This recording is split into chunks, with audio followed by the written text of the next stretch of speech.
I, Joanne Williams Roberts, do solemnly and sincerely affirm and declare that I will be faithful and bear true allegiance to Her Majesty Queen Elizabeth II, her heirs and successor, according to law.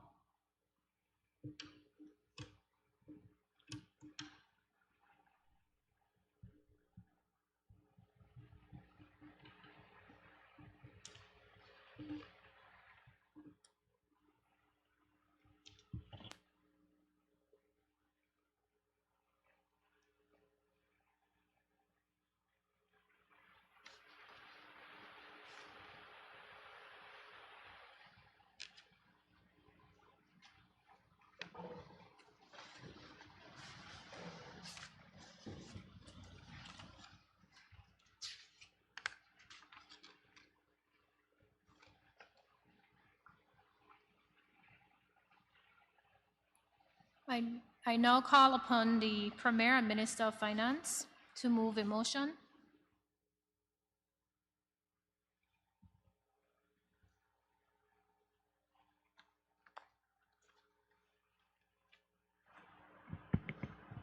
Thank you, Madam Speaker. I move that the bill shortly entitled Business Licensing Act 2020 be read second time. Madam Speaker, the objects and reasons.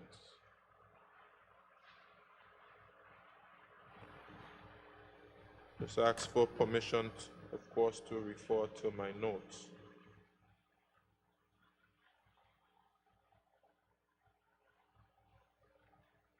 Thank you, Madam Speaker.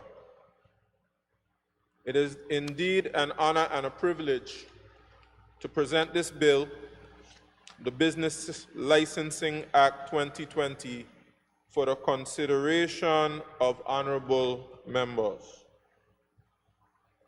This bill is yet another piece of legislation that has been long overdue to assist in the transformation of the Virgin Islands economy and to improve the ease of doing business for those persons, whether belonger or non-belonger, who do business in the Virgin Islands. Before going further, I wish to state for the record that I do recognize that where we are today is the culmination of years of hard work that have spanned more than one government administration. At various stages and various junctures, work has been done that either contributed directly to the specific and broader objectives or contributed to the body of knowledge that eventually became applied to developing the bill we have before us today. In this regard, I wish to thank all those persons who have contributed to this process, and I wish especially to thank and commend the public officers who have been diligently working in the background to advance the people's business.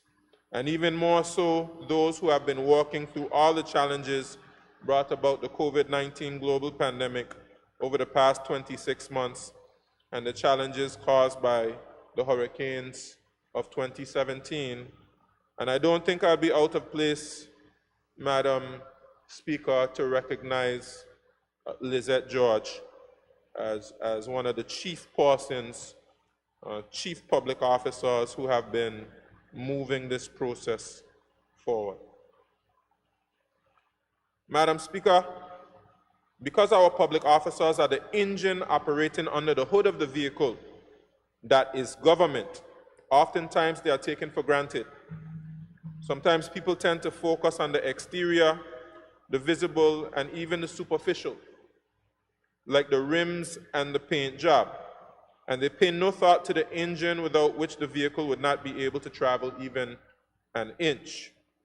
So I want to say thank you to our public officers, to applaud their dedication and hard work, and to let them know how much we appreciate their contribution to national development and the progress of the Virgin Islands.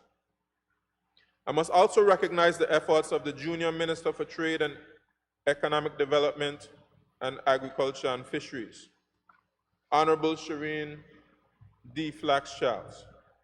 The Junior Minister has been working very hard on bringing this and other initiatives to fruition as it relates to the development of business in the Virgin Islands.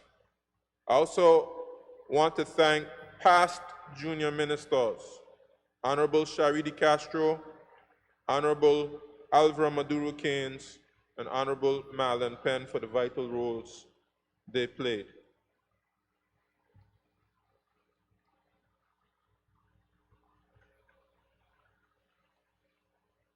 The Business Licensing Act 2020 is part of a fairly large suite of legislation that is intended to transform the business environment in the Virgin Islands.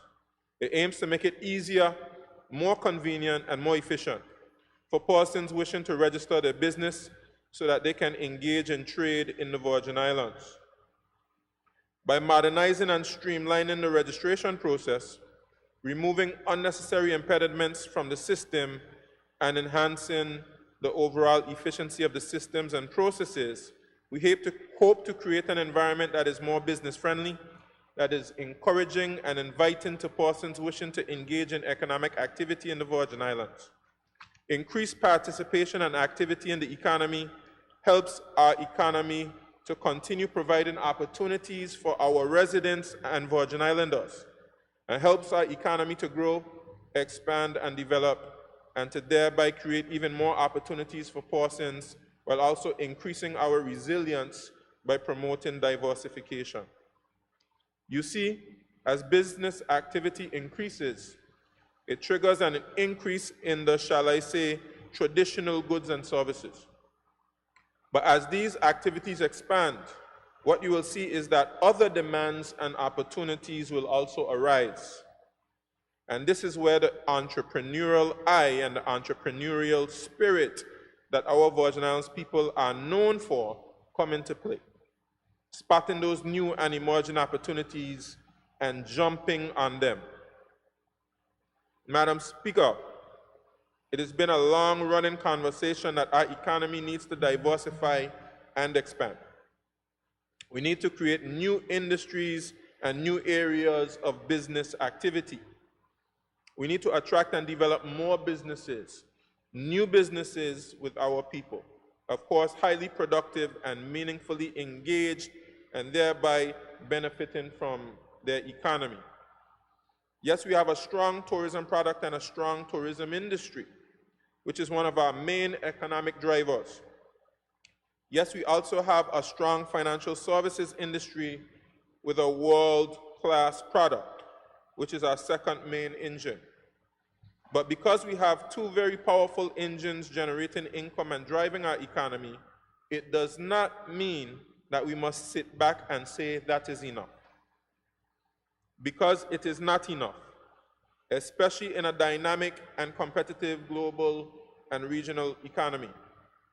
The recent shocks from the 2017 hurricanes and floods and the more recent impacts of COVID-19 on international travel and tourism have put a spotlight on how risky it is for an economy to be too highly dependent on a small number of revenue streams. Similarly, we have seen threats to our financial services industry. We have seen the revenues dip when certain changes are proposed to how the industry operates, not just in the Virgin Islands, but how it operates in general across other jurisdictions as well. We have been able to weather these storms, but that is not enough. We have to ensure that our tourism and financial services industries remain vibrant and competitive, but we also have to look at what new opportunities can be created within those industries and what other opportunities and industries we can add to our basket. And this is where we must look at the ease and efficiency of doing business in the Virgin Islands and how this compares with the ease of doing business in other jurisdictions. Because as it concerns the kinds of business that we would like to attract and develop in the Virgin Islands, we may be pushing those opportunities away to other jurisdictions because we are not competitive. And competitiveness is not just about price, it is about value and quality of experience. It is about fairness, accountability, and the integrity of the system. balanced against unnecessary impediments. The suite of legislation inclusive of this bill aims to dramatically improve our competitiveness. One of the two frequent complaints that we hear concerning registering businesses and obtaining trade licenses in the Virgin Islands is how long the process takes, and how in some instances the system does not appear to be streamlined. Persons complain that apart from the delays in getting their licenses approved, they end up going back and forth with requests for additional information and so forth. One of the reasons for this is that the list of current categories is outdated, as well as some other aspects of the system. But we have to bear in mind that the current Business Professions and Trade Licenses Act, Cap 200 of 1989, is about 33 years old.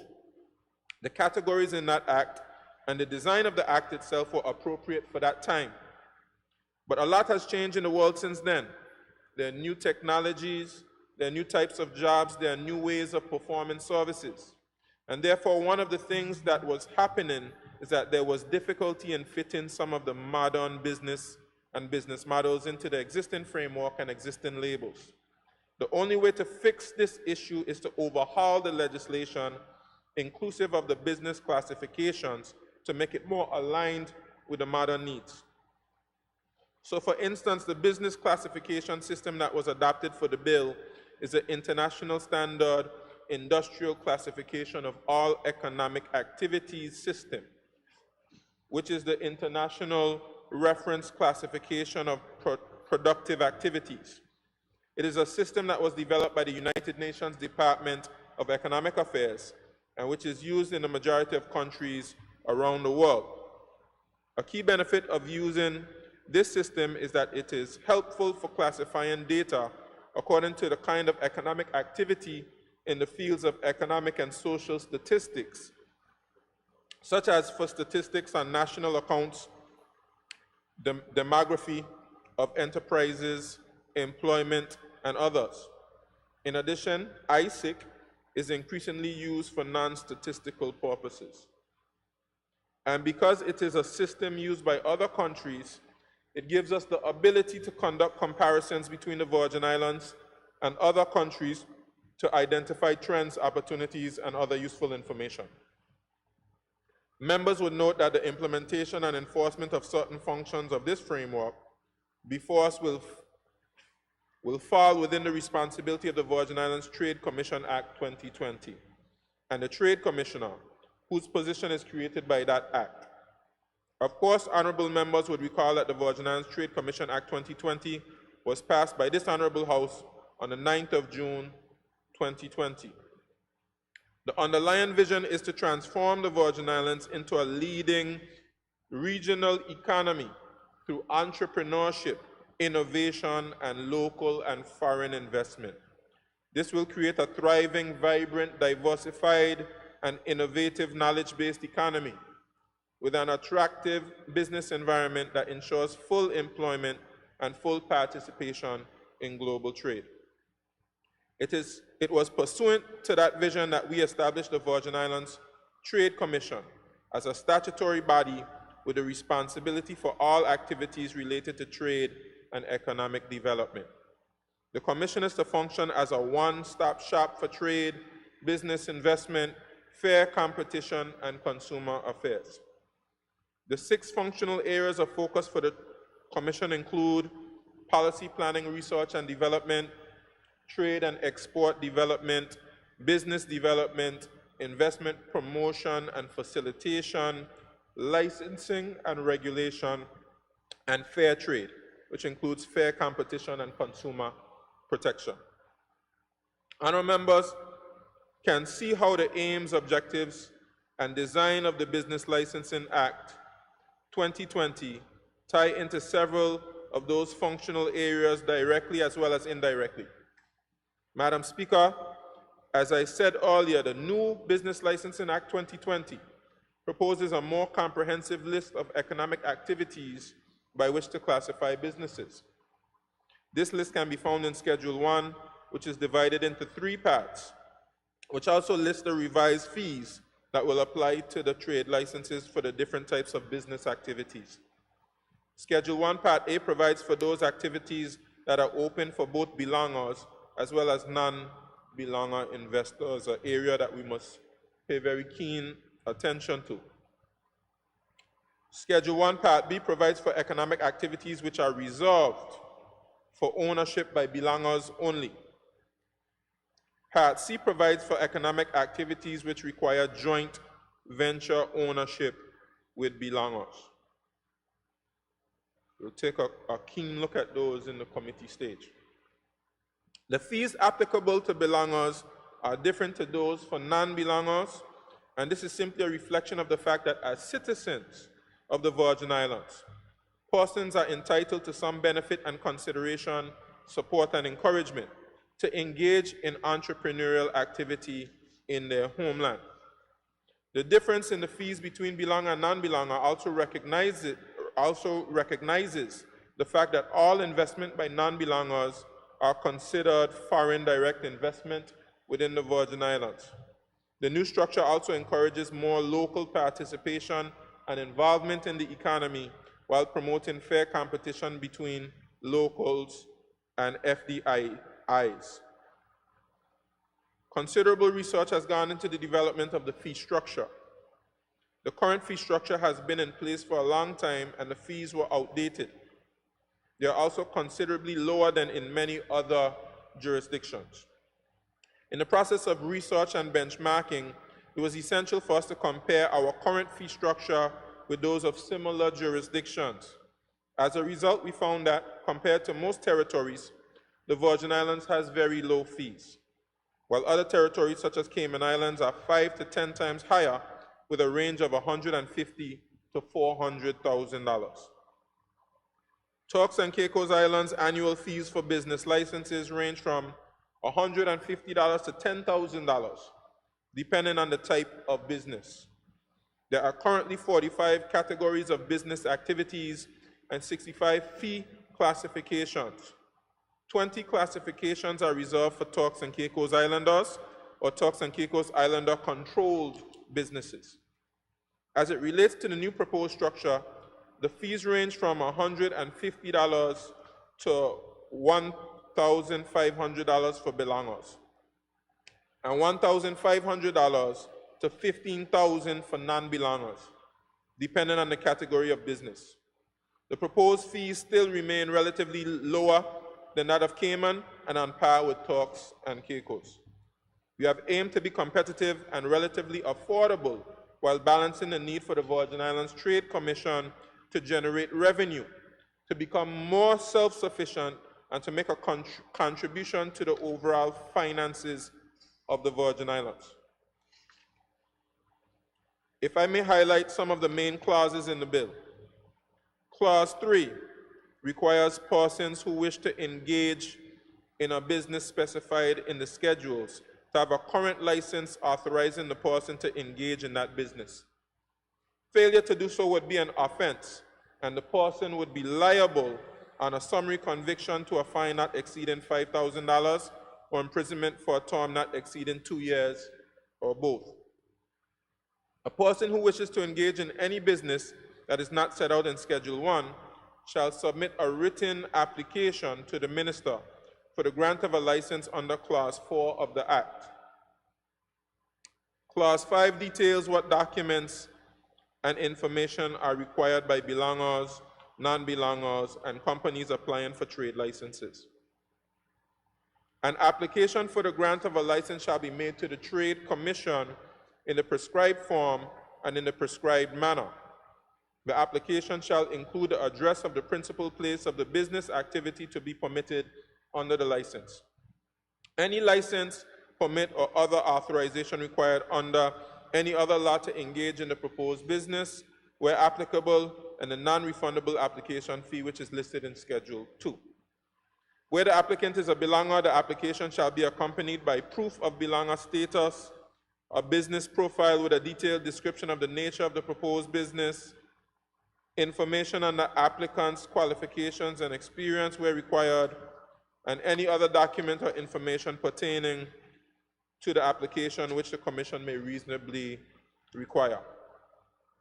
Where the applicant is a non-belonger, the application shall be accompanied by a certificate of approval of investment, an investment business profile, a personal reference, a business reference, a financial reference from a bank or other similar institution where the applicant has maintained an account for not less than 3 years, a police clearance certificate from the last place of residence of at least 6 months, and where the individual is from a country where a police clearance certificate is not available, the individual shall inform the Commission accordingly and provide a sworn affidavit.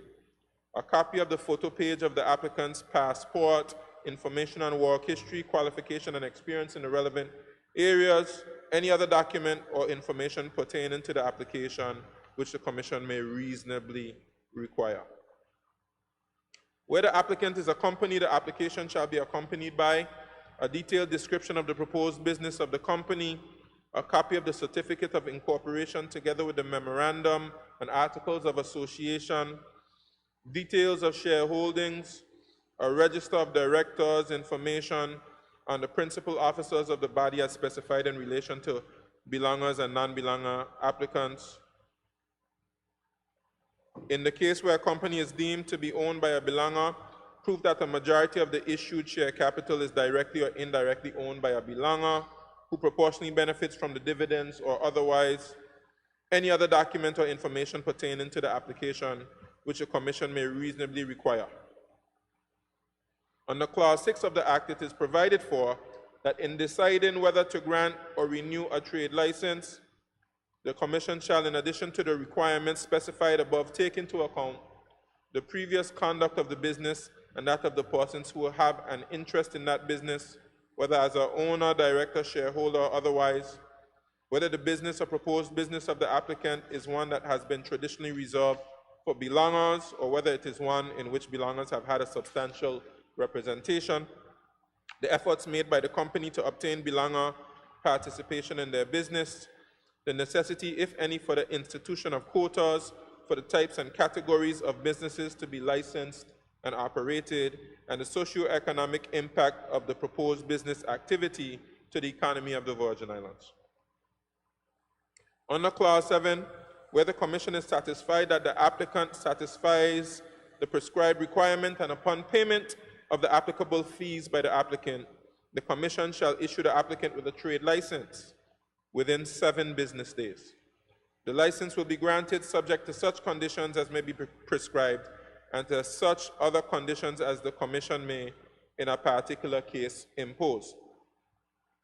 Clause 7 also provides that where the applicant is a non-belonger, the Commission may require the applicant to enter into a performance bond for securing payment of any wages and taxes that may be incurred in respect of the business.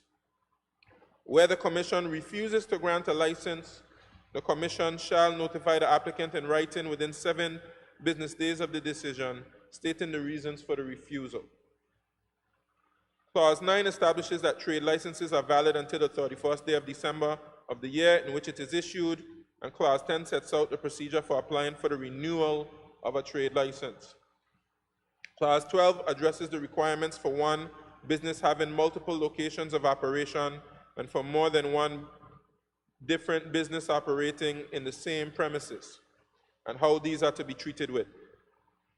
Clause 16 makes provisions for authorized officers to inspect places of business to ensure that operators are complying with the requirement of the Act. A person who, without reasonable excuse, obstructs an authorized officer in the performance of his or her functions commits an offense and is liable on summary conviction to a fine not exceeding $5,000 or to imprisonment for a term not exceeding 1 year.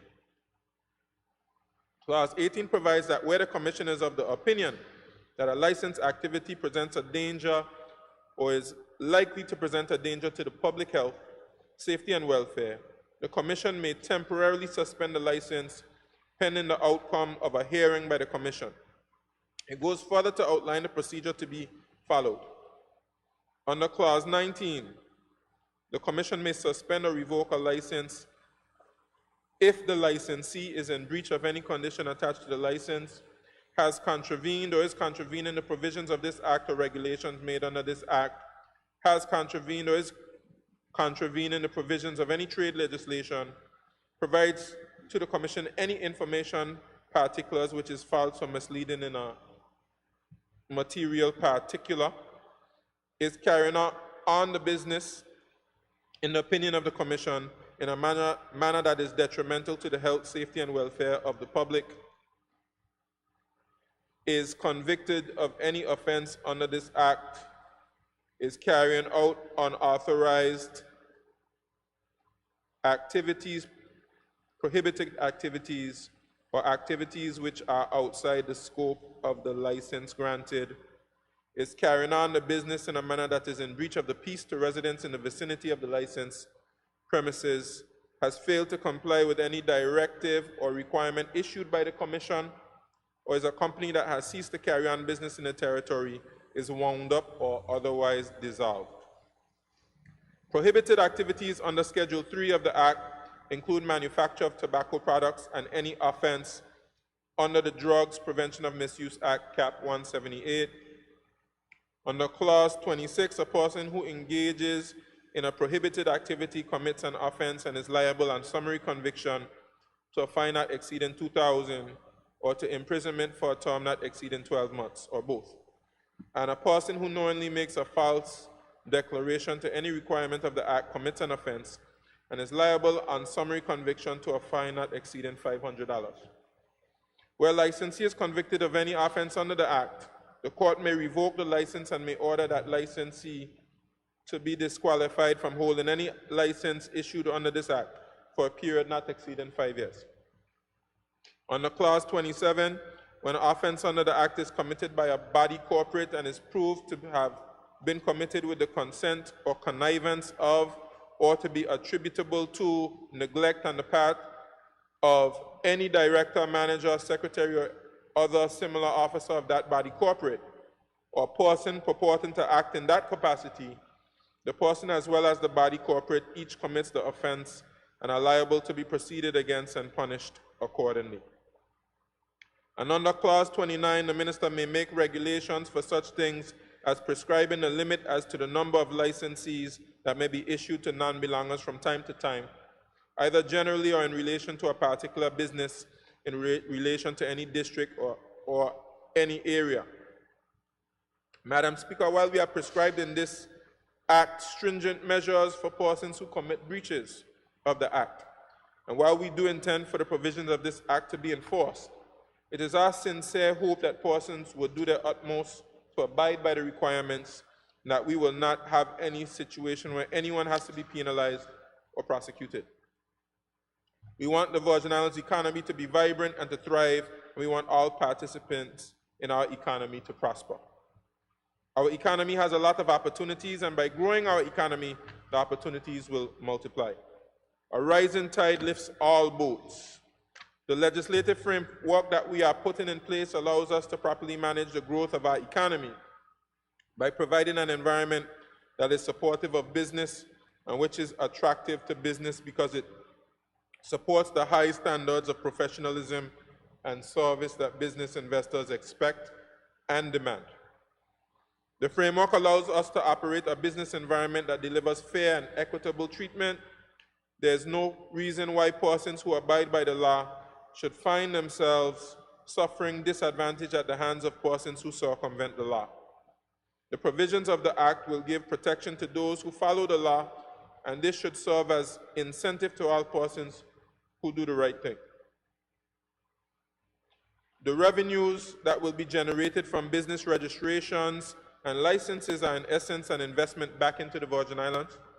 When persons pay the applicable fees, the money will come back into the economy that supports that business. The revenues will be used by the Trade Commission to maintain its operations and to provide the public with quality service which they deserve. Some of the funds will go to the national coffers, which is there for the development of the Virgin Islands, whether in terms of infrastructure, in funding, education and training, or enhancing services provided by the government. So let us look at this legislation from the big picture. This is about developing the Virgin Islands economy for a new era of prosperity for all. May God continue to bless and protect our Virgin Islands and its people, and may He continue to guide us on the path to success and prosperity. Madam Speaker, I thank you for the opportunity. I so move this motion. Thank you, Honorable Premier.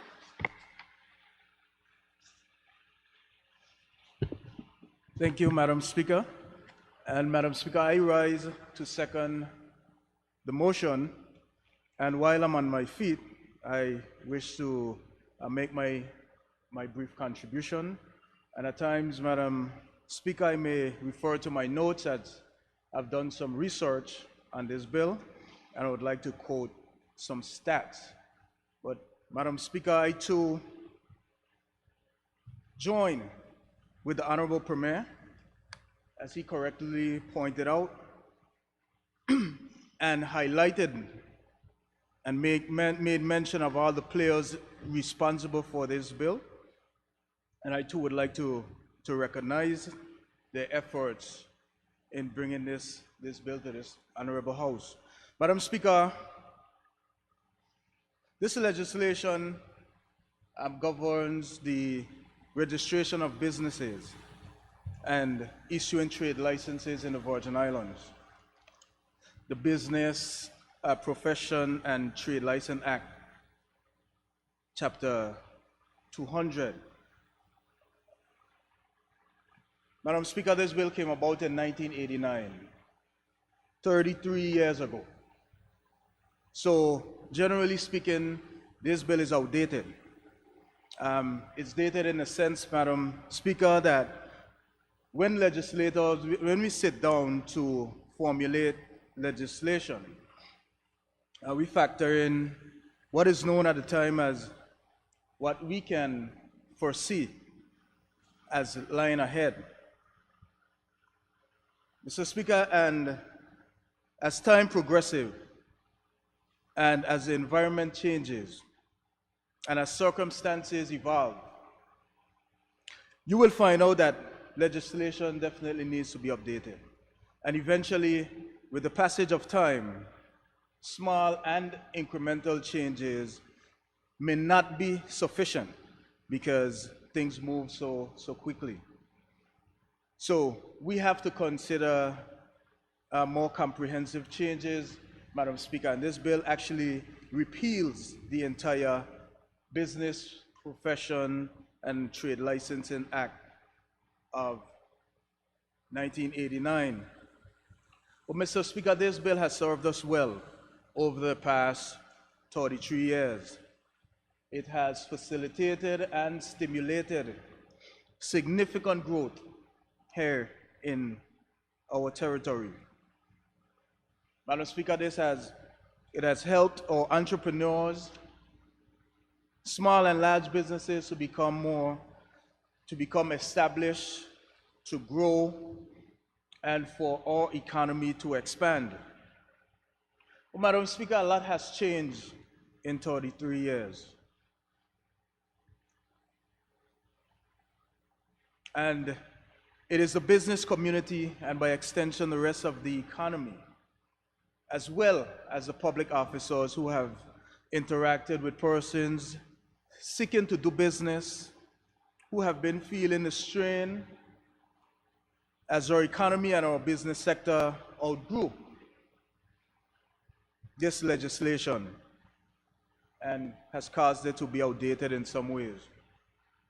Mr. Speaker, the cries are not silent as to what has been happening within our community pertaining to the way we do business and our inefficiencies in terms of the policies in terms of business here in our territory. Madam Speaker, new technologies has been born, and some have become obsolete, and some were replaced by newer technology. And this includes communication. The way we do business and trade in goods and services, Madam Speaker, has changed. The way supply chains operate has changed. Mr. Speaker, you can go online now and purchase something from a company in the United States, and the item gets shipped directly from a manufacturer in China. That's not how business was done 33 years ago. So it just goes to show the importance of us adapting or even trying to be a step ahead of what is happening. Mr. Speaker, while doing research, I only realized that, Madam Speaker, I only realized that the World Wide Web, it only became a thing in 1989. That is the year that this Business and Profession and Trade Licensing Act was passed, 33 years ago. I remembered when the World Wide Web came about. Many of us didn't have a clue how to operate this thing called the World Wide Web. But, Madam Speaker, it's just to show how the world have changed. And I spoke about some research, Madam Speaker, and I just want to quote some statistics from the Washington Post. It says that up to 1996, the only way to watch home movies was with videotapes. But 10 years later, 94% of households were using DVDs, and only 2% were using videotapes. At that time, everybody thought the DVD was here to stay. You know, even some of us, we still have a library of DVDs. Well, Madam Speaker, by 2015, 50% of persons watching movies were with DVDs, and 50% were watching by digital content. Madam Speaker, today DVDs are practically out of date. I'm not sure who all has a DVD player, but most persons are now using Netflix and various means to watch their movies. Madam Speaker, in 1993, that's when I graduated from high school, 0 Americans had internet connection. By 2020, 50% of Americans had internet. But we know how slow it was. You would listen to your computer with your, what you had, a modem at that time, and you would listen to it trying to connect. It was very slow. Madam Speaker, now about 70% of us have broadband. I know my honorable colleagues on the other side, they would know that.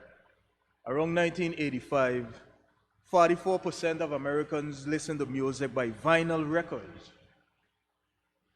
I had my record player at that time as well, listening to some Bob Marley and even, what's his name? Who sang the Gambler and those things? Kenny Rogers. I had my record player at that time. Yes. And 52% listened on magnetic tape, the cassette at that time. In 2016, CDs, the CDs used was down by 10%. And, you know, we then use the digital format. What, in my research, Madam Speaker, 1985 seemed like it was just there, but the research said that 0 Americans in 1985 had a cell phone. And now this is research that I did, so if anyone wants to go and check, they could see it came off of the Washington Post. Or you know, in 1985, 0 Americans had a cell phone. In 2000, more than half of America had cell phones. Cell phone use in America peaked in 2008 at 71%. By 2016, only 18% of the population had a regular cell phone. And the reason was because 75% of Americans at that time adopted to use smartphones.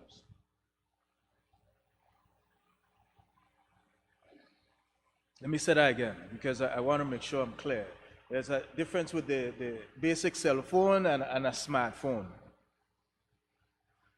In 2016, 18% had a cell phone. And that reduced because 75% of Americans adopted using smartphones. And that's now where you can do all your, everything on a smartphone. Even the cameras evolved so much, Madam Speaker, that some of the companies went bankrupt because cell phones moved, not cell phones, your cameras. Cameras, Madam Speaker. Those big companies that manufacture those cameras, some of them went bankrupt because now we see how cameras have evolved on your cell phone. We have persons doing movies, taking videos on your cell phones, and we see how business have changed. Madam Speaker, we see how business, the mantra of business have changed, and if you don't change, your business will surely die.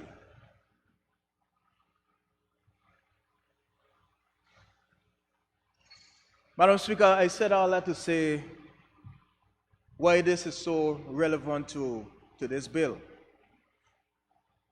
A lot has changed in 33 years. Many of the business assumptions that underlie the Business Profession and Trade Licensing Act, they were relevant at one time, but they are, again I say, outdated today. Many have been outdated for years. Madam Speaker, an economy needs to thrive because it needs business. To get business, you have to be attractive for business. The BVI, we just can't stay here and say, yes, we are the BVI, and persons are just simply interested in coming here. No, this is a competitive market.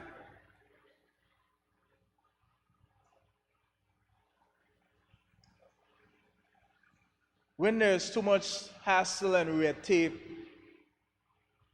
to be able to do business, those businesses tend to go elsewhere.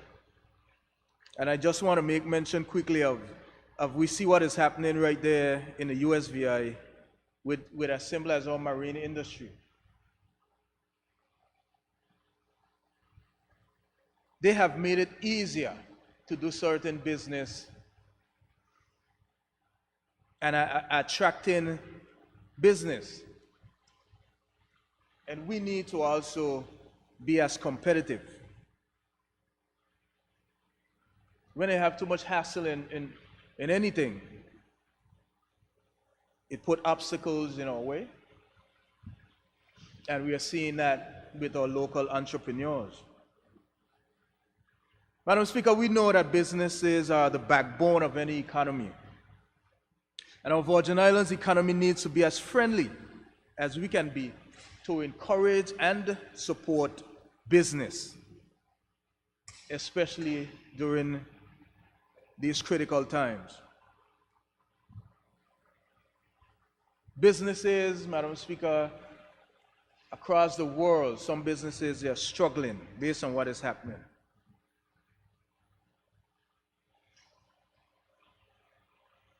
In another report I read, Madam Speaker, the June 2022 Global Economic Prospect Report by the World Bank. It states that Russia's invasion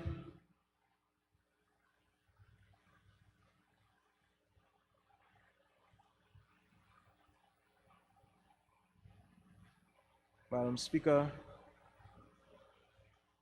Russia's invasion of Ukraine and its effect on commodity markets, supply chains, inflation, and financial conditions have steepened the slowdown in global growth.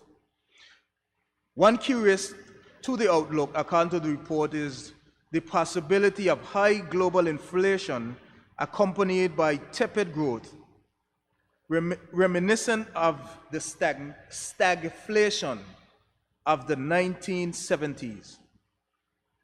The report goes on to state that this would eventually result in a sharp tightening of monetary policy in advanced economies, which could lead to financial stress in some emerging markets and developing economies. Therefore, a forceful and wide-ranging policy response is required to boost growth, bolster macroeconomic frameworks, reduce financial vulnerabilities, and support vulnerable groups. Fortune magazine, reporting on what the World Bank had to say, explain what is stagflation as follows. Stagflation occurs when economic growth goes through a significant slowdown, but inflation and high prices persist. Madam Speaker, right now, we are seeing the inflation and rising prices, especially with goods and services that are imported into the Virgin Islands, and the knock-on effect on locally produced goods. According to Fortune magazine, Madam Speaker, the last time the world went through a stagflationary period was during the 1970s with the oil shocks, when high oil prices caused high inflation worldwide and a recession in countries that imported large oil volumes from the Middle East. Stagflation can be considered the worst of all worlds, as inflation usually tends to counteract a shrinking economy. But the same condition that kick-started the 1970s stagflation appear to be making a return, according to Fortune magazine. These are the impacts from the conflict with Russia and Ukraine. Madam Speaker, and while prior to the conflict, investors, bankers, entrepreneurs, they were bracing for a recession. And what the World Bank is looking at now is actually a lot worse than a recession: stagflation. Something that is toxic to economies in developing countries. Madam Speaker, this is why we in the Virgin Islands have to move swiftly and proactively to do everything that we can to make our economy more attractive and conducive for business. Madam Speaker, other economies, other territories, they are doing what is necessary to get business to come to their territory, to go to their territory and do business there. So the competition is high. We are not in isolation here, Madam Speaker. And persons are going to be looking for economies that are friendly to doing business, to carry their investment to. So competition is critical. And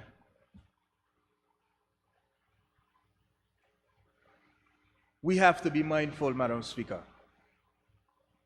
And we know when persons see that an economy is active and is thriving, they will be drawn to put their money into that economy.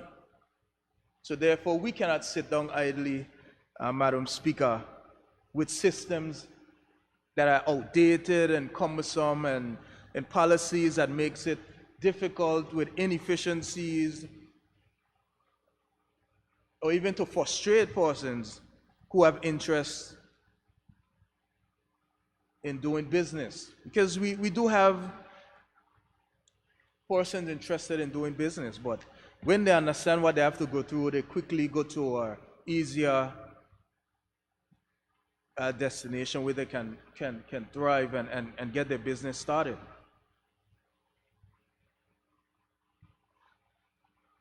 Madam Speaker, if the global economy is going back to the 1970s conditions, we cannot operate as if it's business as usual or business as normal with the same business strategy and the outdated systems. We have to be proactive and we have to adapt to survive. If we procrastinate, we will be like the maidens who did not have oil in their lamps. When the opportunity came, they were unprepared and they lost out big time. When opportunity knocks, Madam Speaker, we must be prepared. We must be inviting. We must be welcoming. This is why I am in full support of the transformation of the business environment and our licensing system.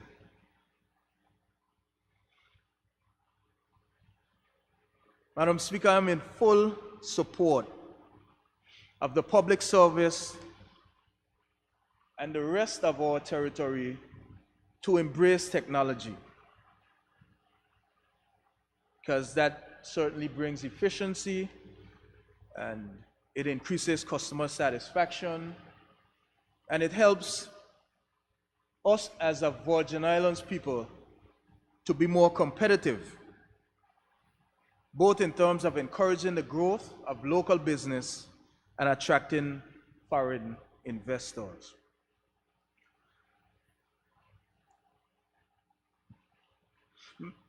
Madam Speaker, I believe this new Business Licensing Act 2020 will be a major step in the transformation of the Virgin Islands. And as a premier, he went through the 30 clauses as outlined in this law. And as we go into committee stage, there will be some adjustment to be made so that we can be on the cutting edge of inviting businesses and in doing business within our territory. So, Madam Speaker, as I did my research and was proud to see this bill before this House, and me standing to second this bill, Madam Speaker, I am hopeful for the direction that we are going for this territory. We have to be innovative. We have to be forward-thinking. We also have to understand that we are not in isolation. There are opportunities out there. Competition is high, and we must be able to meet those demands. We should be able to be attractive to be able to do business here in the territory. And Madam Speaker, with my brief submission, I say thank you for the opportunity to stand and second and show my support to this bill. Thank you. Thank you, Deputy Premier. The floor is now open for debate. I recognize the Junior Minister for Trade and Economic Development. Thank you, Madam Speaker. First of all, I do need to let you know, Madam Speaker, I will refer to my notes from time to time.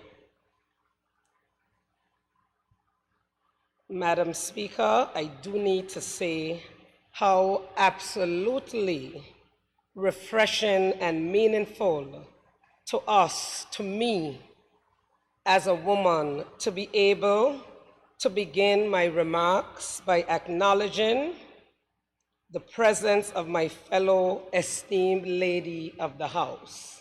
Madam Speaker, that is you. Madam Speaker, besides my brilliant opportunity to laud another woman gracing our halls as the leaders of this territory today, today is a day that I am most grateful for. The Business Licensing Act has been a long talked about and certainly a much awaited piece of legislation, as it bears the weight of our potential for the territory's economic repositioning and the diversification of our markets to establish new and more sustainable national streams of revenue. Madam Speaker, before I speak about the Act, I want to give tremendous kudos to those individuals at the ministry level who have been instrumental in the establishment of this piece of legislation. I want to commend both the current and past administrations for their efforts to bring this to the fore. I want to particularly and publicly give commendation to Ms. Lizette George, Senior Policy Analyst at the Premier's Office, and the brilliant mind from which much of the context and content surrounding the Business Licensing Act was birthed. Madam Speaker, this act is critical as within it is the foundation that will serve to establish the Trade Commission. Madam Speaker, I also commend the Director of Trade and her staff for their efforts in maintaining and encouraging our business community. But the challenges and opportunities which we face now call for an entirely different epoch of affairs. Businesses need support to take their trade to the international markets. We are looking at the bolstering of business development and promotion efforts so that our clever business people can obtain support that transcends their brands and companies. We are also investigating ways in which international investment can be implemented in ways to see BVI landers no longer fronting or simply being employees, but instead benefiting from outside investment and support while still maintaining or say so that ultimately the interests of all people are always at the front. Madam Speaker, I want to be sure that this is understood, that our territory still encourages and desires the collaboration with outside entities and residents that has seen us become prosperous over the years. However, we must balance this with a firm understanding of the need to see BVI landers become our own economic stewards. The Trade Commission framework will see an emphasis being placed on ensuring BVI landers and belongers have the resources to not only become the top players in our financial services and tourism industries, but also in new and developing markets. Madam Speaker, we are advancing.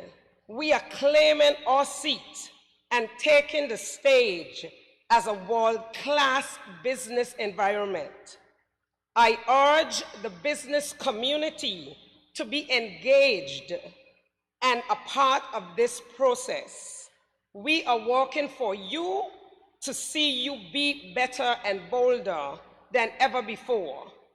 I thank you, Madam Speaker, and I eagerly look forward to the implementation of this critical piece of legislation. Thank you again, Madam Speaker. Thank you. I recognize the member for the 4th District.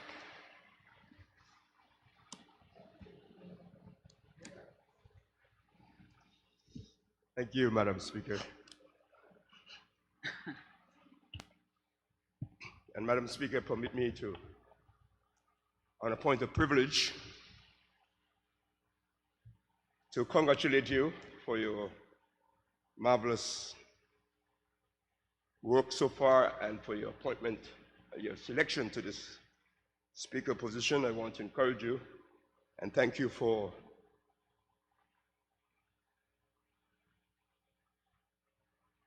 placing yourself in a position to help to guide us here in this House of Assembly.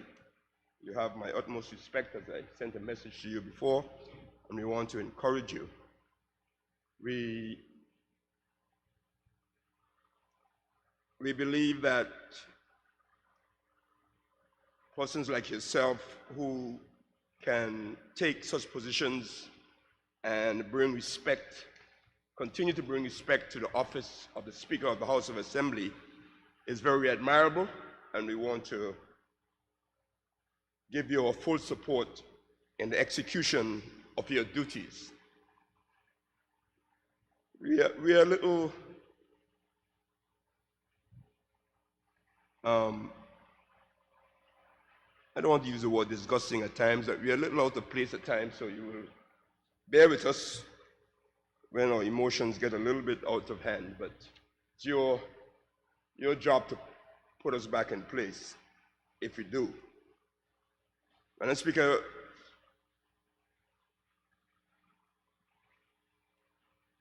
I want to encourage you to emulate many speakers before, as I'm sure you have so far, and I want to especially,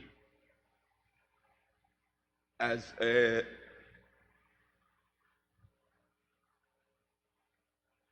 woman of purpose, I would say, look back at one of our speakers, our great speakers of the House, herself a woman, the Honorable Inez Archibald, who for 2 terms, either 1 or 2 terms, I can't remember now, but who was very instrumental in leading the House in those times. We all know a history for many leadership roles in territory as a woman, including Deputy Governor, Chair of the Public Service Commission, and of course, her role in ministry of the gospel through her leadership role in the Methodist Church and many other places. But she was a person, Madam Speaker, who brought a lot of respect to the seat of the Speaker of the House of Assembly, and we want to encourage you. I'm sure she wouldn't have any problems at any time that you pick up the phone and speak with her. I also want to mention, Madam Speaker, that I am very supportive of young persons taking these roles, and I want to make sure I say that because there's been some indication in the past that these are not, that we don't support young people taking up these roles. Madam Speaker, I'm one who's very particular about that because I recall when I was a bank official and the time came and I was relatively young at the time to take up the role of Assistant Vice President, that there was a lot of objection by some of the leadership of the bank at the time who felt that a young, early 30-year-old, many years ago, gentleman like me should not take that role. And it reminds me many times of that I felt very capable. I think I executed my duties very well. And we want to encourage many young persons, as many young persons that can take these roles, to take them. I'm always mindful, though, Madam Speaker, that image is important, respect is important, and hard work in executing our roles are important. And I want to commend many of our young persons, not just yourself, Madam Speaker, in the House today, who are taking leadership roles, who are executing, who are doing very well. We want to encourage them to do so. While I was on the subject of leadership, I want to also commend our other wonderful ladies in the House who are helping to lead this country in the right direction, and we want to encourage them. At the same time, Madam Speaker, when I speak of youthfulness, I make it very clear to people that when I reach a certain stage in my career of leadership and sacrificing myself for my country, I must also give opportunity to others to come up behind us and be able to sacrifice themselves for leadership. And therefore, when I speak with people and they say, why are you getting out? I let them know that one of the reasons I'm getting out of office, it's time to let others get involved and help to lead a country. We must have faith to believe that they can. We have given them the tools, but we must give our people the opportunity to lead when they step up to the plate. And therefore, I am always a strong supporter. Many of the members in the House who have recently joined the distinguished leadership roles in our country know that I have spoken to them many times, encouraging them, and I will continue to do so for as long as I can, Madam Speaker. With that point of privilege, Madam Speaker, forgive me for going on so long on that point of privilege, but I appreciate that very much. I would now, Madam Speaker, turn my attention to the task at hand, the bill entitled Business Licensing Act 2020. And I want to commend the leader of government business and the government for bringing this forward so that we can update the approach that we have in a comprehensive manner to dealing with business in the Virgin Islands. I always caution, though, Madam Speaker, that we must always be careful when we are putting such acts in place that we are not adding more burdens to the people, more burdens to our young people, especially who are trying to get into business, more burdens to those who are in business already. We want to make sure that there is not more bureaucracy that can emanate from these new acts, especially when you have commissions and commissioners and all sorts of things that are very useful and are to be put in place to ensure that we are doing the right things and can accomplish better things for the business community. But we must be aware and be careful that they don't turn out to be bureaucratic giants that stymie the business atmosphere and discourage people from getting into business in any way. Not saying that is the case, Madam Speaker, but I just want to caution us that we must be careful when we go through this bill today in committee, that we look out for some of those things that might be in here that can create just a bureaucracy and not accomplish the task of encouraging persons in the Virgin Islands to enter into business, to do business, and to be successful in business. We must be enablers as a government. We must be enablers as a government in all aspects to enable business to thrive and grow. And in this case, we want to make sure that through this act, we can be enablers, Madam Speaker. Madam Speaker, if I point out, if I may, if you allow me to turn to a few points, and we'll get deeper in as we get later on in the committee into the actual bill.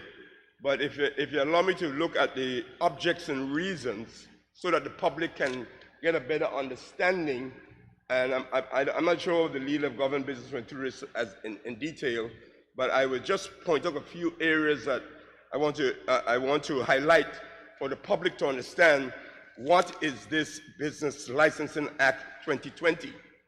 As it says, and as I may reiterate if it wasn't before, the bill seeks to repeal and replace the Business, Profession and Trade Licenses Act, Cap 200.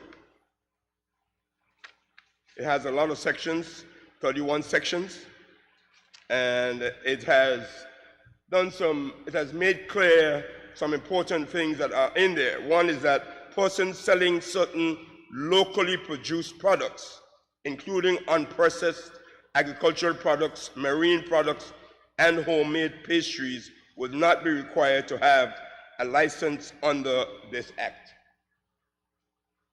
which is a good thing to encourage people in these areas, and we want to make sure at the same time that we understand really what that means as it is written in the act. I will be looking at that section closely to make sure we understand it is clear and doesn't have any challengeable areas, Madam Speaker.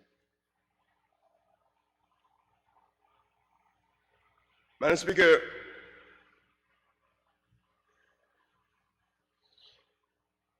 we have grappled over the many years with who should be licensed to do business in the Virgin Islands. And this act, I note, is continuing to grapple with that, primarily to ensure that belongers of the Virgin Islands are not disenfranchised or not unfairly treated or may not be ostracized from doing business because of our size or because of our means versus others who may have greater means from other places, and therefore we want to make sure that we protect our own people to go forward and do business. One member who spoke earlier, the good Junior Minister of Trade, whom this will fall under, Madam Speaker, indicated a word that people don't like to use because it sounds like it's not really, it shouldn't be mentioned. But the issue of, she used a big word there, I think she said fronting or something like that. I got to check the dictionary to see what that means, but I know, we know what it means, Madam Speaker, and we want to make sure that this act can deal with situations like that very clearly to ensure that we are genuinely being involved in business as BVI Islanders, and we are genuinely benefiting from being in business and not encouraging such acts of fronting as the honorable member pointed out.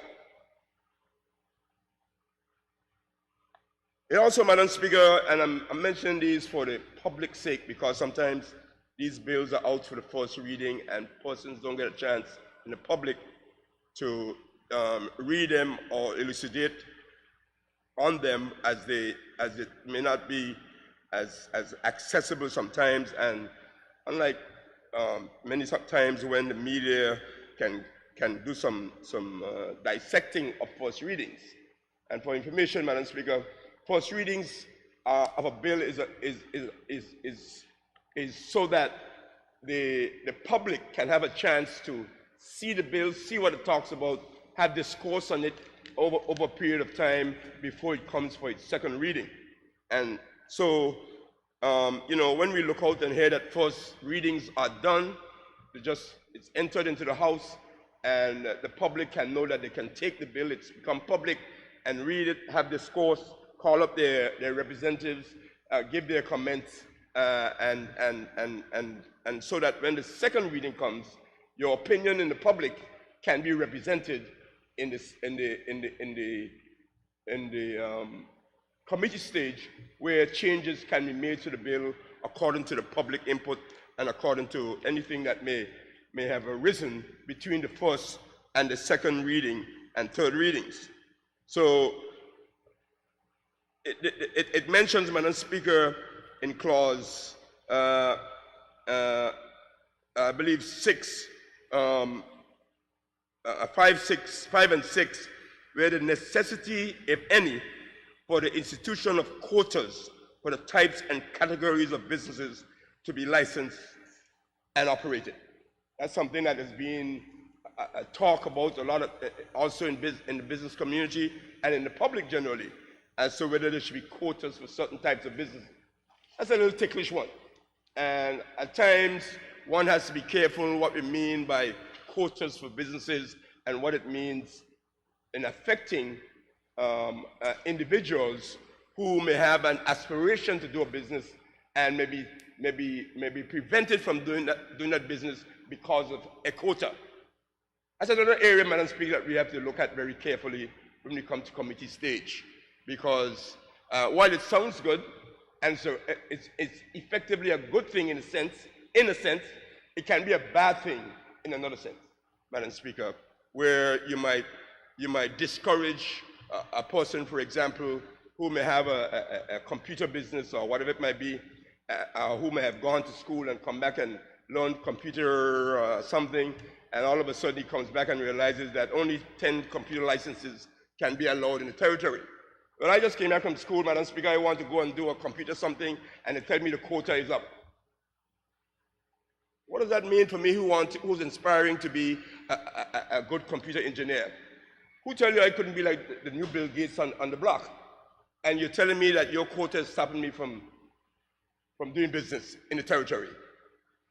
I'm not saying you don't need quotas, Madam Speaker. I'm just saying you need to be careful when we speak of quotas, because it may sound good, but it can have a negative effect and a discouraging effect and a devastating effect, Madam Speaker, on aspiring business owners, especially aspiring young people who want to get into business and come back and meet 5 supermarkets, and the quota say only 5, and he wants to be a supermarket man, and you're not giving him a chance to be a supermarket man. Let him try. He may be more successful than others. Let him try. He may fail. But at least he or she tried, Madam Speaker. So quotas, that's a good word, but it could be a bad word too. I want us to be cautious about that. When we come to the committee stage, I'm going to ensure that we understand what that means. Because, Madam Speaker, you see, when it comes down to it and a commission goes in place, and the commission decides that this is what they're doing and nobody else can interfere, fine. But that means that that commission may be, in a sense, disenfranchising a lot of persons in the territory who want to get into a certain business when it comes to the issue of quotas. Madam Speaker. Thirdly, Madam Speaker, there's another big word here that I'm trying to grapple with: socio-economic impact. The Commission must consider the socio-economic impact of the proposed business activity to the economy of the Virgin Islands. Now, Madam Speaker, some of these words may sound good, but sometimes some of these words are subjective. What and who determines whether a business is good for the socio-economic impact of a territory? And if this commission decides that your business is not good for that socio-economic impact according to the opinion or the understanding or the economists or whoever may be in the commission, and he or she decides that that business shouldn't be approved because it does not fit into the socio-economic impact for the country. Madam Speaker, bear in mind, I'm not saying that these are not good things to be looking at, but I'm saying be careful that we don't look at them, Madam Speaker, in isolation. What do they mean? This is what my problem is with a lot of these things. Interpretation.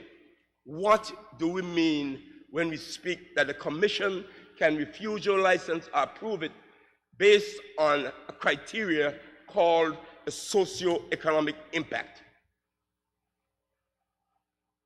I don't know, Madam Speaker. The question, it begs the question, is all I'm saying, Madam Speaker.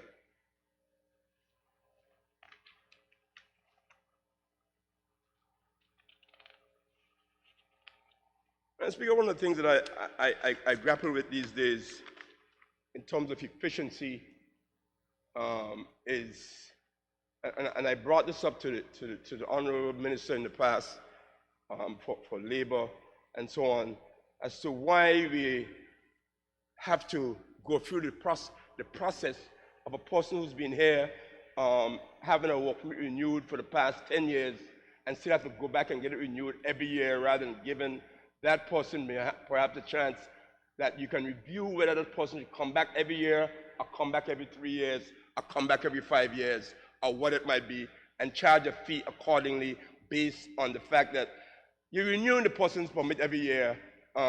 It's unlikely you'll be sending them back home to where you came from, or whatever might be the case, but yet you're piling up all this bureaucratic reasoning in the Labor Department for renewing all these thousands of permits that you know have to be renewed anyhow, because you may not have the manpower, and don't expect to have the manpower within a given period of time. But yet we renew them every year, knowing full well that it's almost an automatic renewal. I confront that because, you know, you can almost cut back on a third of the amount of renewals that you need to deal with every year if you give a 3-year or 5-year renewal.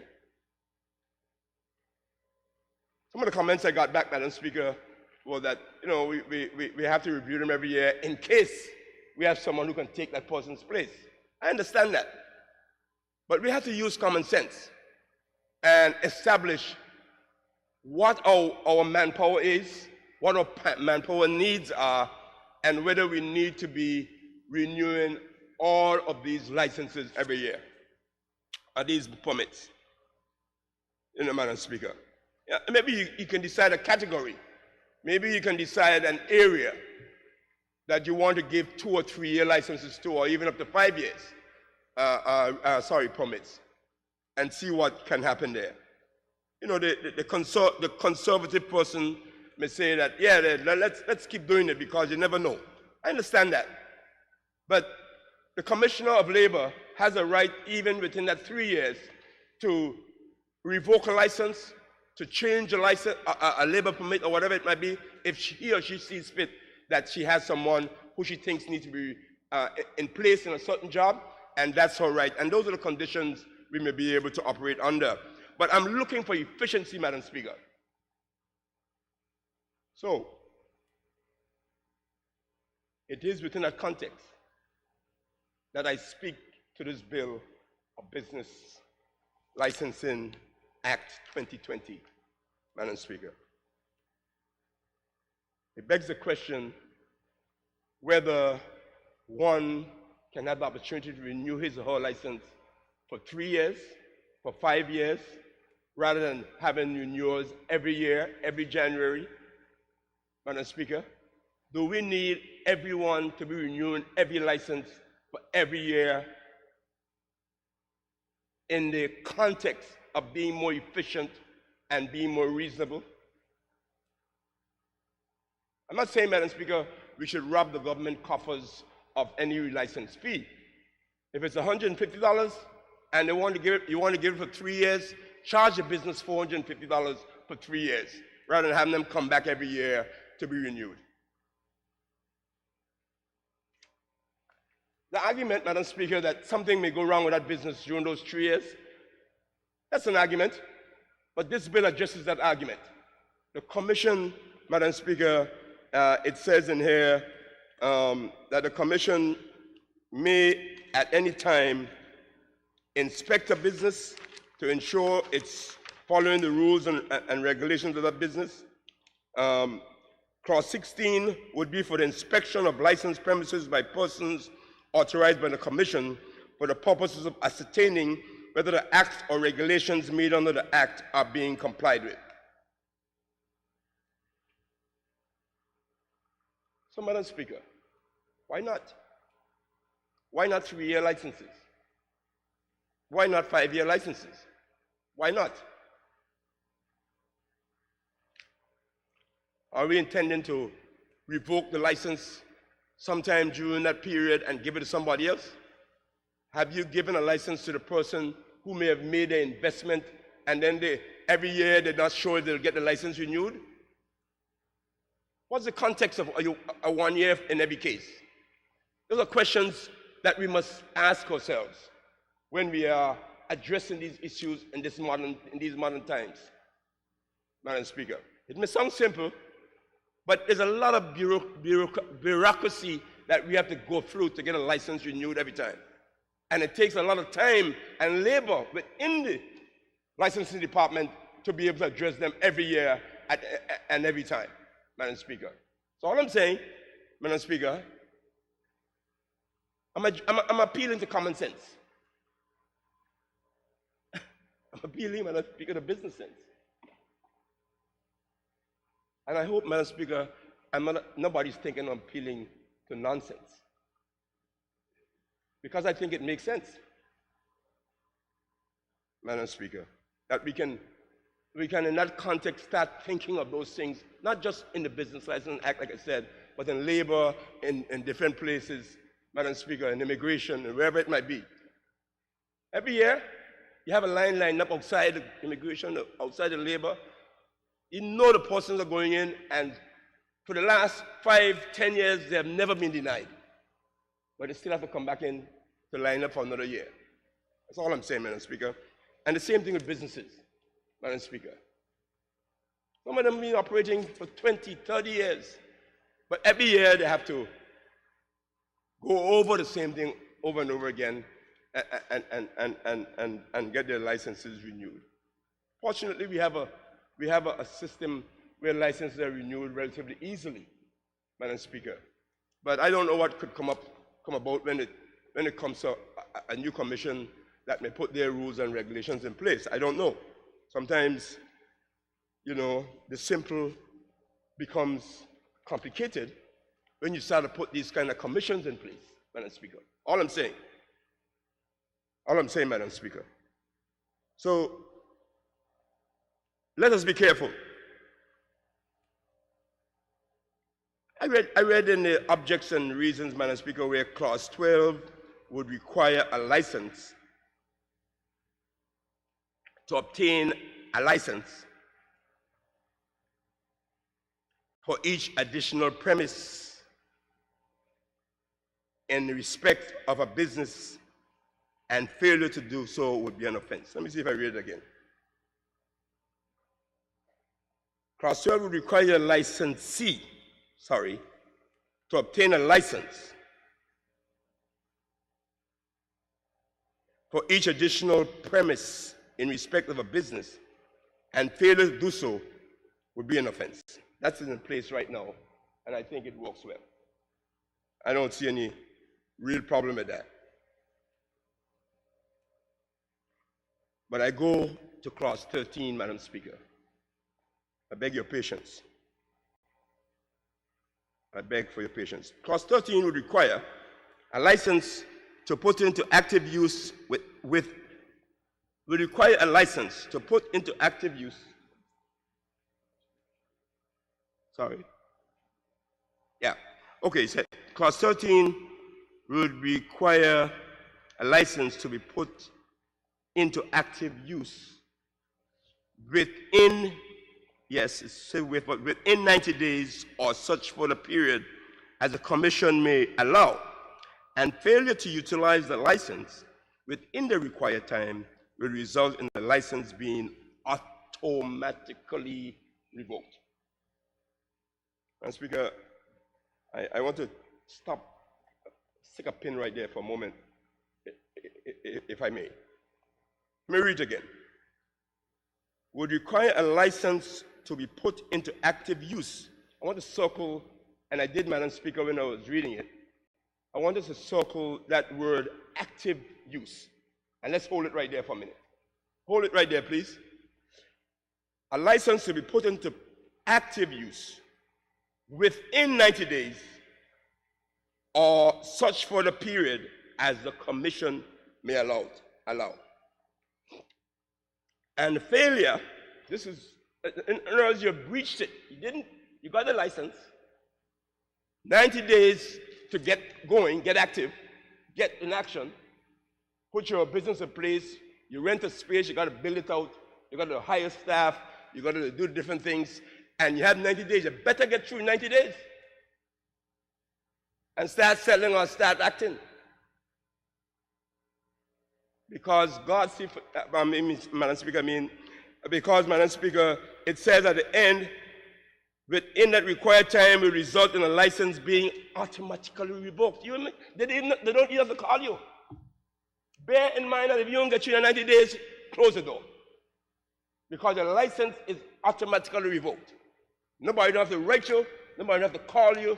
You can't go into appeal to nobody because your license is automatically revoked. And Speaker, I'm not raising these because I think it's something bad that we are putting here, because we all, when we go into these things, don't sometimes think of what it could mean. But I'm just raising them so that when we get in the committee, we can address them, because it can have some effects if you don't be careful. 90 days, Madam Speaker, is a short time for business to get active and going. Very short time, Madam Speaker. Very short time. And then this thing where you have to go to the commission to get special dispensation to go longer, that is not the norm. It's a saying here. It's a saying here that put into active use. And my issue is that it has made it clear what it means. To get you active and going. It doesn't mean that you start putting up the nails and start to build out the thing. It says active use, meaning that you're open for business. And then it says, or such for the period as the commission may allow. Somebody can say, oh, well, give you out. The commission may allow you to go past 90 days. And Speaker, these things come back to bite you. So let's be careful. So let's address that when we get to the committee. That's the purpose of debate. That's the purpose of going through in committee. So I'm just pointing them out for the public's sake and for our sake, so that when we get to committee, we know we must address some of those things. So that's okay. And like one member said, I know the people who have been working on this for a long time. They have worked hard, Madam Speaker. These are not simple bills to bring forward. It may look simple. It may be not 700 pages, 32 pages without the objects and reasons, but they're not simple things that these folks have been working on. So I want to commend them.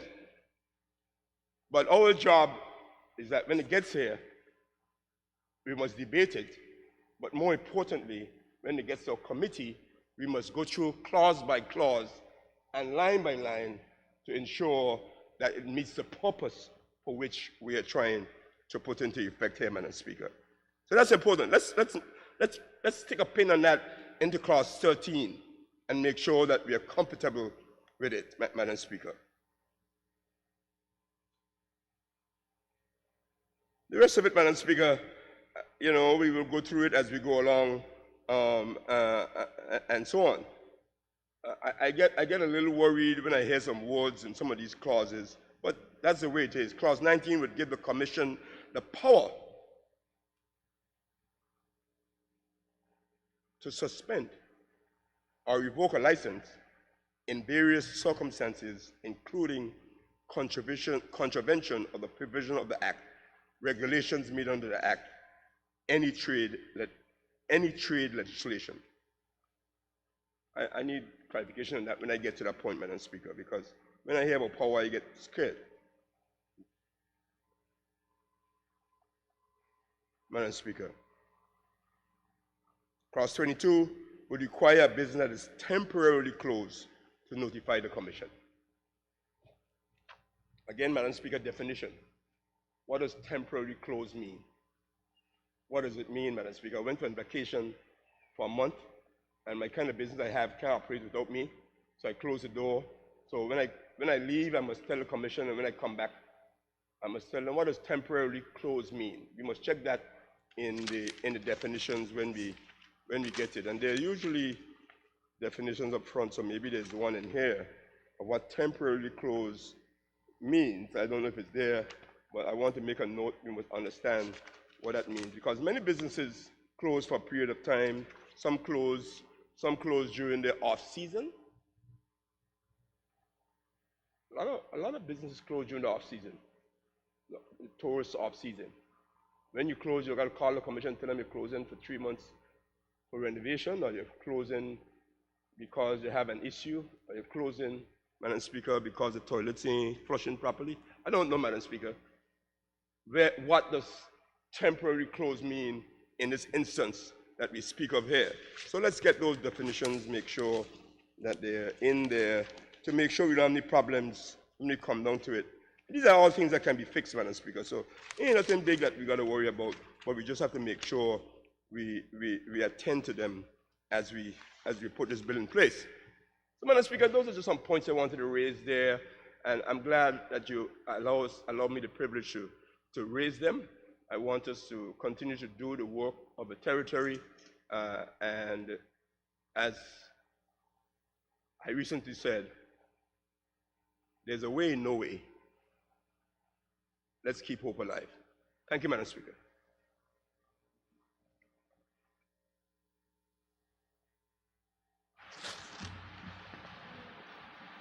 Thank you, Member for the Fourth. I recognize the Territorial at-Large Member, Honorable Carvin Malone.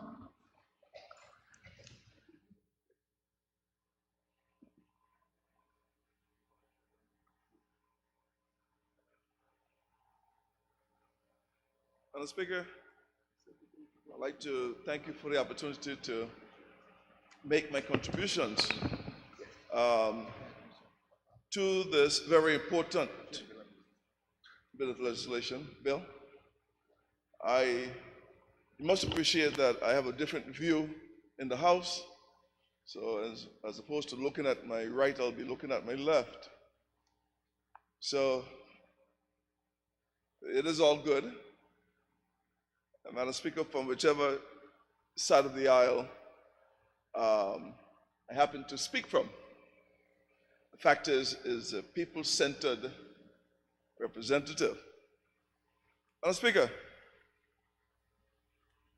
I thought it fitting to speak after the honorable member for the Fourth because he brings with it a particular perspective that I think that we can all appreciate, because I remember keenly when he started the fruit and vegetable. He's going to give me a little bit of attention at some point. When he started his fruit and vegetable business on Wickham's Key 1, thank you, and he's always been one who has been real entrepreneurship, is that kind of thing, and so forth. So when you read his either authorized or unauthorized biography, you'll find that he starts small but get big in a minute, because he's always looking ahead. And I think he comes from a family which lends to that, because if you look at his brother, you'll again see. And in fact, everyone who have origins from Anguilla, they have come here and they've actually succeeded and expanded, and all the better for it. But I would also like to say that when it comes to small business and what you can learn from small businesses, Madam Speaker, he didn't mention the late Liston Smith, but he would have learned a whole lot and had a number of experiences selling his boyar and all of the others. But I started there so that I can go, because the more developed and advanced our society becomes, then it seems as if the more laws you need to keep them in place. Because I'm oft reminded, and I will issue a controversial statement now, and I'll have to back it up later in here and outside, because some of the early business persons, some of the most advanced business persons, hails from the East. Now you're going to have a lot of conversations surrounding that. But I remember my late grandfather, Happy Grandpa, and with a store in Long Swamp.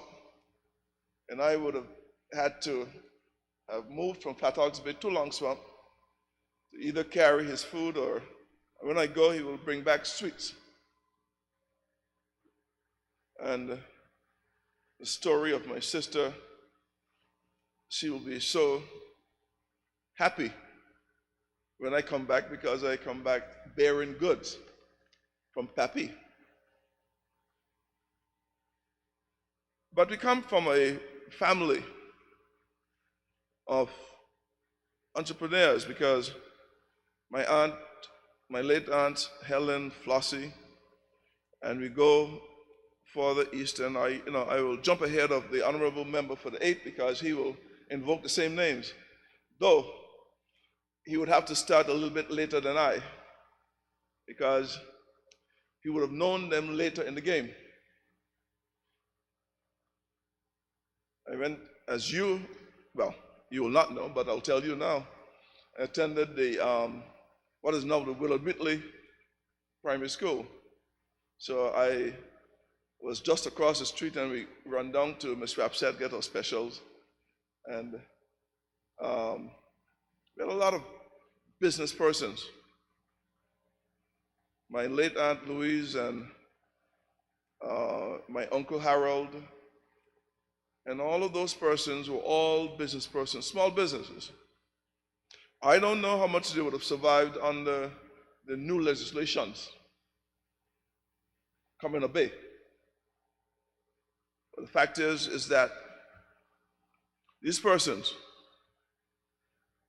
they baked their bread, they plowed their grounds, the particular provisions from those who were in the marine world will come in, will get the businesses done. As I travel, and I've had more opportunity to do this in the last few months than I did in the first 3 years, because we were under the pandemic.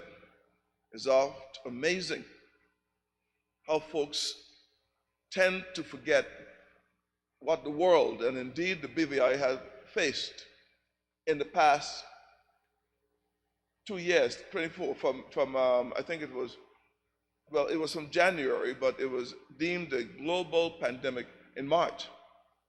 But from December of 2019, and all through 2019 and most of 20, businesses have had to endure a whole lot.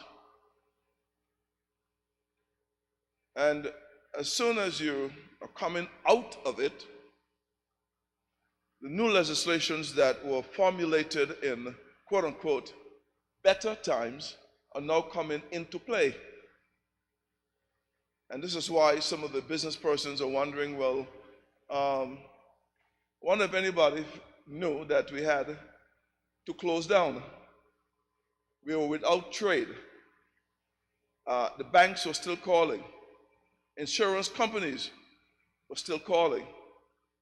The electricity bill, because see, all of these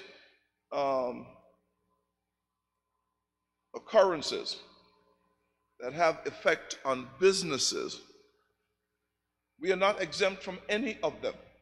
Who would know that a war in Ukraine would carry up food prices, gas prices, food shortages?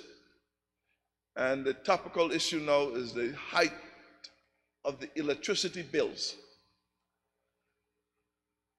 Businesses are suffering. You have to decide whether to buy stock or to keep the electricity on now. These are real. In certain places, first world countries, they are passing billions and trillions of dollars to make sure that small businesses survive, because this used to be done for only the businesses that were too big to allow to fail. But small businesses have always been the engine of any economy. When the businesses can pack up, raise some more funds, and open somewhere else, small businesses have to continue, because it hired mom, it hired pops, and it hired others. I remember, and those businesses who were fortunate to have family input oft find it necessary, because my mom had worked as a secretary and cashier and others within my dad's business. So it was a family business, but they worked together.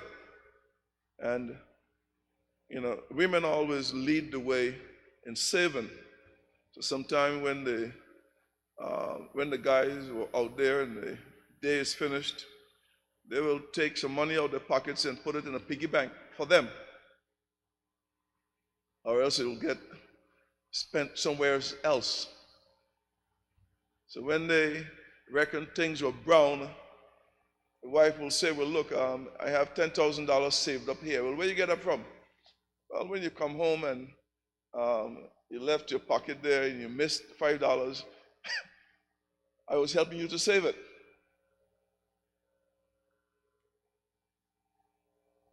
Madam Speaker, the fact is that as we look at these legislations, we have to make sure that, and I made specific mention or note of that provision which Honorable Member for the Fourth mentioned in terms of automatic 90 days. That is fair and fine if we had other arms of the licensing agencies. You go and you call for a good standing certificate of any kind. I would tread carefully on this. It'll take 90 days before they acknowledge they receive it. I would tread carefully on it, because I don't want anyone to come and say, no, not so. Might be one or two that does it, because I know, because people come to me and they say, well, look, we need to get a intent to lease from you so that we can take it into the department so that we can get this location certified for my business. 6 months later, they come and say, well, look, I ain't heard nothing yet. Is the space still available? It's the reality of the day. So we'll have to,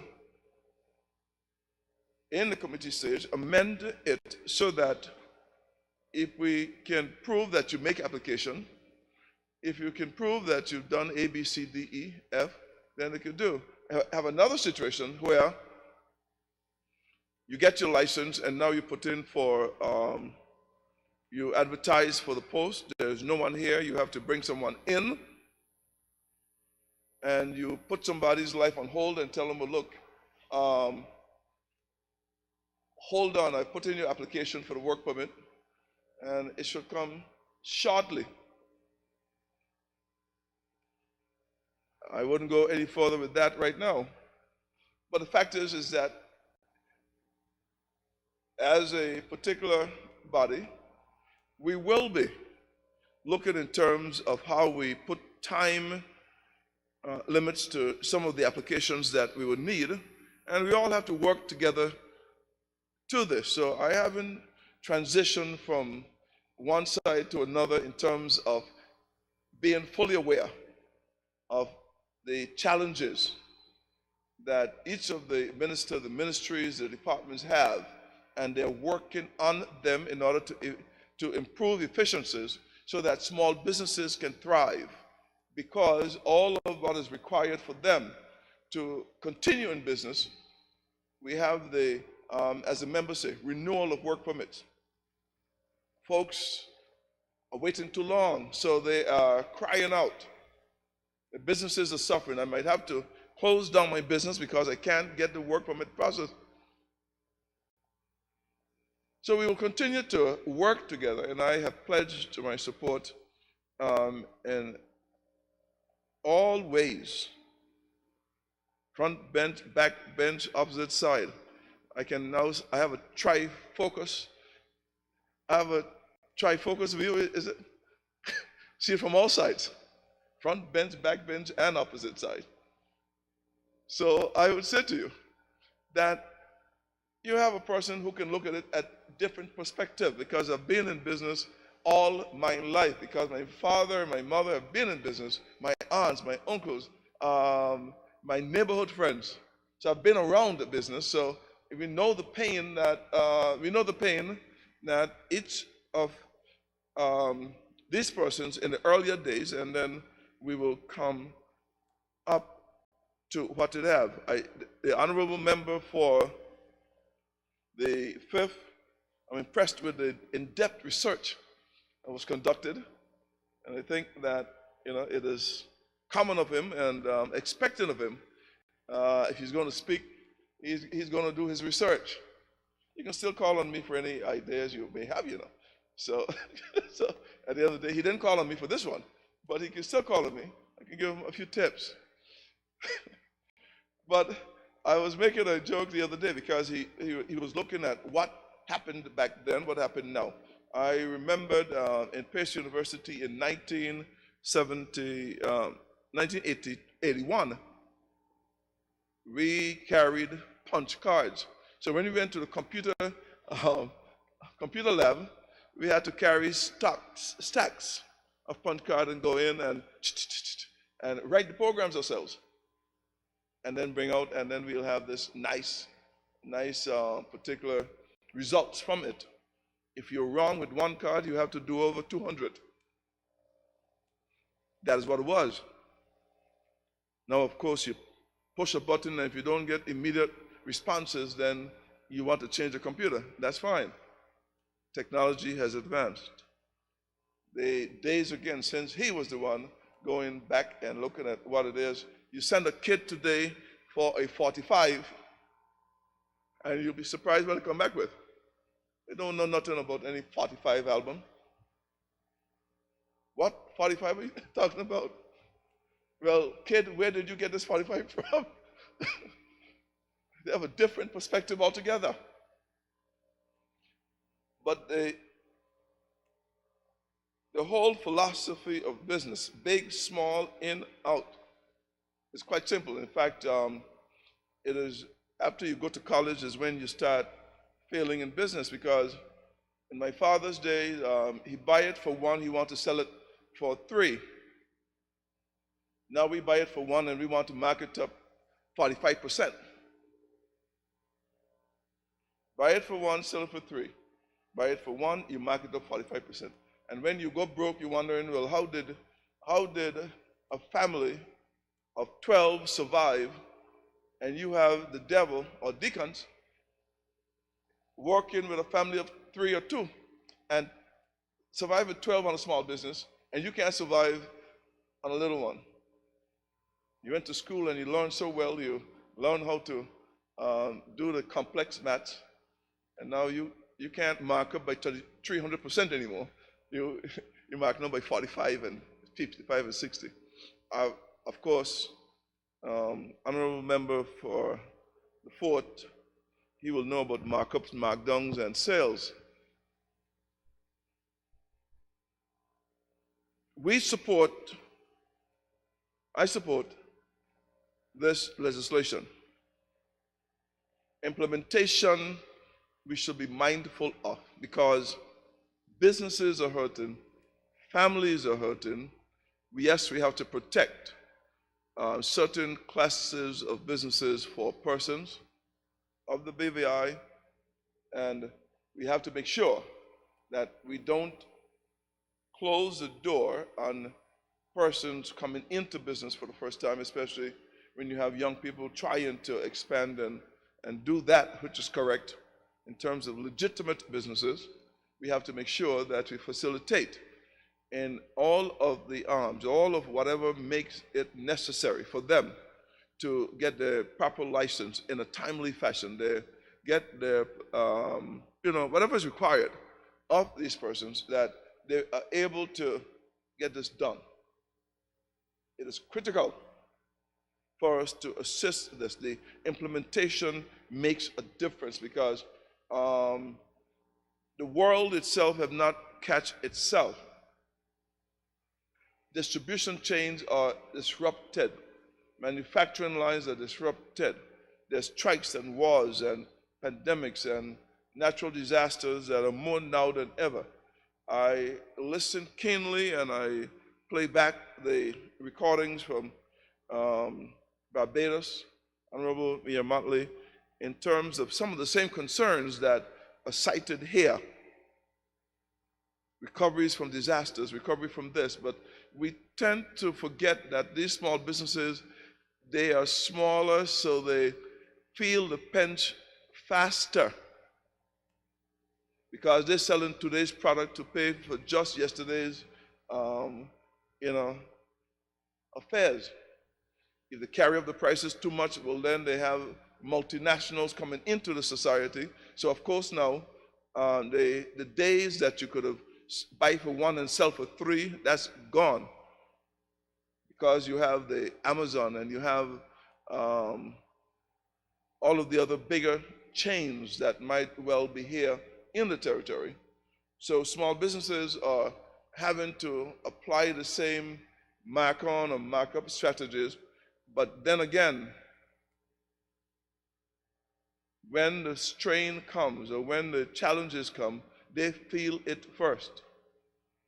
So we have to be mindful in implementation, the schedule, the timing, so that we can give small businesses a chance to survive. So the schedules are here, and those who will pay a lot of attention, more attention to it, and we will be there because we will listen out to what small businesses are saying. I think that this one had a lot of consultation, didn't it? Honorable Flax, Charles, this had a lot of consultation, didn't it? Yeah, it went through the process. So I'm glad of that. Although a lot of people don't show up to these meetings when you call them, and it's only when the time comes to implement them is when people have more challenges than ever. But the fact is that it's never too late, and I think that we'll have an opportunity to incorporate all of the suggestions that were put on record during the consultation period so that we can then look at it. So, Honorable Vanderpool, you have a charge to be here so that during the committee stage, you can lend the support to those areas that you've cited and other experiences that you will have. So, Madam Speaker, with those few words, I would like to take my seat and thank you again for the opportunity.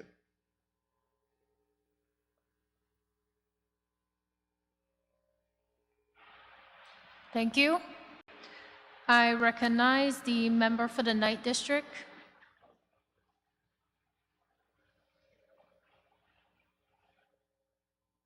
Thank you, Madam Speaker.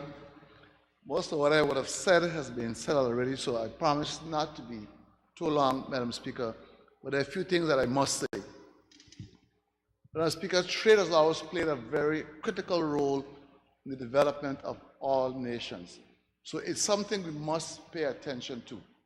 The world has changed significantly over the last 30 or 40 years, like has been mentioned before. What this bill aims to do, Business Licensing Act 2022, is to modernize the way we do things. It is no longer, Madam Speaker, business as usual. Madam Speaker, two words or two phrases I'm often associated with is the word transformation. I believe things should always transform as we learn new techniques and as technology changes, as was mentioned earlier. The way things were done back in 1989 when we had the Business Act, the Trade License Act, things have changed significantly since then. The technology has evolved, and so too, we must modernize the way we do things. Madam Speaker, the other thing I always speak about is it's so critical for us. In all we do, we must be empowering our people. Now, it's not a perfect act, but it seeks to really improve the life of our people. And if it doesn't empower the people, then why are we really here? The member for the Fourth cautioned us that when we are looking at these things, we must be very careful that we're not adding unnecessary burdens onto our people. But Madam Speaker, things do change. And one of the things that this act seeks to do is to modernize the way we do business. Madam Speaker, I look at clause 10, and I found I start with clause 10. Clause 10 would provide for some of the requirements for the renewal of a license, including a certificate of good standing, compliance with any other applicable laws, and evidence to satisfy the commission that the license has satisfied their tax obligations, social security contributions requirements, and national health insurance contribution requirements. Madam Speaker, we tried this, I think, a year ago, where we made it mandatory that to get your work permit renewed, you had to have all your good standing in order. Madam Speaker, we nearly got killed for doing that. But, Madam Speaker, we have to do good business. If we are going to survive in this modern world, we must do good business. This is part, Madam Speaker, of doing good business, that these things are in order. So I'm very happy to see that we have moved or added, apart from the work permits, with these issues, that trade licenses now must require this. Madam Speaker, what I hope doesn't happen is that persons start doing business without licenses because they can't get these good standards. It is something, Madam Speaker, we have to be mindful of. Madam Speaker, ease of doing business. It is something, again, I've spoken about, and it's something we must always be very, very mindful of, that whenever we do something like this, it doesn't burden our people, but it makes doing business with government easier, more efficient, more timely. You've heard all the horror stories before, a person applying for this service, and it's weeks, it's months, waiting on a simple thing that should not take so long. This act here helps or is intended to address some of those issues here. Ease of doing business, not just for our people, but also for outside investors who may seek to do business within our shores. And at this point, I must commend all the persons, you heard the names earlier, I must commend all the persons working under the Premier's office who have put in timeless hours into making sure this bill has gotten to where it is today. Madam Speaker,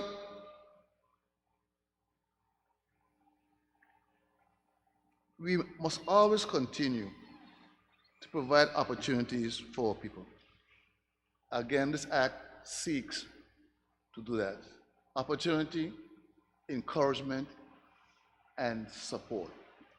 These are all built into the act. Again, there's some questionable areas in there. Like the one mentioned in clause 13, I think it is, where it says if the license isn't active within 90 days, it can be revoked. Now, I'm not sure why 90 days, but I suspect where it may have come from. A lot of us, Madam Speaker, I call them trade license holders. There are a lot of persons with 15, 20, 25 trade licenses, but only maybe one active. But they don't often even pay for the trade licenses on a yearly basis. Only for some reason they may need that license at that point in time. Then they go to activate the license, and maybe at that point they may pay the back fees. I think if you're going to be a trade license holder, it should cost you something. Now, this is going a bit far if you ask me, but persons shouldn't be allowed just to have trade licenses to say they have them. And you hear persons brag about them. Oh, I have 15 trade licenses. Oh, I have 20 trade licenses. I have 10 trade licenses. When you actually check the activity, they're not active. They're only licenses on a book or on paper. Mr. Speaker, Madam Speaker, that again is because it is spoken about many times before. How do we address the issue of persons who are trade license holders? And I think they even tried one time to do what this act is trying to do now. but they met some tremendous resistance and it was pulled back. Same thing with the good standing, because some persons just don't intend to do good business, or sometimes they simply can't afford to do good business. Well, if you can't afford to be in business, doing good business, then maybe you should be doing something else. So, Madam Speaker, it is not a perfect bill, but this bill is very intentional, deliberate, and strategic for empowering our people through the transformation of a process that's long, long, long overdue. Madam Speaker, I fully support this bill. I can't wait to get in committee stage to actually dig down, drill down deeper in some of the things that I've seen here that may just need a little tweaking. That they would have what we call unintended consequences that may adversely affect our people. We have a lot of brilliant persons over there with brilliant ideas in new businesses and innovative businesses. We must make sure that those persons are encouraged and supported.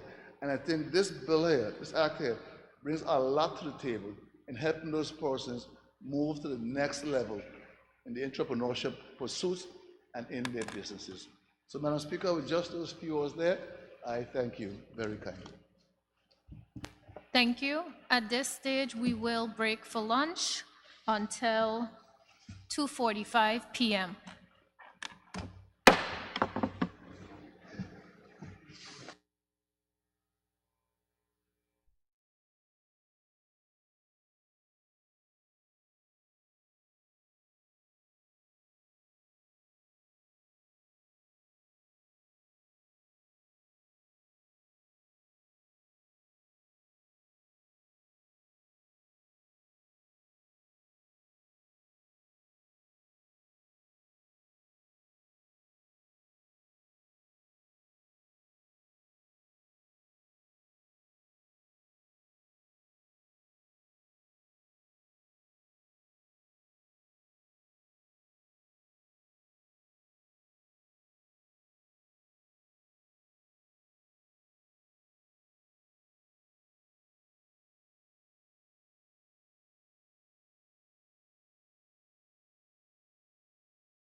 Please be seated. This House now resumes its sitting.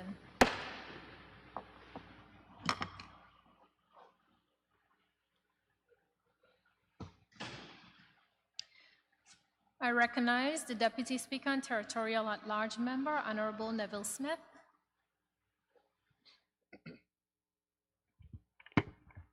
Madam Speaker, thank you. I have a slight cold, so bear with me today as I speak.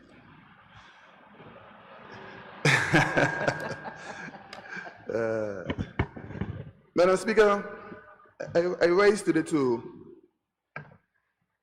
actually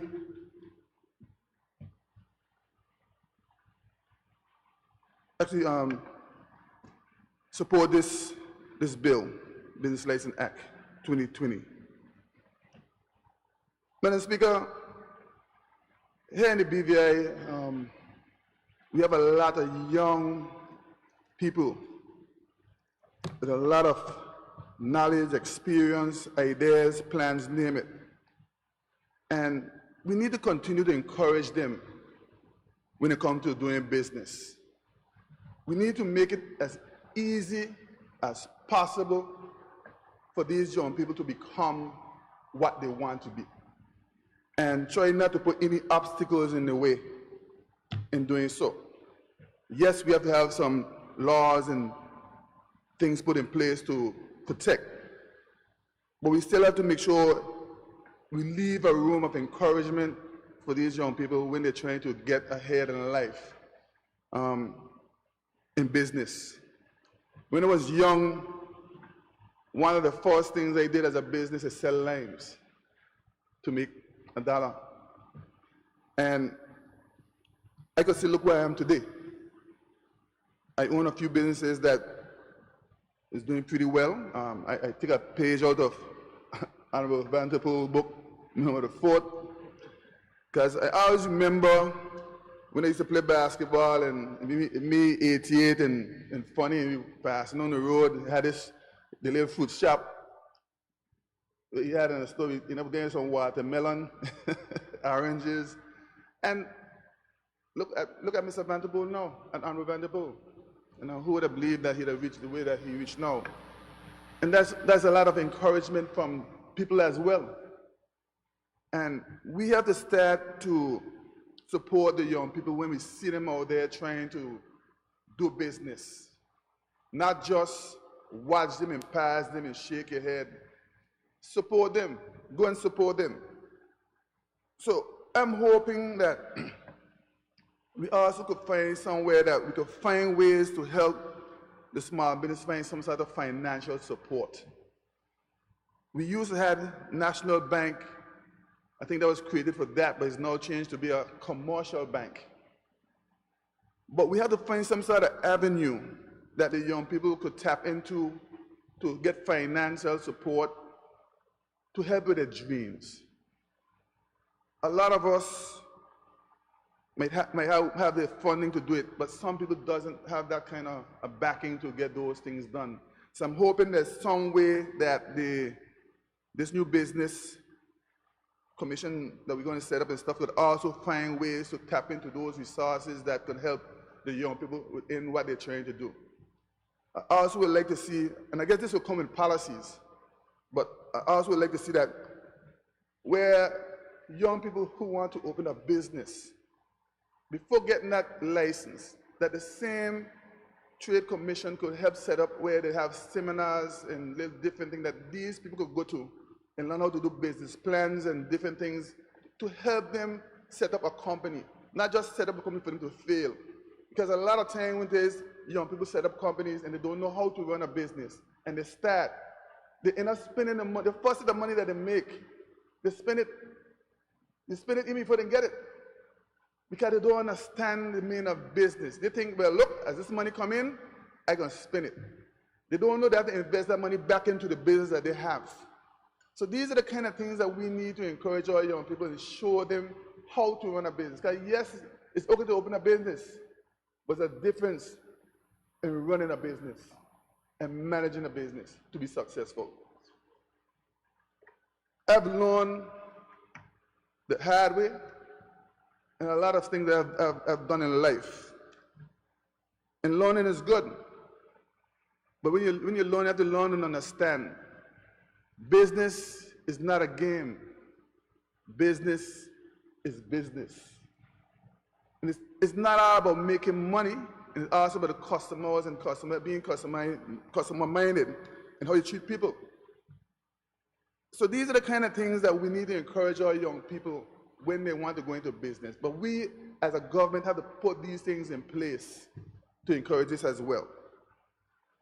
One of the issues, again, Madam Speaker, that I'm looking at when I read the Business License Act is that we have a lot of businesses around here that set up in the wrong places.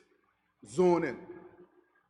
Somehow, it seems as if you would have to get attached to Tongue and Country planning along with the Business License Act, because we cannot afford to be having businesses set up shop in any area and everywhere. It is wrong. There's a lot of time I'm seeing certain business set up in zone areas that should not be. We have to start zoning so we know exactly where business should be and should not be. It's wrong to see a garage shop set up in front of the House of Assembly. You know, these are the kind of things that we're seeing and that we cannot encourage. We need to stop. And all that's part of doing business. So I would like to see that when we reach those parts in this bill, that we sit down and we make sure that we put things in place as well. We have to be very careful how we set up shop in the BVI this time, because we cannot afford this anymore. So while we're fixing this, let's fix everything one time, Mr. Speaker, Madam Speaker. Sorry about that.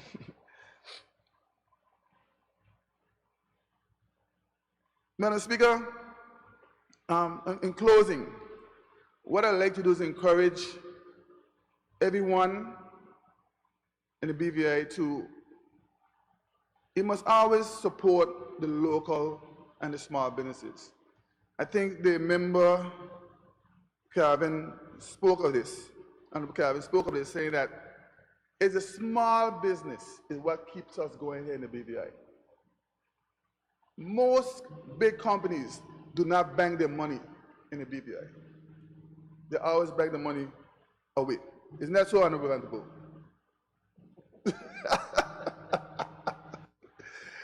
So I want to encourage us to really support the local businesses, the young small businesses, because those are the businesses that you will go to and they will come back and they're going to go to another store down the road.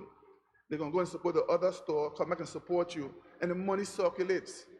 But the big companies, the most they're going to do is pay tax and then leave. They're going to send their money somewhere else. But the small businesses want to continue to support us as we grow. Madam Speaker, with that, I'll close. Thank you. Thank you.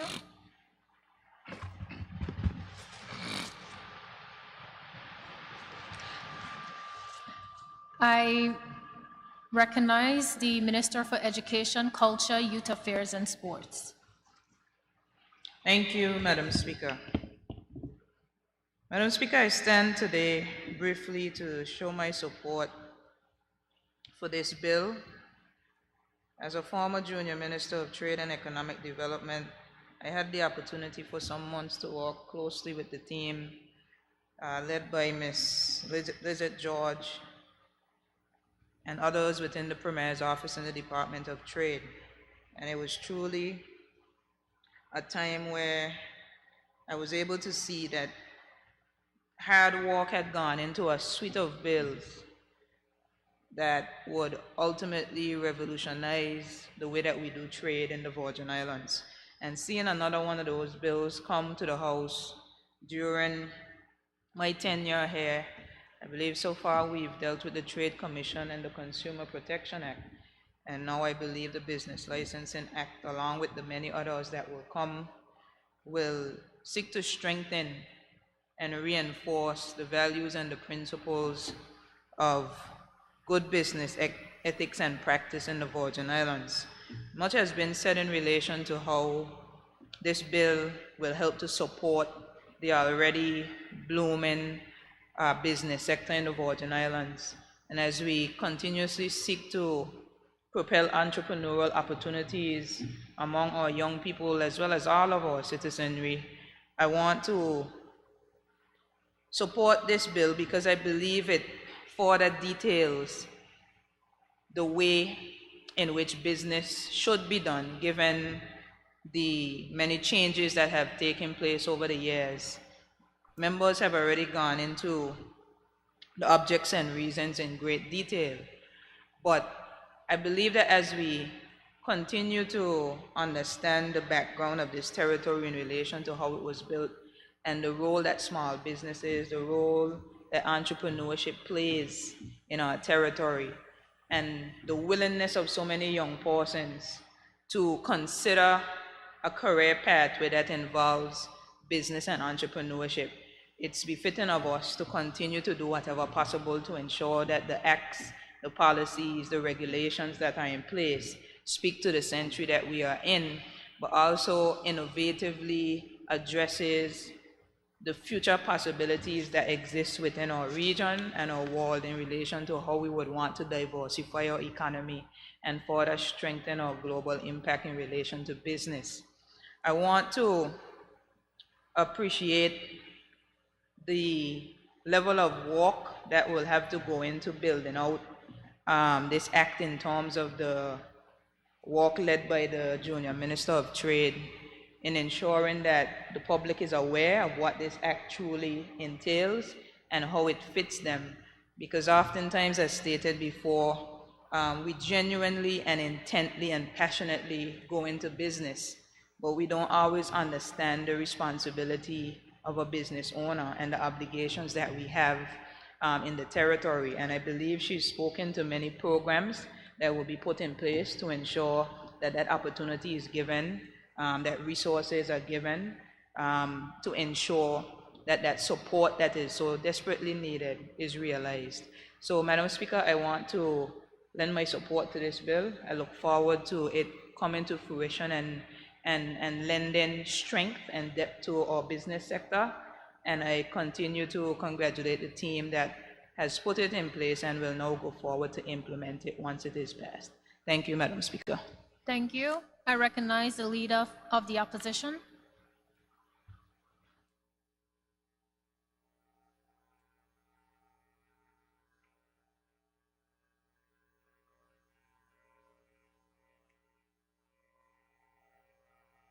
Thank you. Thank you, Madam Speaker. Madam Speaker, sometime this morning, too early for bad news, but bad news came anyway, Madam Speaker. I was first to get notice that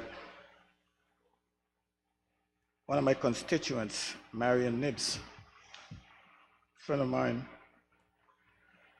had passed.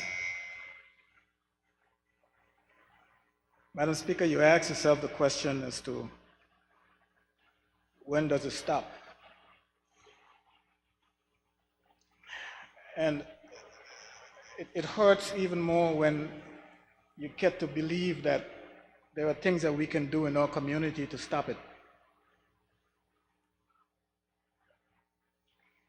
I want to extend my condolences, Madam Speaker, to our partner, Mr. Thomas Mervyn, who has stuck with her over the years in her ailments. And there's nothing that I can say that can bring comfort to a person like him in the state that he's in right now. But nonetheless, Madam Speaker, I have an obligation to let him know that he's not standing in the gap alone.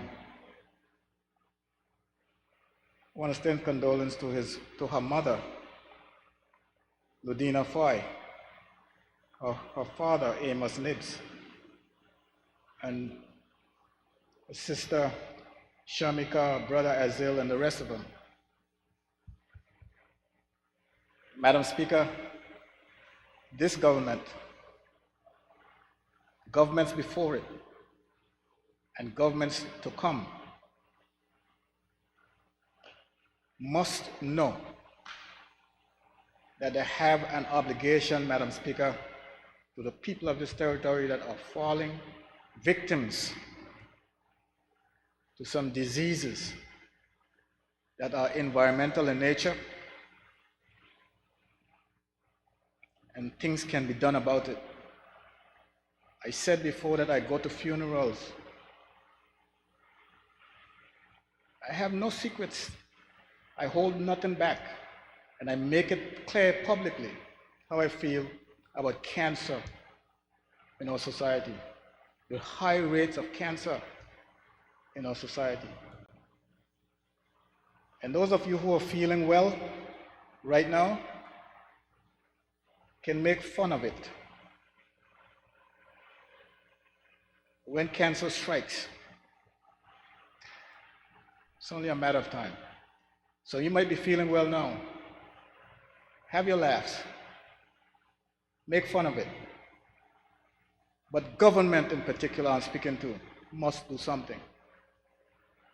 I spoke about that incinerator down in Packwood Pond. I spoke about open burning in Packwood Pond. I spoke about the sewage being dumped out there in the water. Those are environmental issues. I speak about that sewage that runs across the street. Those are environmental issues, Madam Speaker, that government has a responsibility to fix. I also got word that one of my constituents, a friend of mine, Jacqueline Tom Christopher, her mother passed. I want to extend condolence to her and her families as well, the rest of the family.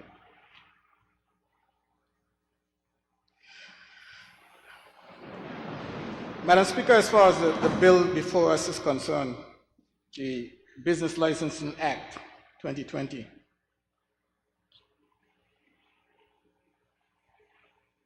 on Saturday, Madam Speaker, a group of young people in the 3rd District, referring to themselves as ACT, the acronym ACT, Alternative Community Transformation is the name. They held their second Small Business Expo in Seacarsville. And it's national. It's for the entire territory. And I want to commend them for their foresight in promoting young people and their businesses, their business acumens, their expectations to someday develop into a fruitful business. I'm not singling out any one of the participants, but I was there, and this gentleman with his I Am brand, full of enthusiasm and hope. He says, this is the brand, I Am, makes apparel, shirts, and all the rest of it. How excited he is about his future in business. He said, anything you want to be, just say, I am, and it will happen. And I looked at him and I said to myself, there's only one way you could be going is places. With that attitude and that mentality, you must be going places. And he wants to spread it throughout the community and internationally if possible, Madam Speaker. I am. I am. Look for it. You're not going to find it in stores. You're not going to find it on eBay or Amazon yet. But I asked a question, Madam Speaker, how are you doing promoting your business, your product in the local stores? And he gave me a story about that, Madam Speaker, that warrants the involvement of trade. The Junior Minister for Trade should get involved in things like that, to help individuals like this get their products in the stores. There are barriers that are out there, Madam Speaker, that prohibits people from excelling in the way they should. And it has to do with the absence of assistance that they need. Starting out with the Expo, helping them to understand the importance of participating in functions like that, the Small Businesses Expos, speaking to distributors, letting the distributors know that they have an obligation to grow our young people. And that obligation is to expose their products. Yes, it's an obligation. And that's part of what this bill is all about, Madam Speaker. The bill talks about categories of licensing, categories of persons who get licenses. We talk about belongers getting licenses at a specific rate compared to non-belongers. And it's all about making sure that we protect and promote our local business people. What I am concerned about, Madam Speaker, is the disenfranchisement of our local people. I listened to the member, the new attachment here, Madam Speaker, that's Honorable Malone at large, talk about, he went back into history about business, the business people in the East, and how they established their businesses. And I'm asking myself, do you know the connection between what you're saying and what we're doing? Those people could not exist in this particular climate based on what we're doing, Madam Speaker. And that's disenfranchisement. If my grandfather left a little old building on the side of the road and I decide I want to open it up and put a bottle of candy on a counter, and that's all I have in that store, that's my business. And back in those days, you could afford to do that. There were no trade licenses to have. You didn't need a trade license. All you need was a bench, a bottle of candy on the counter, and people will come.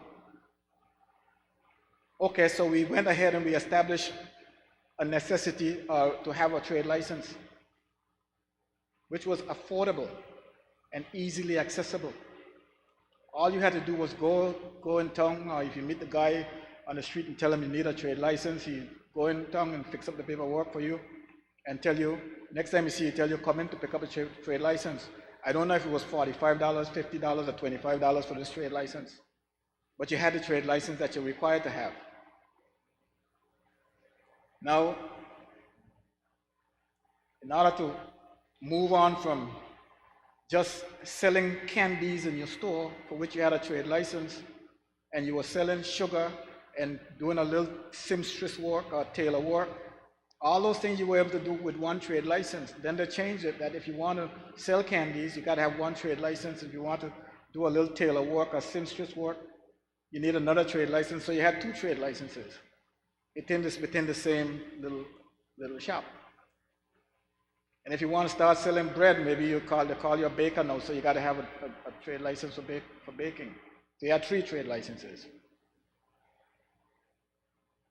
That became a part of the culture of the Virgin Islands, Madam Speaker. And it still exists to some extent right now as we speak. It still exists. Because if a guy is doing trucking, he got a trade license for that. You want to do a little construction, you get another trade license for that. If you want to run water, now that's a water delivery business, you get another trade license for that. So you end up with 5 trade licenses. And he doesn't necessarily run water every day. But when he gets a call to run water, he's equipped because he has a trade license for it. So it goes like this. You're D if you do, and you're D if you don't. And Madam Speaker, because I'm hearing now where there are some people who are advocating that you refer to those people as holders of trade license. But that's the cost of doing business, Madam Speaker. I couldn't do all the things I was doing if the law you impose upon me was not accessible to me, which is I have to get 5 trade licenses. So what is this law doing, this new law that this amendment that we are making, how is it going to impact upon my people, all people? A lady who was older than I am, she could have been my mother, but I heard her said it She said, this earth owes every man a living. This earth owes every man a living, Madam Speaker.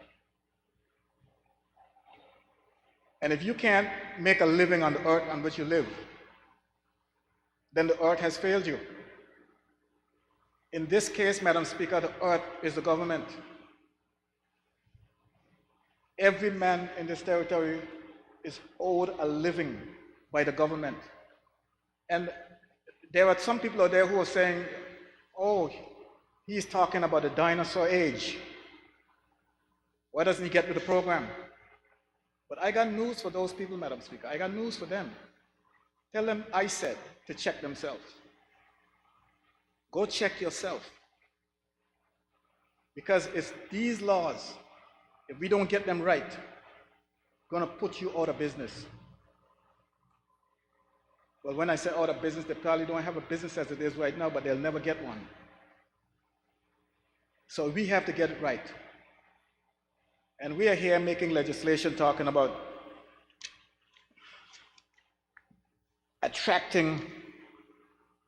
making the BVI attractive to international business.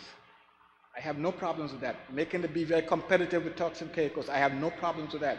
Making the BVI competitive with Cayman or legislation competitive. No problems, Madam Speaker. But I want to ask a question. While you are so busy making the business climate in the Virgin Islands attractive and competitive with Cayman, have you ever stopped and thought about the fact Cayman has an international airport? Where's yours? Making the BVI competitive and attractive business climate with that of Turks and Caicos, have you ever stopped and considered that it takes more than just a piece of legislation to be attractive and competitive with Turks and Caicos? Turks and Caicos has an international airport. Where's yours?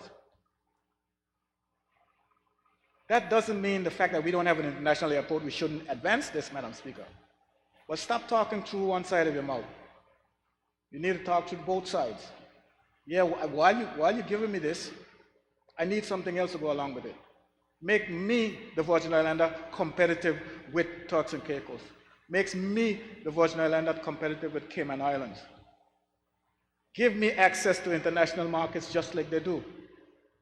You're opening our shores to international businesses to attractive, but you're not making it attractive for me to go out there, market my goods, or get access to goods that are overseas, competitively and economically. So I just want to make sure, Madam Speaker, that while we're doing this, we're not busy trying to disenfranchise our people.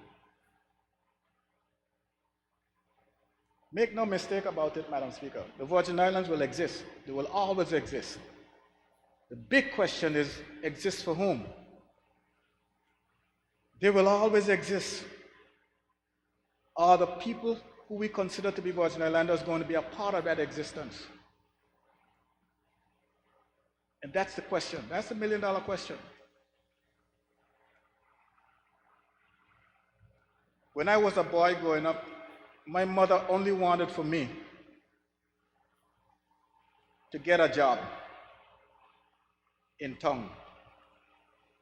Specifically a job with a tie.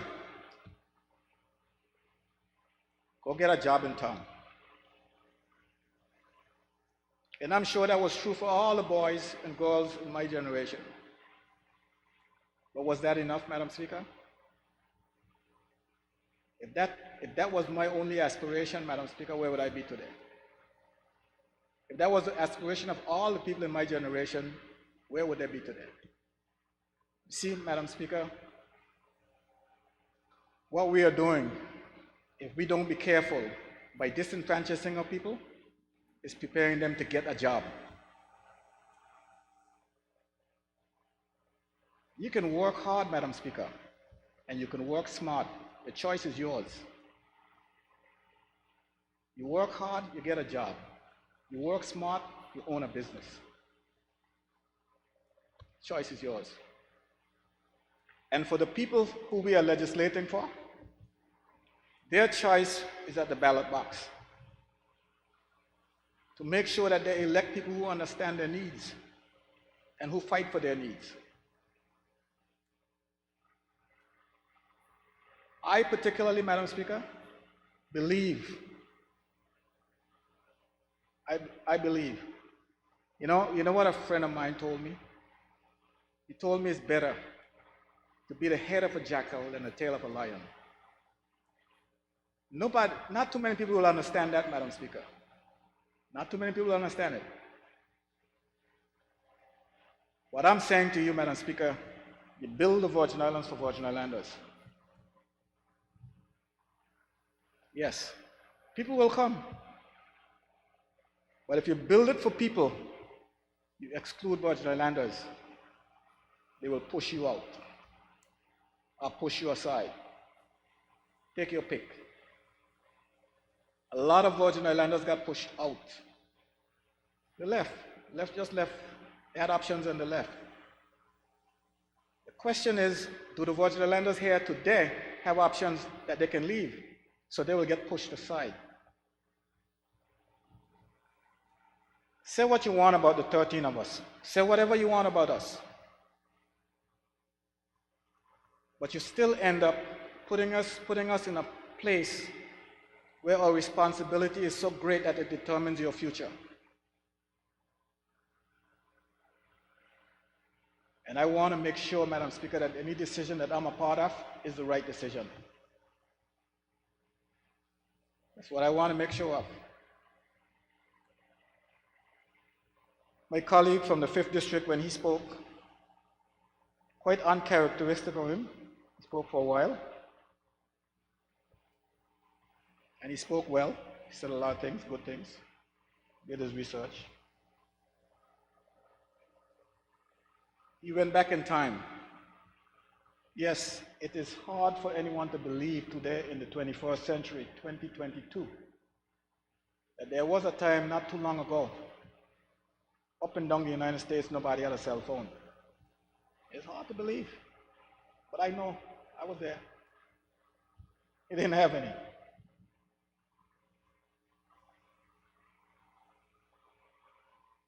But I want you to know, Madam Speaker, that right here in the BVI, around 2007, the smartphones did come in 2007, but around 2007, Madam Speaker. Yeah, 50% of Virgin Islands had cell phones. 50% have cell phones. 50% of that 50% kept their cell phones in their bags because they couldn't let their friends know they had a cell phone. Because if they had known they had a cell phone, they'll all be asking them to make a phone call. And you can't afford to let somebody use your phone to make a phone call.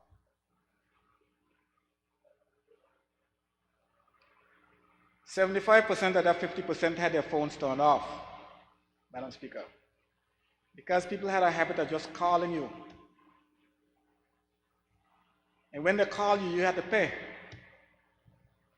It's not when you call, only you pay. You pay when they call you too. So you turn the phone off. The same 2007, Madam Speaker, 200% of Virgin Islands had phones. 200%, that means East Virgin Islands had 2 phones.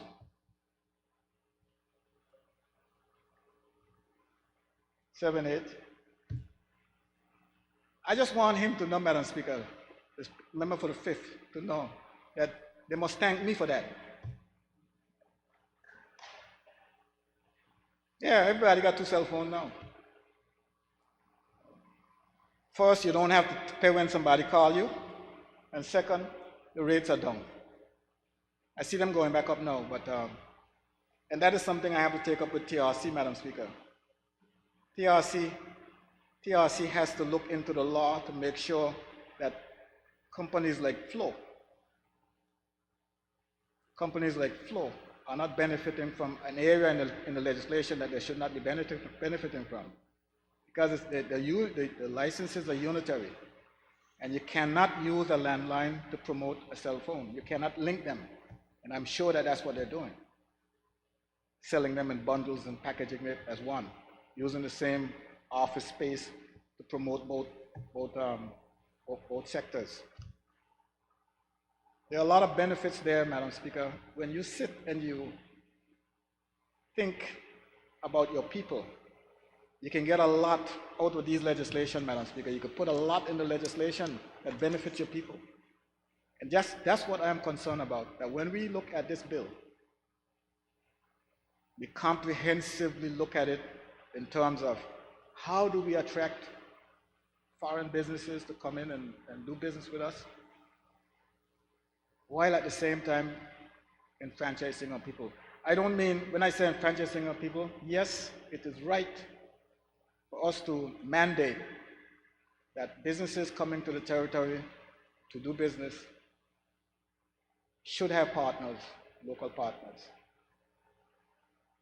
But those partners should not be used as fronts.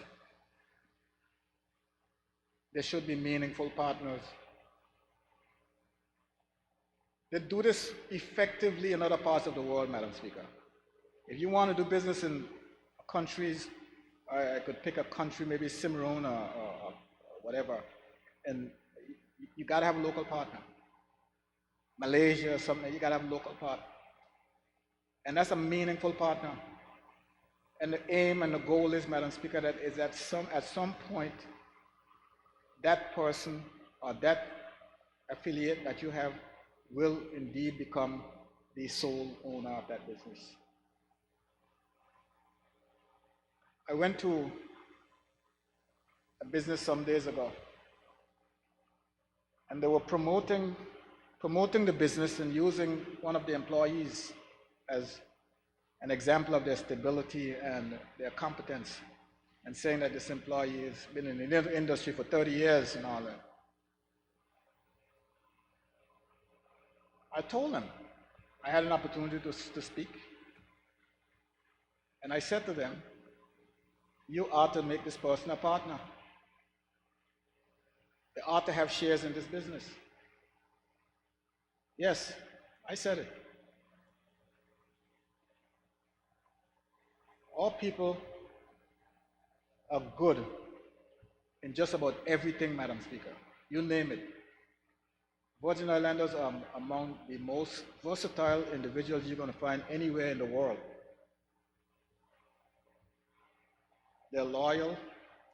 They're good at what they do. All they need, Madam Speaker, is an opportunity. Opportunity. Anytime I go to a business and I see people working in there for 15, 20 years, they have no ownership stake in the business. But yet, they're the ones who manages the storeroom, who purchases the goods, who controls the inventory, who sells the product, but has no ownership stake in the business. That does not happen anywhere else in the developed world except in cases where you find people like us, Madam Speaker, in places like this. That's the message that we need to be selling out there. That's the message. I know the Virgin Islands wants to be competitive on the global market, on a global scale. I know that. And we do need to be. But at the same time, we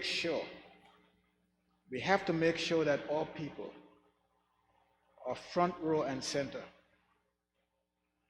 You would hear people talking about, they have all kinds of names for Virgin Islanders. They're lazy. These are not my words. I'm saying people have all kinds of words for them. They're lazy, they don't like to work. But nothing could be further from the truth. It's the working conditions they wouldn't tolerate. The working conditions. And I admire there are some companies out here that makes it possible by doing the right things to ensure that Virgin Islanders are gainfully employed and contribute to the development of their business in the way that they can appreciate. There are businesses out here that do that. And then there are others who prefer not to go through this and use other people that they can exploit easily, which the Labor Department, the Trade Department has an obligation to ensure doesn't happen. We have used some tactics. We have used some tactics in government. I heard about in order for a work permit to be issued, someone has to make sure that good standing certificates are in order. Now, if an employee wants his work permit, his or her work permit, and has to ensure that their employer has their good standing certificates in, that's a little much. I think if you have an issue with the employer, you should settle it with the employer, not the employee. An employee shouldn't have to know whether I did my good standing or not. It's not his business. He needs to know if I paid his Social Security and NHI. He needs to know that. So when he goes to NHI or Social Security and they tell him that I didn't pay or you didn't pay, then he needs to come back and report it. But it's not his responsibility to make sure, it's not his responsibility to make sure that you go and pay Social Security. It's Social Security responsibility to make sure he comes in and pays Social Security. So don't penalize an individual by not giving them their work permit. So we have to be careful. We have to be careful with not infringing upon those things that made the Virgin Islands what it is. As my colleague said, those little stores up east, and I would let him know that those little stores up east existed all over Tortola. Existed down west, they existed in central Tortola, and I'm sure in Virgin Gorda as well. And that 300% markup that he talked about, compared to the 45% markup today, those business acumens were in the air. They could smell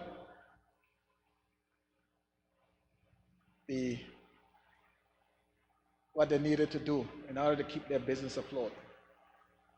Yes, it had to be 300% because the boat used to take 2 days to come from St. Thomas with the goods. And by the time it get here, sometimes it's spoiled, rot. So you lose all that. So 45% wouldn't work back then. It had to be 300%.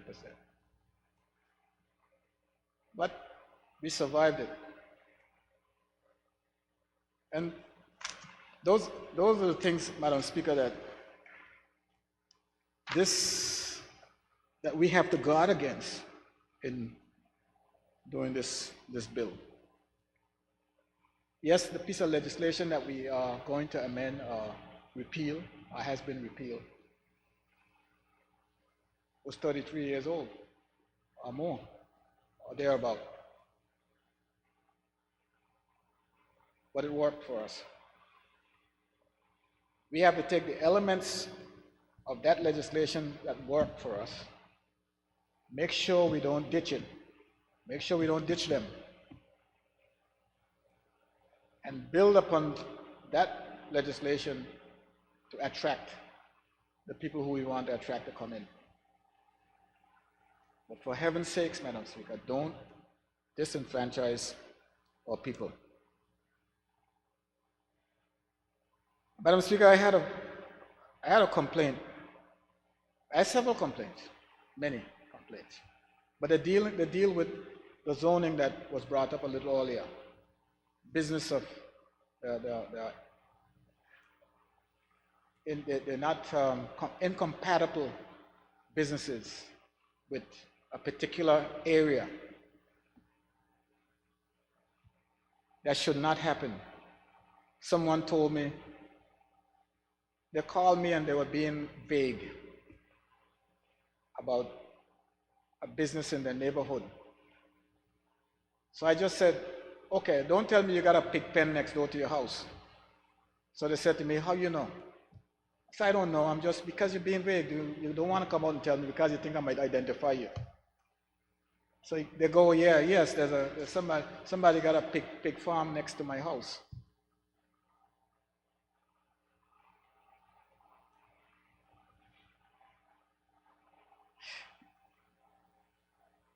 And then there's the issue right here in Duff Bottom, Madam Speaker.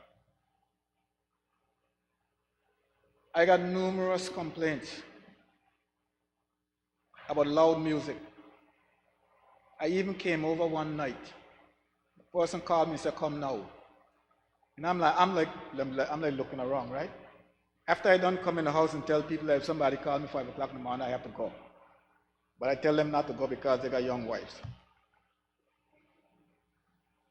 And I'm looking around and my wife is sitting right over there and I'm here. And I'm like, she don't know this, what I just said, what came on the phone, what the person said. And I ain't telling her. But all I know is that I'm going to get up from where I'm sitting. This is about, it was 11 o'clock, 11 p.m. All I know is that I'm going to get up from where I'm sitting. And I'm going to get ready, and I'm going out, coming over here to check out this noise. And I'm saying this is not right. Two things are not right about it. One, that I have to leave my house without even letting my wife know where I'm going. That's one. Because if I could tell my wife that I got a call telling me I must come to listen to some noise, loud music, I could say that every time I want to go out, unless I take her with me to prove that this is what it is. So you just don't say anything, you just get up and go. So I come over here, and I drove through the place and hearing the music.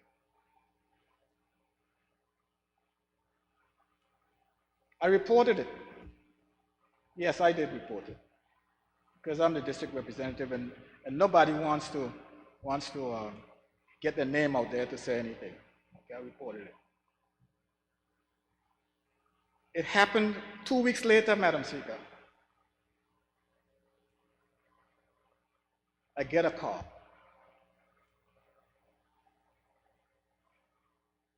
Same thing, same place. I didn't go out this time. Because at this point I'm realizing, Madam Speaker, that this thing is deeper than making a phone call and saying that you have loud music in the neighborhood. It's a zoning issue.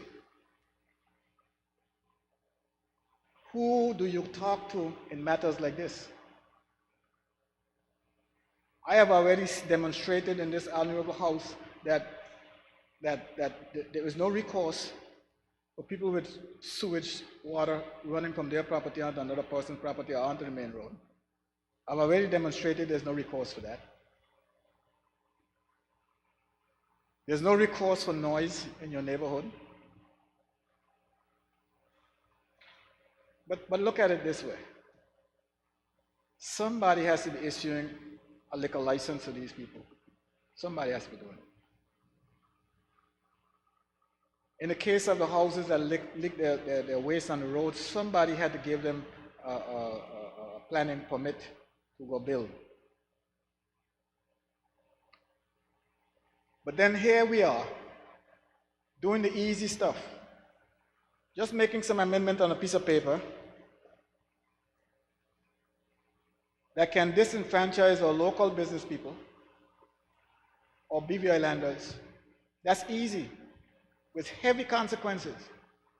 But the portion that has some lifting to it, we're not doing. Lifting to it, I spoke about people contracting cancer in our community. I speak about noise. And I speak about incompatible businesses in your neighborhood next to your house. You want to have a nightclub? You can build it anywhere. They do it in the United States. They build a nightclub anywhere. But the noise that you make stays with you inside. Make all the noise you want, it stays in there with you. You pass by Studio 54, you don't hear any noise. They don't even know it exists. They can do the same thing here. But we don't mandate it. Oh, that's too difficult for us to do. We become unpopular if we do those kind of things.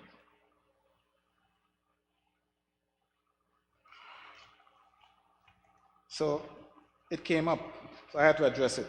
That was part of somebody's argument here today.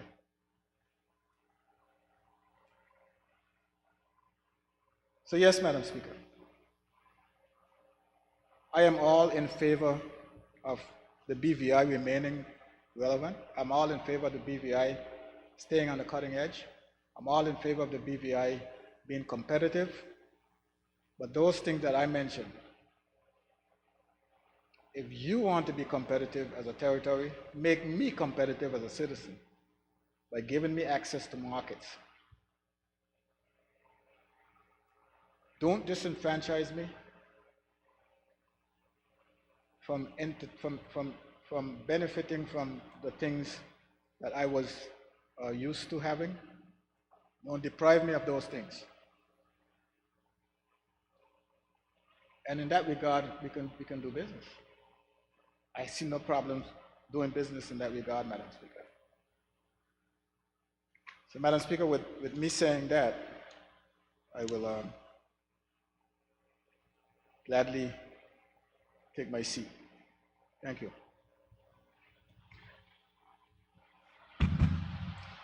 Thank you. I recognize the Minister for Natural Resources and Labor.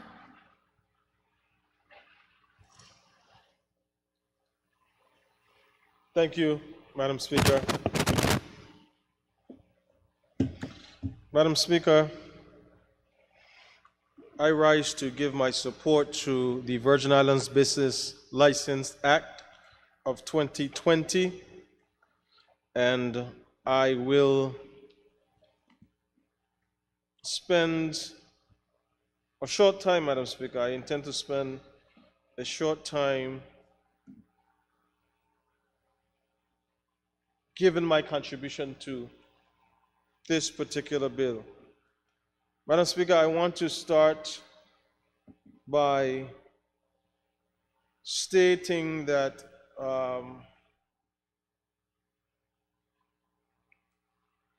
we continue to deal with life and the issues of life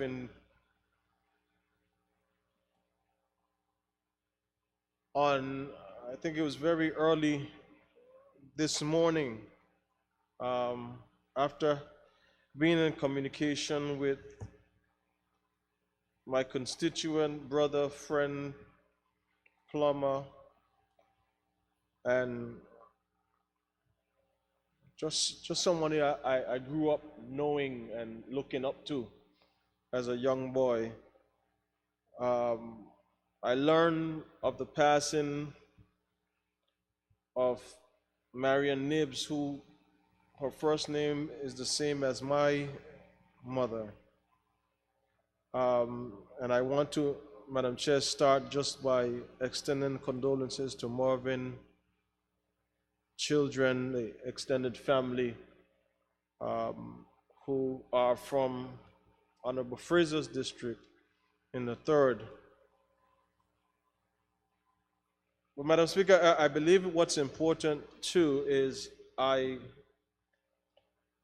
recall the life that she lived. The life that she lived was one that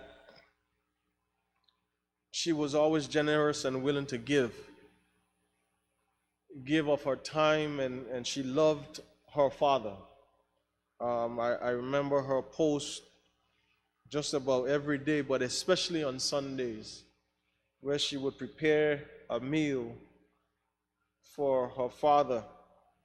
And then I referenced that to the Kobe Bryant incident because there's something about a girl dad.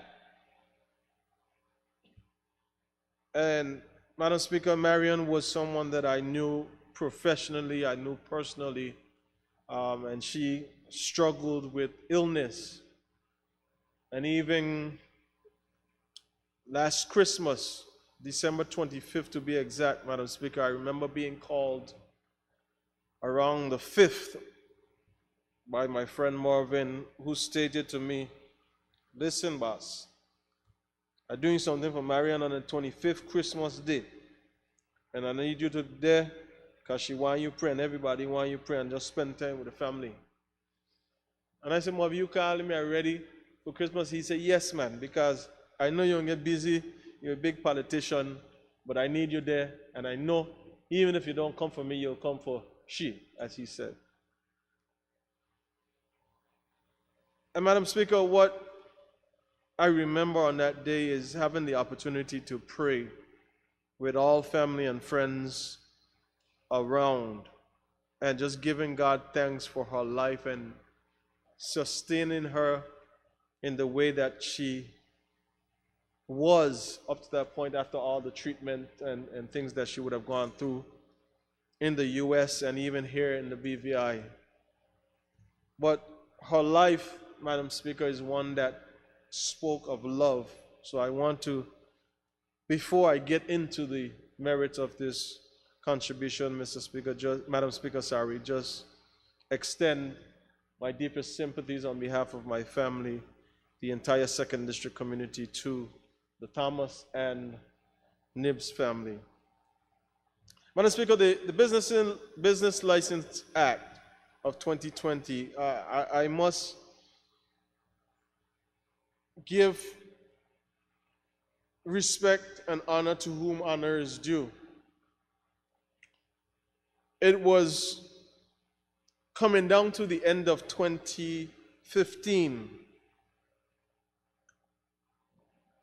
the year I was elected to, and by the people of the 2nd District, whom I'm always eternally grateful and humbled for their trust and confidence in me.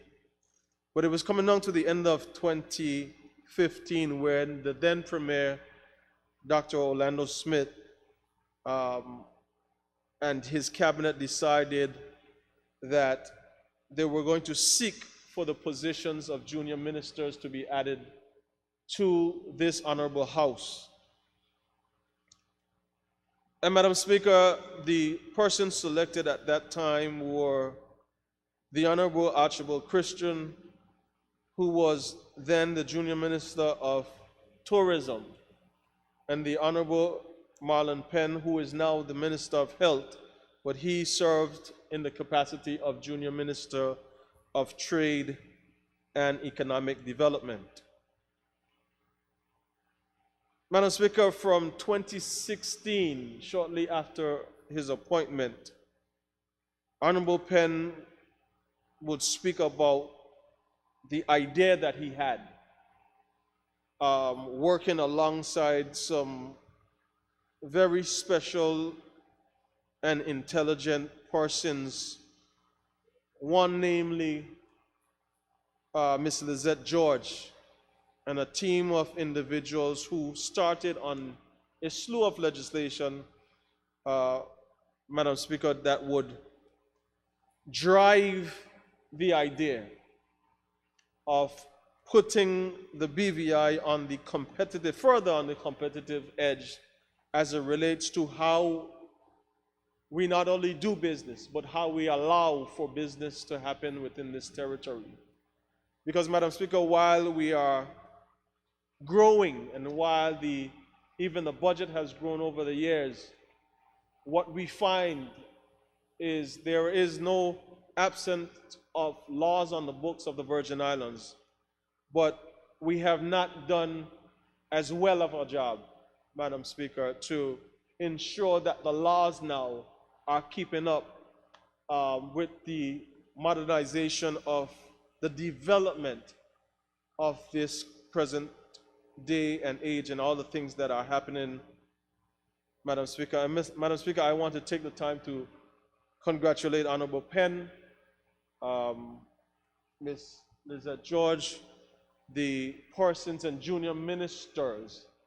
There are 4 junior ministers, Madam Chair, who have spanned the course of 3 administrations now, who have all played a part and a role and had some sort of insight and input into this and the other bills that have come before this honorable house, Honorable Alvaro Maduro Keynes, Honorable Cherie De Castro, who's now the Minister of Education, and Honorable Shireen B. Flax Charles, who is now and still remains the Junior Minister of Trade and Economic Promotions.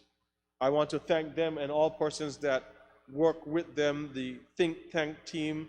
If you know anything about Honorable Penn, I tell him, my friend and my brother, he operates like what he loves and enjoys and studies. His mind operates just like a computer. So the think tank that he always speaks about is where the ideas come from, Madam Speaker.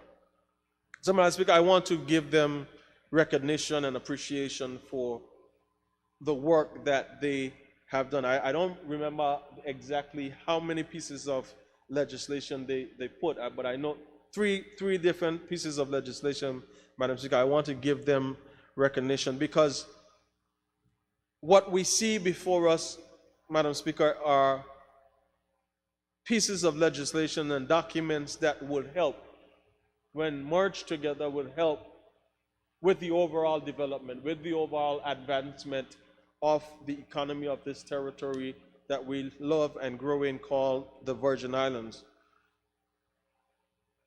And Madam Speaker, by no stretch of the imagination is this document or any document that will come before this honorable house perfect, but what it is present and is now being presented to the people of the Virgin Islands so that we can debate it in this honorable house as legislators and lawmakers, that we have the opportunity to put the 13 of us to put our minds together and ideas and go through this document and ask the questions, some of which you have already heard, Madam Speaker, to make the document come alive so that it would be beneficial once it is enacted to benefit the persons within this territory for its overall growth and development. Madam Speaker, the Deputy Premier and Minister for Communication and Works, member for the 5th District, spoke and he gave, based on his research, he gave history on cell phones. And while I was on my way back from spending time with my daughter, which we have a standing appointment at 3 o'clock daily, Madam Speaker, I heard the member for the 3rd and leader of the opposition speak about, I only heard the part where he says something about having 2 cell phones. He should be recognized for that. So I guess when we go into committee, I'll ask him more about what that was about in that vein. But Madam Speaker, did you sell? Oh, okay. Madam Speaker, what is important for us to consider here is, what are we trying to achieve? Madam Speaker, we could spend days and months and years talking about why things can't happen and why things shouldn't happen and why they won't happen. But I believe what we must also do is look at the opportunities that are presented and use them to garner the support, the education, the training for the people of these Virgin Islands to understand that anything that we do must include them, must be about their best interest, and how it would shape the continued legacy of this territory to be developed for not just the future generations, but generations yet unborn. So, Madam Speaker, if I am permitted, I have a few notes that I have jotted down. With your kind permission, I just want to be able to refer to them. Madam Speaker, when you talk about business, and I was a business management student with a minor in finance, when you talk about business, business starts from somewhere.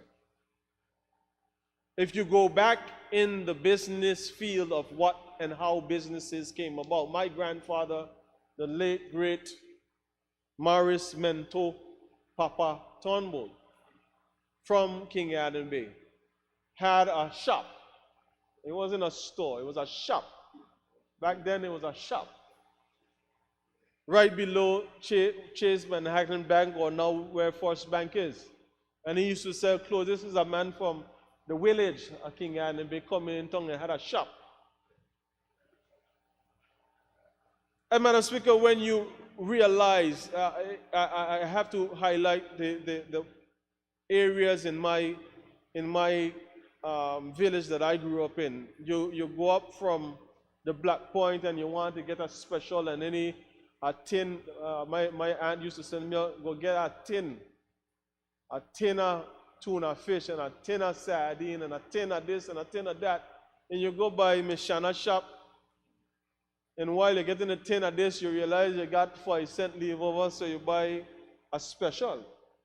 And if you smile bright enough, Mr. Darcy will come out and give you another special. And Madam Speaker, you look at where businesses came from to where we are going now. And what is important, Madam Speaker, is to understand and realize, recognize, and fully appreciate that even though our forefathers and those that came before us didn't have all the education, they didn't have all the technology, they didn't have all the laws and all the requirements that we have, from the international standards to BVI standards to all the regulations. But what they had, Madam Speaker, was a will, was a determination, was an aim to be in business. And when you get into business, Madam Speaker, it's simple that you want and you are taking a calculated risk for a realized profit, but sometimes there is a loss. But when you look at these businesses, Miss Shanna, Miss Carrie, you come up Mares and my Aunt Jane, and you go across the hill and you go over to Just Van Dyke and you look at all the shops and the stores and these businesses. Madam Speaker, these businesses at that time were able to provide for families that had, in some instances, 5 or more children. And they survived and they were able to provide for their families. And what is important, Madam Speaker, is that the businesses that existed were our businesses. And Madam Speaker, we are continuing to live and drive off a legacy of a man who cast a vision where the development and education of our people continues to be paramount. So where is the balance, Madam Speaker? This bill is not one-sided, and I'm hearing some of the discussions that, you know, we have to guard this against this, Madam Speaker, but we have the ability to shape how we want it to be. So it is not the outsiders versus those of us who are here. It is not the young versus the old. It is not the educated versus the non-educated. Madam Speaker, we have the ability to shape this in the best interest for our people that will help the overall diversification of the economy for this Virgin Islands. Madam Speaker, I referenced the elders and those that came before us. And we might say, well, there are so many things advancing. There's social media, there's WhatsApp, there's ATH mobile, there's PayPal. You're going to confuse some of these older people. But Madam Speaker, what I remained amazed about, I remember in 2016, same year 2016, having the opportunity to spend time with my Golden seniors, Golden Eagle seniors from the Bruce Bay, which come from the 2nd District community. And Ms. Parsons at that time, who was running that program, says, you know, I want to do something different. And I'm going to say how she said it to me. She said, the old people then getting bored with me talking to them. She said, I want to get some iPad. And I want them to learn how to use iPad. And I look at Ms. Parsons in her face and I say, you ain't serious? She said, yeah, man, I think they could get it do. And Madam Speaker, she started, and the iPads, some of them which were donated by government members, some were donated by private organizations. And Madam Speaker, over the course of about a month and a half, 2 months, you didn't want to see seniors who never know about the iPad, them know about A-Track. I heard the Honorable Minister for Communication talk, but he had record player. Madam Speaker, I'll hold that against the facts. Because I know Mama and Papa had record player. I don't know about he having no record player. But I know what he's saying. But Madam Speaker, these seniors took iPads and learned how to use them. Just like a little child, a 2-year-old child, toddler, Madam Speaker, will learn and understand. So it is not out of the reach of even some of the businesses, because we know businesses in this territory who have developed and who have understood that in order to stay alive in this current and growing and changing economy and world, you have to diversify, you have to advance your thinking, your skills, and your ideas, because anything that remains the same, Madam Speaker, will eventually die. So you look at businesses that used to write down when you come in the shop or the store, and you write down everything, and you write it down, and you write it down, and you write it down, and you write it down, and you write it down. But as technology advances and we go into some of them, Madam Speaker, we realize you stand up in the line, you're like, well, Lord, this ain't gonna change. And now you realize some of them have moved, they are now accepting ATH cards and Visa cards and different things, Madam Speaker. So it is possible. It is possible, Madam Speaker. So it is not a reason that we would go ahead or go without those persons who may be taking a little bit of time to catch on. But Madam Speaker, that is exactly what this bill is doing.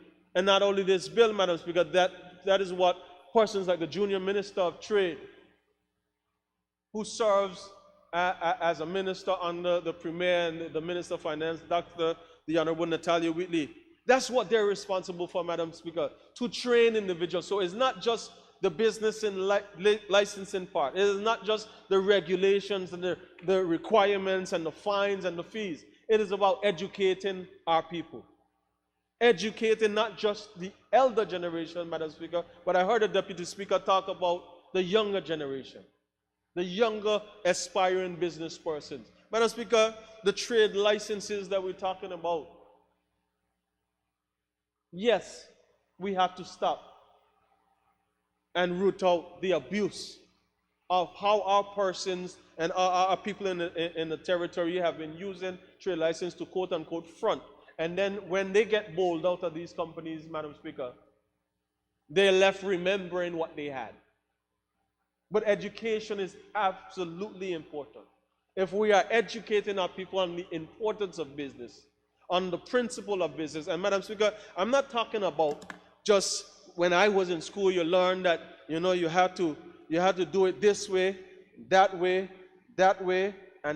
to get this result. But Madam Speaker, we have to be innovative and creative to touch and train persons in the areas of business that are in their field. So when you have the persons who are in creative arts and Nova Vita, they come from a different realm. They're selling and creating t-shirts and design. But you don't want to just sit down and talk to them about accounting 101 and principle of business 101 and licensing this. Madam Speaker, we have to make these things innovative and be able to captivate the young person, because the traditional way of education, yes, it is still existing, but Madam Speaker, our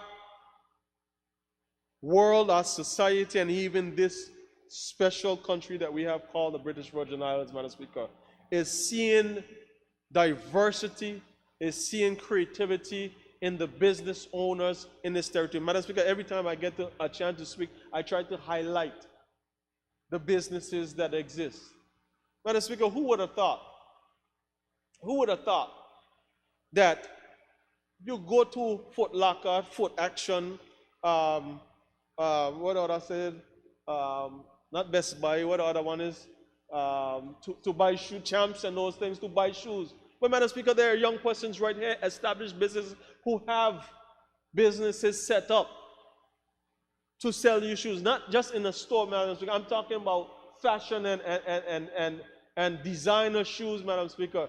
It's right now set up with our young people doing business and doing legal and legitimate business. You talk about persons like Brent Hoyce, who is a musical genius. He set up a school with Jugu Sproul, homegrown. Now they are teaching persons, Madam Speaker.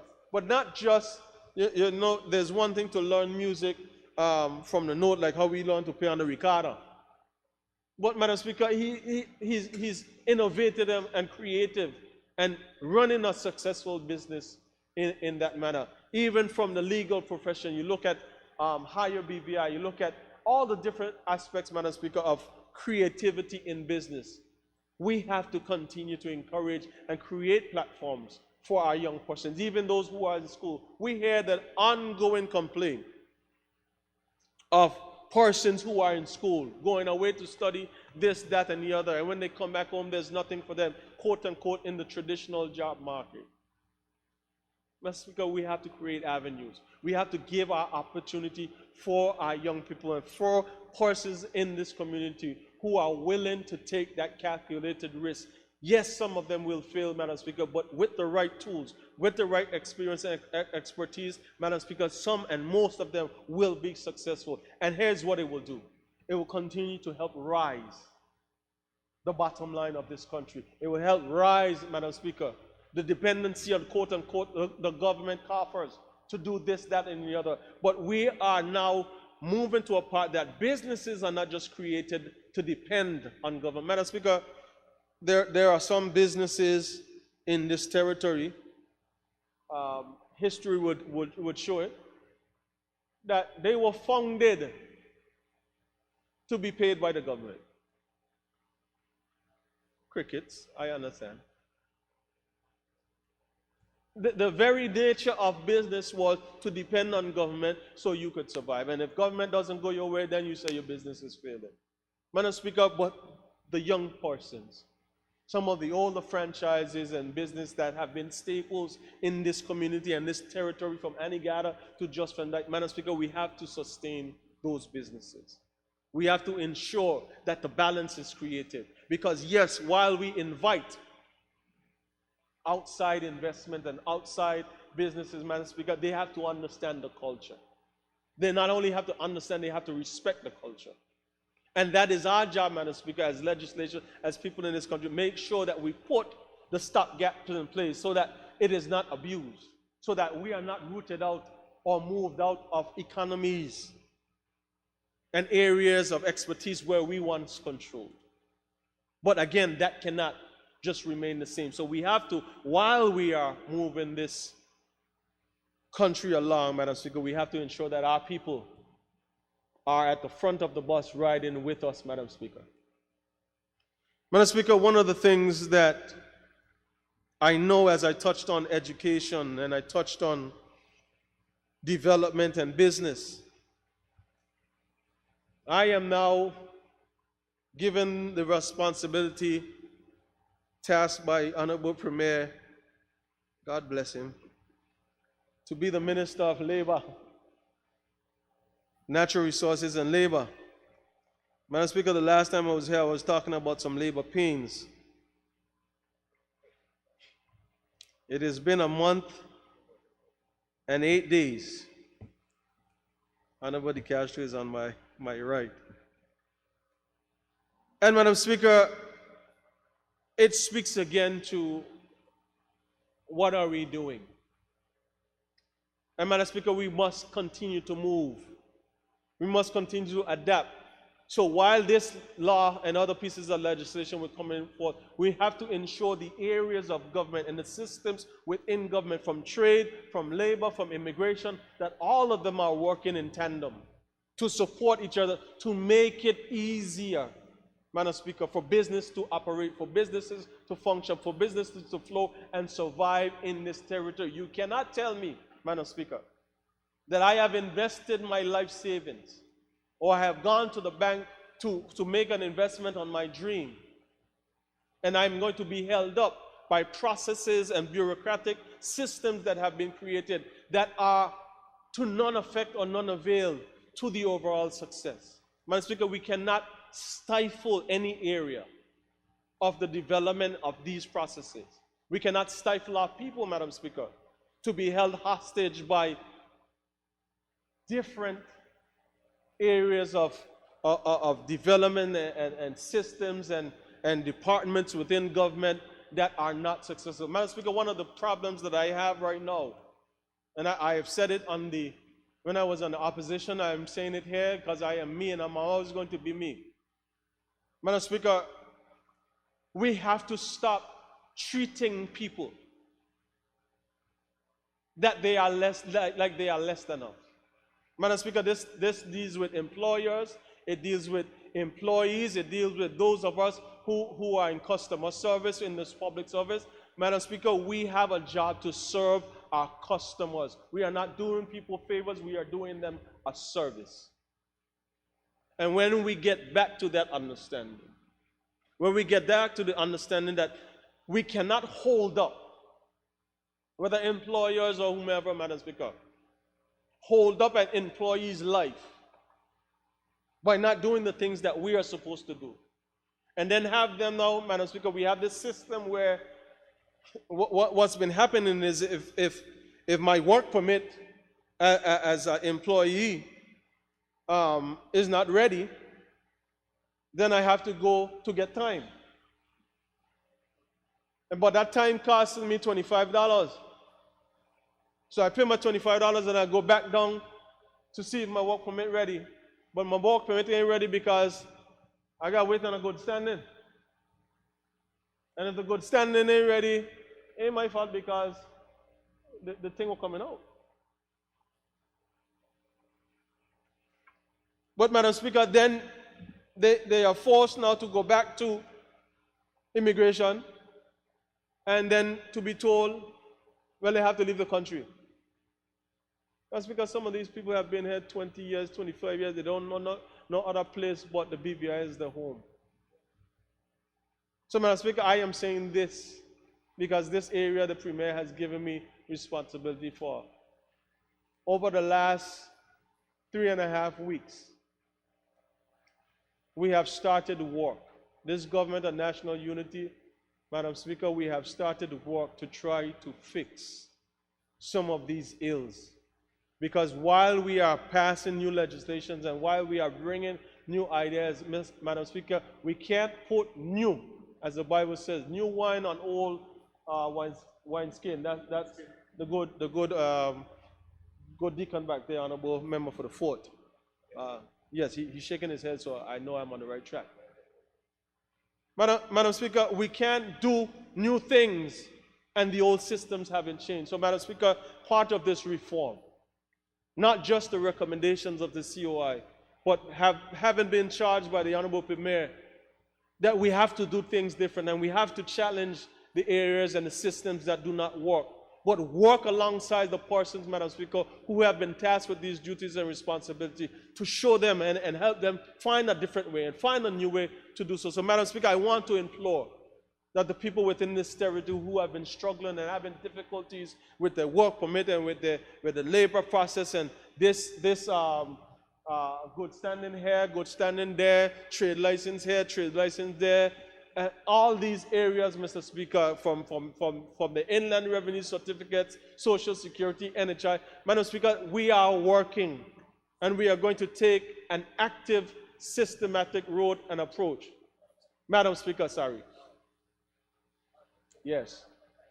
Sorry, Madam Speaker. I have to keep looking up there, Madam Speaker, but yeah, I wouldn't say that, Madam Speaker. Minister for Health, who's responsible for life and death, is giving me some advice, but I won't take it at this time. Madam Speaker, it is important that we fix these things. And I would always use the words from the Honorable Premier, who says, yes, change is going to come and change is not going to be easy. It's going to affect persons. It's going to affect your mindset. And Madam Speaker, I don't really mind if persons don't like my tie, my shirt, my shoes, or my socks. But I believe what we have to do and the job that we have to do, even if it means, and this is me personally, Madam Speaker, even if it means at the end of all this work and effort that we will put in to try to change the way that we do things and change and address the bottlenecks that have been created in the systems that we have, even if it means after that people are so frustrated that I changed them, I made them change something that they've been doing 10 years and 15 years and 20 years and 25 years. Madam Speaker, even if it means they vote me out, I will be satisfied. I will be satisfied that whomever will come after me would have some sort of appreciation that this is what we were trying to do. We have been given yet another chance, Madam Speaker. 2017, Omar and Maria came, created an opportunity. 2019, COVID-19 came, created an opportunity for us to start over. Now here we are, Madam Speaker, with a fresh start and a fresh slate. Given this opportunity, and Madam Speaker, I said, and I will say it again, I am going to support the Honorable Natalia Whitley and this government of national unity to do just that.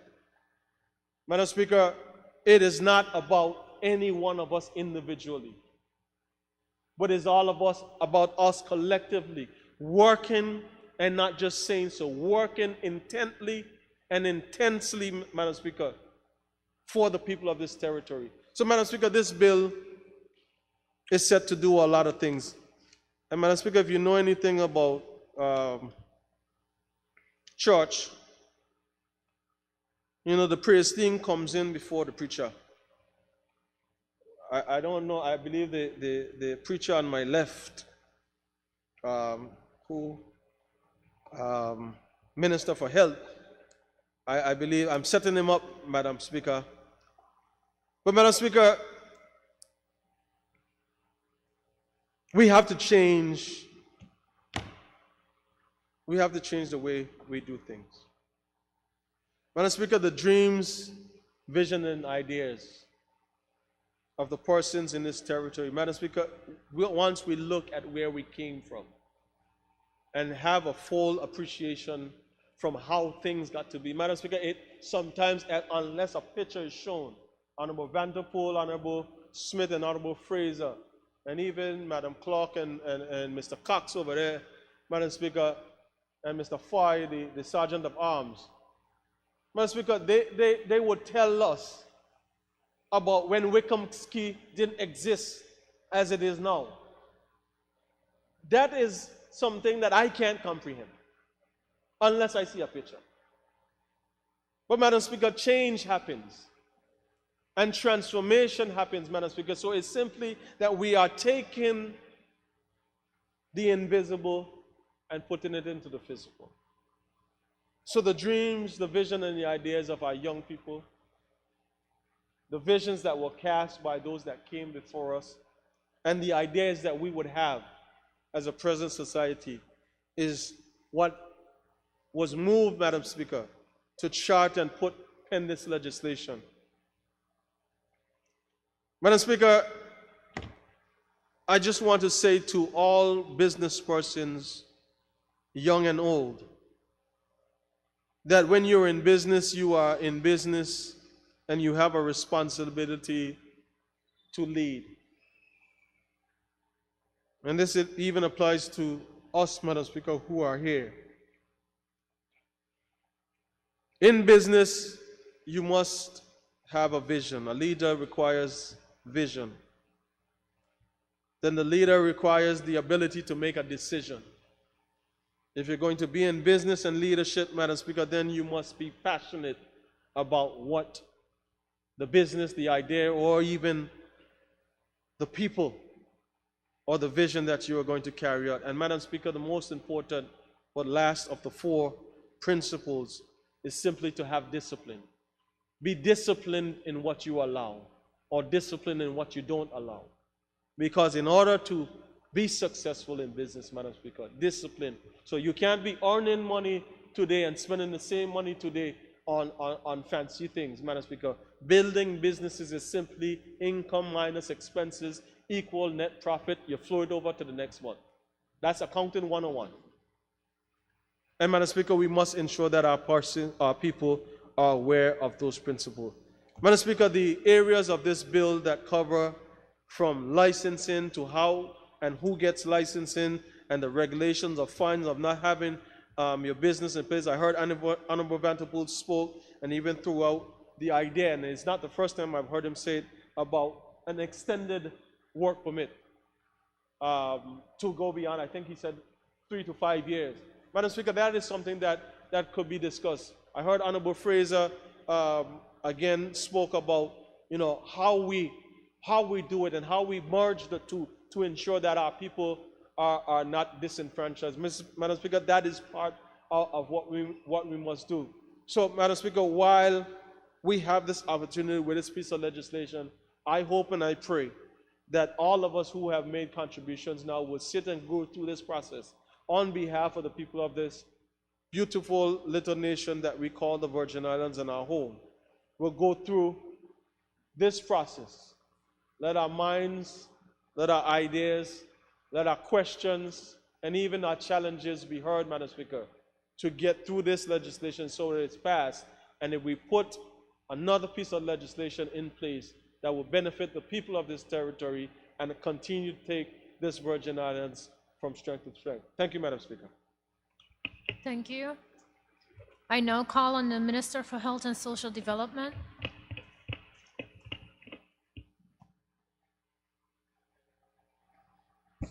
Someone is coming.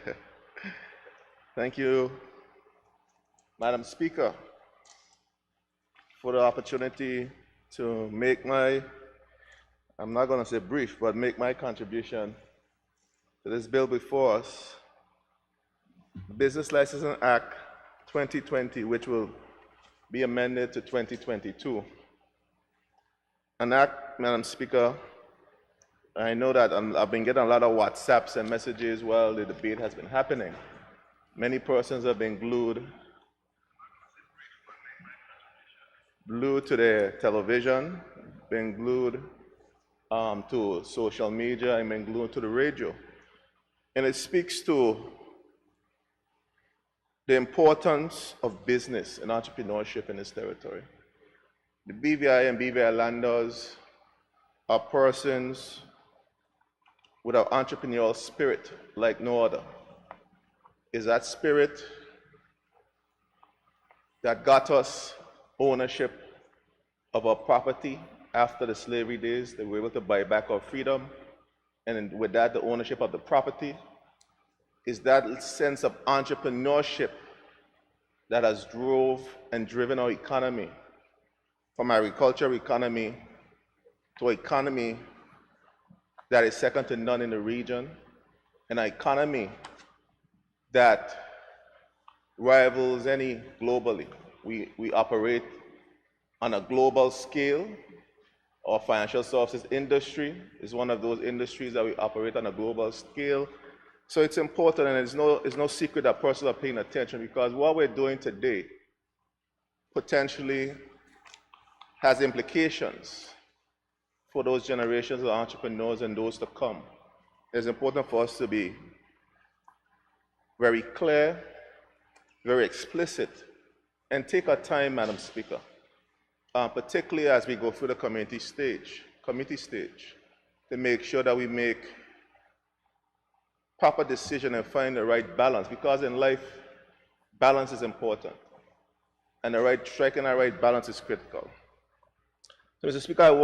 Speaker, Madam Speaker, I want to commend my colleagues. I think we did a very good job. My colleague who just last went and my colleagues prior to him did a superb job in terms of the specifics of the Premier leading off of this particular bill. And the constructive criticism is what I call it, Madam Speaker, which is important for us to really see things from a different perspective. It's important to have particularly our senior members in this Honorable House who always force all of us to think critically and look at things difficultly, namely my colleague over in the opposition, the leader of the opposition, Honorable Julian Fraser. One thing about Honorable Fraser, he's going to be straight, he's going to be consistent. And his position today in terms of protection of BV Islanders and ensuring that the laws that we put on the books does not disenfranchise our people, he's been consistent with that narrative, particularly when it comes to the financial services industry. And the people of the 3rd District know the level of consistency they have in his representation on these particular issues. I think his comments were well received today, and I'm going to, Madam Speaker, weigh in on that a little bit. And particularly my colleague behind of me, Honorable Vanterpool, in terms of his perspective. He has a unique perspective as someone who was so instrumental in starting many businesses from the ground up to have very successful businesses in the territory. Gives us an insight that is very much needed in this Honorable House. That when we go through the committee stage, we're able to see things in a more different light, from a different perspective. And I want to really particularly thank those two senior members for their contribution and their insight here this afternoon, Madam Speaker, because I believe that was important for us to really look at these things in a different light. And I'm happy that the statesman is still around to guide and give his contribution to this government of national unity, led by Honorable Natalio Wheatley. Well, Madam Speaker, for me this is, and my preacher, the preacher that just went before, he said he's a choir, but I think he sounded more like a preacher today. And he preached a very good sermon. and he also said that God don't make mistakes, and never make mistake, and he's always in time. It's important that in 2016 we started this journey along with some very capable, energetic, and innovative thinking, forward-thinking civil servants. I had the pleasure, or the privilege, I would say, privilege, I count it as a privilege every day. I get an opportunity to serve the people of these Virgin Islands, particularly the people of the 8th District. And the privilege that I got to serve in the capacity of junior minister and work with those amazing individuals as we started this journey of developing this suite of legislations that would encompass and underpin the Trade Commission, which would be the driver for us moving forward. I think it's important for context, Madam Speaker. Context brings the content very clear. So, Madam Speaker, at this time I'd like to recognize particularly the former premiers who have served and the current premier who has brought us to this third leg, which is going to be the cornerstone of the functioning of the Trade Commission. The permanent secretaries that worked alongside as well, the junior ministers that worked prior to my starting this process, or after I started this process, and particularly Ms. Lizette George, and consultant who worked closely with Lizette George, Ms. Aisha Sami. Speaker, Lizette had a vision, she had some ideas, and she just needed a vessel to make these ideas and this vision a reality. And I provided that opportunity. Because it was a shared vision, a shared idea. So, Mr. Speaker, we're here today to really get in place the Trade Commission, one, to formally put the Trade Commission in place. We're going to repeal and replace a 33-year-old legislation in terms of the Business Licensing Act. But prior to that, we had the Investment Promotion Agency, the Consumer Protection Legislation, and the umbrella framework, which is the Trade Commission, which would govern all three pieces of legislation. Mr. Speaker, in the context of where we are in, Madam Speaker, Madam Speaker, you know me and speakers in this house have a very good relationship. And I want to always keep that relationship good, Madam Speaker. So I apologize. Madam Speaker, these three pieces of legislation and the vision that really underpinned this was a transformation of our economy, a transformation in the way that we do business, in a way that, Madam Speaker, sparks innovation, sparks integration, but also sparks how can we protect not just the business community, but also protect the consumers and the way the consumers operate within the business space. Madam Speaker, we've been hearing a lot of talk for years about consumer protection, and I think it's important for us to sort of link the pieces of legislation. And the recently decision, and I've said to the Premier, he has my support, but I'm going to be frank, and I'm going to always be forthright to my comments, and I'm not a hypocrite. And my position when I was on opposition, and my position when I'm here now is not just going to miraculously change. Because the reality is that if we're talking reform, we have to be truthful about moving forward with the reformation. And my position has always been the decision to cut across the board and put task force in place for price assessment and look at price gouging. We had no framework to support it, to underpin it, Madam Speaker. And my position then, and still now, that we needed to fast track the functioning of the Trade Commission, fast track the passage of this piece of legislation, and ensure that the consumer protection legislation worked and does the work that it needs to do to be able to protect our consumers in the business space.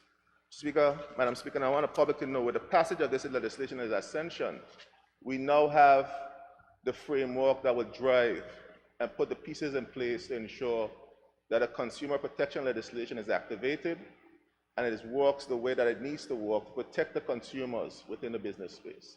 So I think it's important for us to make sure that is clear to the public that this now would create the opportunity and avenue for those tenets of the consumer protection legislation to function the way that they should. And it's timely. Madam Speaker, we're in the age of, we're in the space of the hurricane season. The global inflation issues that we're hearing all about, and they're real. Those are issues that these institutions need to function, need to work to ensure that the consumers have the level of protection that they need within these specific spaces. Madam Speaker, in terms of the investment side of this trilogy of legislation, the trifecta of legislation as I like to call it, people tend to always look at foreign direct investment when we speak about investments. We tend to not really pay attention to the local investors. And I heard a lot in the debate where that small businesses and the importance, but it's a global phenomenon. It's not just specific to BVI, it's even more specific to BVI because of who we are as entrepreneurs. And it's important for us to have foreign direct investments, but it's even more important for us to ensure that our local investors get the same level of treatment, the same level of support that we give to foreign direct investors. Madam Speaker, and that was the impetus behind ensuring that an investment promotion agency was established. A lot of work went into the investment promotion agency. In fact, we even had situation, and I say we because governments are continuum, the ones before and the ones in between and where we are right now, had relationships with what we call the Caribbean CIPA, which is the Caribbean Associate Investment Promotion Agencies. And the BVI have those level of relationships. And you have, through CIPA, the level of support that could underpin and develop our small, medium-sized businesses into the conglomerates that we see globally and within the region. So we have a responsibility to ensure that these arteries function. They function and give the businesses the support so that a little corner shop that we knew could go into the conglomerate that we see in the region, in around the globe. And there's no reason, there's no legitimate reason why many of the businesses that we have operating in the BVI can't go into the larger business that we're seeing globally and compete at least on a regional stage. We've done it in the financial services industry, in the service industry, and there's an opportunity to expand opportunities within the service industry once these businesses are given the support that they need to expand in the way that they should. For instance, and I want to commend particularly my colleague behind of me, to have built a business that he has built from the ground up. From a little fruit and vegetable basket that I understand that it was, to the major business that it has today. And it shows the acumen that we have within the entrepreneurial space to do the things that we need to grow our businesses. Particularly, we have the Clarence Thomases of the BVI. From what that business was, and that's one of the members for the Torres constituents, what that business was to a little corner place selling plumbing supply, to one of the largest establishments, not just in the BVI, but in this entire region, in terms of the service and our services offerings, and just the sophistication of the business. And we have other businesses, the Joma Properties, the Atlands, the Skelton Group of Companies. You have all of those businesses that have been generational businesses. And that is what we need to encourage. And that is why the Trade Commission has a responsibility to ensure that we don't have businesses that start up and just fizzle out. Create a level of consistency and support for these businesses where we can have that generational wealth that you see happen with a lot of businesses throughout the globe, where businesses are there for 50, 100, and plus years and growing. But businesses need the support. They need a financial backing to be able to do this. Currently, we have the dynamics that we're seeing, particularly in the business space and the startup space, is that capital is at a premium. It is extremely difficult to get capital to start any enterprise or any opportunity currently in this territory. That's why it's important for us to look at unconventional ways of raising capital. The Trade Commission has a responsibility. It needs to revive the Business Bureau in terms of the startup process, but it also has to look at introducing angel investors, look at the possibility of crowdfunding to help fund some of these business opportunities. So, Madam Speaker, the legislation goes beyond that. I know that the object and reasons and the clause, a lot of that was specific, but I think it's important for us to understand and appreciate and explain to the public how the Commission should function.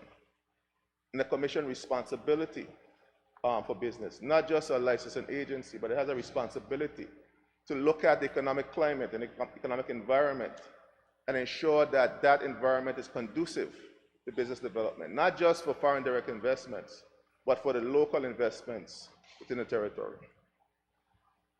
Madam Speaker, we have a tremendous opportunity, and one of the things that I continue to talk about is two things I'm going to speak about now, Madam Speaker. The environment through technology. My colleague to my left, the Minister, Deputy Premier, Member for the Fifth, spoke about the World Wide Web and the Internet of Things, and what the Internet has done to revolutionize the way that we operate, the way that we do business, and the way that we live on a daily basis, Madam Speaker.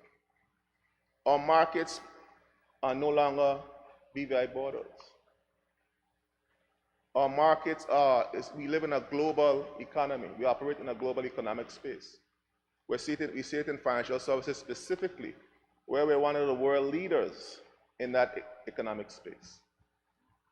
But this can be true for all the other areas. There's no reason why BVI and BVI Landers, in a level of innovation and entrepreneurial spirit, that our people cannot operate within that global space in other service industries and other aspects of business development. That is why it's important for us to push the idea of the innovative lab. Some monies went into the idea of an innovation lab, where persons who have like-minded individuals could bounce ideas off of each other, could look at innovative ways on doing the mundane and regular things that we do on a daily basis. We need to, and Minister, Deputy Premier, we need to get the IXP, the Internet Exchange Point, up and running to ensure that we create these sandboxes where those innovative ideas, those innovative businesses could operate, could test. We could test those ideas, test those new systems that could transform the way that we do business, not just in the BVI, but globally. The mindset is there amongst our younger Virgin Islanders. You see it in all the industries. You see it in the entertainment space. You see it in the apparel space, where you see the young Virgin Islanders continue to be creative in the things that they come up with. But they need the support. They need infrastructure. They need an environment. And we have a responsibility to ensure that we create that environment so those businesses could thrive and create a more flourishing economy for all of us to participate in. I mean, it's amazing when you look at what is happening, particularly in terms of social media influencers. I was talking to my son the other day, and he's telling me about these people on YouTube particularly, and their social media influencers. He's telling me the kind of money that these people make for the kind of content that they create. We have people in the BVI who are just as creative, just as innovative, and could create the same level of content. We have more interesting content that we can create and could help persons making that same level of finances. The Internet Exchange Points colleague, honorable colleague, creates an environment for those type of people to flourish. You know, bandwidth has always been an issue. The Internet Exchange Point takes away that issue of bandwidth. Our entertainment space, you have a young man unknown from Eastern Long Look. My young cousin, I know him as Joel Davies, but I hear he got a new name these days called Banco Bismarck. Is his new name. And I saw where he did a collaboration, got over 1 million+ views on social media on YouTube. It shows the reach that our people can have if given the right environment, if we create the right platform for them to really operate within that space. We have opportunities beyond our measure. And this piece of legislation was envisioned to be able to be a facilitator of the innovation, a facilitator of creating the opportunities and creating the markets for persons to be able to flourish. So we have a responsibility, Madam Speaker, to ensure that with the wiser heads who have seen the transformation of BVI's economy, to find that balance between not protectionism, but preservation, and where we need to go in terms of the next generation and their level of thinking and their level of innovation that they bring to the table, to make sure that we harness that type of energy to be able to build upon the next economic development, economic engine for our Virgin Islands. And it's there. The opportunities are all around us. They're multitude. Through the entertainment, through logistics, through technology, the opportunities are there. We import more than 90-some-odd% all the goods that we consume in this territory, Madam Speaker. And all those containers that bring these goods to the BVI go back out of this territory empty. Empty. They go back to the US, they go back in the region, they go all around empty. And you're telling me that we could not have come up with some type of innovative product that we could ship back over this territory? Whether it's through the technological space, whether it's through the agricultural space, particularly with the fishing grounds that we have in the BVI. Fishing is an $80 billion a year industry. We need to dig deeper. We become very complacent as a people. We need to dig deeper in terms of the opportunities. I think financial services and our prosperity through financial services and the monies that were brought by financial services has made us extremely complacent.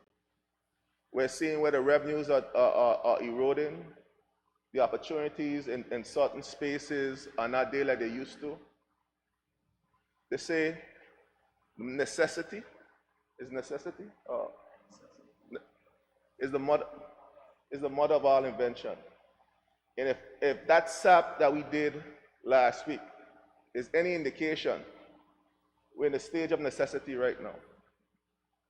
We're in the stage of we need to start to think differently as a people, as legislators, and as a government. We need to start to think, how can we capitalize on what we are, what makes us uniquely Virgin Islanders? Our drive, our determination, our ability to succeed, our innovative abilities, and just our overall intelligence. We were able to transition from being left on our own. We wasn't given anything as a people. We worked and we bought back the land. That's entrepreneurship. We bought back our freedom and the lands to go with it. We're at a stage right now where it requires us to dig deep. All this legislation does is give us a conduit. It's like buying a boat, and if you don't put gas in it and you don't have a captain, you can't sail it. We have a conduit. We now have a responsibility to use that conduit to enrich and to develop the next phase of our country's development and our people's survival. So, Madam Speaker, this piece of legislation particularly, I believe with the combination of the suite of legislations, has the ability and has the framework that is required to, one, bring the foreign direct investment that is needed into this country, two, ensure that we create a one-stop shop and promote the local entrepreneurs and their own personal development. The issue of fronting is something that was talked a lot about earlier today, and I think it's important for us to really educate our people. You know, it's important to have partnership. Partnerships are important. And we have a partnership that we have formed here for the betterment of our country. Partnerships are important. But you also have to be able to, there's a legitimate partnership. Legitimate partnership is what we have to promote in terms of business development. Too many of our people end up in these get-rich schemes, sell away their birthrights, and then you hear them afterwards when you advise them not to go into that type of things, and they start to cry about where they are and what has happened to them. We have to be able to put the protection mechanisms in place to avoid those things from happening. And that was paramount in the discussions when we discussed the framework for this particular piece of legislation. The issue of antitrust and monopolies, that's a critical issue. I remember us having very heated discussions on making sure that we do not allow, or what I continue to call, the Walmart effect to happen in the BVI. The BVI has thrived and has developed because of the small to medium-sized business and entrepreneurs in its territory. All of them collectively create the strength that underpins our local economy. We can't allow companies that has the purchasing power that's well beyond our GDP, well beyond our annual budget, to come into this territory, set up shop, and do as they please. Undercut our small and medium-sized businesses, removing the ability for them to compete and do business within their territory. We have some of that same behavior happening right now, Premier. Right now that is happening. I spoke about this in 2016, 2017, They send emissaries to go after me then. They could send them again. I got a little bigger now. But I'm going to speak. You can't allow businesses to come into your territory and destroy the economic climate, the economic foundation of your country because of their purchasing power. We have to stop guard against that type of behavior, that kind of predatory type behavior. We welcome businesses that come to the BVI and legitimately want to operate and work within the economy and create jobs and create opportunity and be socially responsible, but not predatory type behavior. When your only goal is to monopolize the economy, undermine all the other small franchises that have been working for 20, 30 years within the economy and put them out of business. No, Premier. That will not happen under my watch. I will continue to speak loudly about it. I know there were some very specific terms in terms of how some certain businesses operate in this country, the products that they should be selling, and how they should function in the economy. And if they're operating outside of their remit, it needs to stop. It needs to stop. And that's what the member is talking about, the member for the third. That's the level of, we're not trying to protect, it's not protectionism. It's about preservation. It's about doing what is right for not just the quick buck, but overall survival of the economy. So those type of behavior, persons are put at notice that it would not be tolerated. Predatory type behavior in the business space will not be tolerated and should never be tolerated. And the Act seeks to address those type of issues and those predatory type of behavior. But we have to put an end to it, Premier. We have to put an end to it now, Madam Speaker. Because too many people, the blood, sweat, and tears of our ancestors and those persons who fought for us to have the opportunity to even operate within this space cannot go unchecked and cannot be ignored. So, Madam Speaker, I think I've touched all the key components, but there's a few things that I want to touch still, and another clockman is taking copious time. So I'm going to be wrap up in the next 5 or 10 minutes, Madam Speaker. But it's something that the member for the second and Minister for Natural Resources said that is very critical. We are one government. We're the government of the Virgin Islands. And this notion and this issue of establishment of all these silos around the place and the bureaucracy is unnecessary. And it's something that we have to really put an end to. We need to create synergies within the service.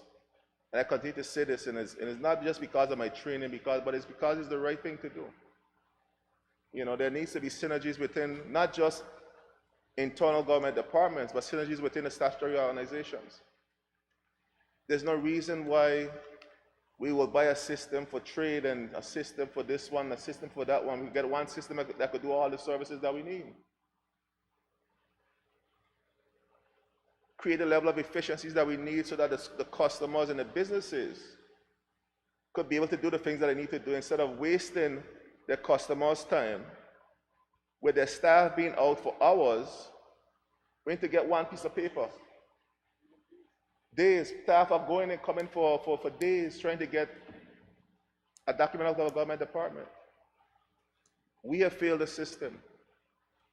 We have to ensure that there's a national strategy in terms of how we're going to create these integrations and these levels of efficiencies across government departments and ministries. We get in these positions and we tend to believe that we own it.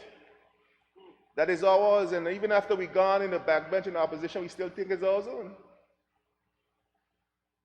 But that's for other business though. It's not ours. It is the people's business. It is the people's business. And across ministries, across departments, we have a responsibility to make sure that the efficiencies in terms of how the people's business operates. So the time has come, and I'm happy to hear my colleague spoke the way that he did. And I hope all the other ministerial colleagues, and I know that, I know that, we're thinking on the same line. In the short space of reformation, this is one of the quick wins that we could do. Let's reform the way that government operates, the way that government does business with the public, with the business community. There's a thing called cost of doing business. And one of the largest costs of doing business in the territory is the way that businesses interact and the public interacts, particularly with the services that they have to get from government central. And I don't necessarily blame the civil servants or anybody for that. It's a collective problem that we've had for decades. And it's a problem that we have to fix collectively. But we as legislators and as policymakers have to set the pace. We have to determine what is expected in terms of the way forward. We have to set what is a new dispensation in terms of business operations in this territory moving forward. We have that responsibility. We have that obligation. We have been given the privilege to have that obligation. Particularly on this front bench, you have an average age of about, what, 40? Yeah, Honorable DeCastro has brought the average age down tremendously. And I thank her for that. Probably the high 30s, thanks to Honorable DeCastro. We have a responsibility. This is an opportunity to not fail our ancestors. Not just about the reforms and opportunity that we've given due to the commission inquiry and all the things that have happened. We have to be able to walk in true gum at the same time. Not find excuses why you can't do this or why we can't do that, but find a way to get it done. Find a way to motivate.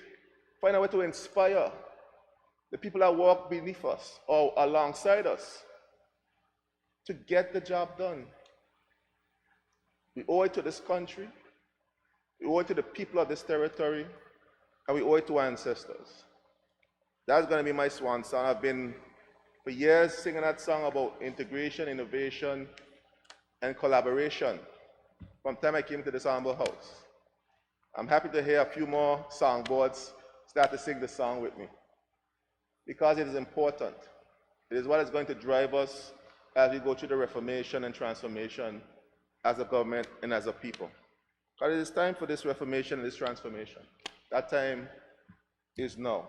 So I want to commend and thank my honorable colleague for making that point and ensuring that we move in that direction of integration, transformation, and reformation. So, Madam Speaker, I want to really thank again all the architects behind where we are today, particularly Ms. Lizette George, the Trade Department, Consultant Aisha, who worked tirelessly on many of the pieces of legislation and the policies, the premiers, the junior ministers before and after, the civil servants, whose responsibility is going to be to ensure that these pieces of legislation function the way that they should, and particularly the public, who support, patience, and guidance we would need as well, because we also have to be mindful that once the commission goes into play, we have to be able to move in an agile way. We need to be quickly. There's one point I want to make, and it slipped me, Madam Speaker, and the point about companies and holding on to companies and creating multiple companies that was raised. I think it's a discussion that we need to have within the community stage.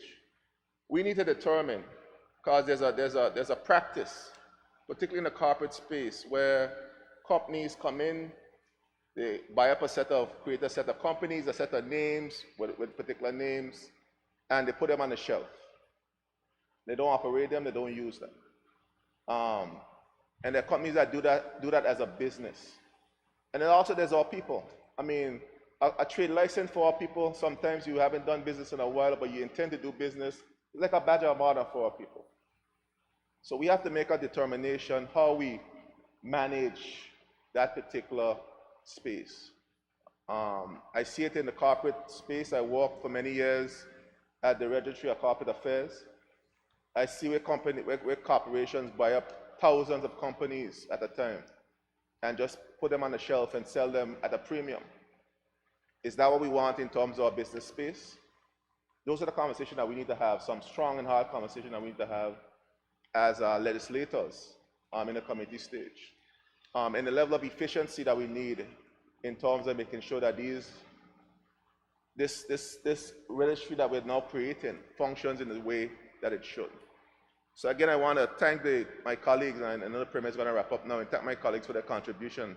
And I want to really thank the civil servants who have worked diligently on this. I mean, before I take my seat, Madam Speaker, I don't know if I can get a chance for other business, but I really want to join with the member for the third in expressing condolences to Ms. Nibbs, Marion Nibbs,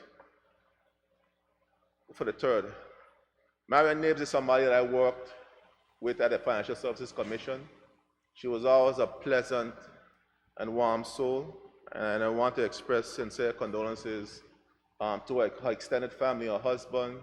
I know she has children, and her extended sisters, her siblings, and all the family down in the 3rd District and the 2nd District. As well, Madam Speaker, as we've been hit very hard in the 8th District over the last few months. We've lost, in the 7th and 8th District, we lost many persons within our community.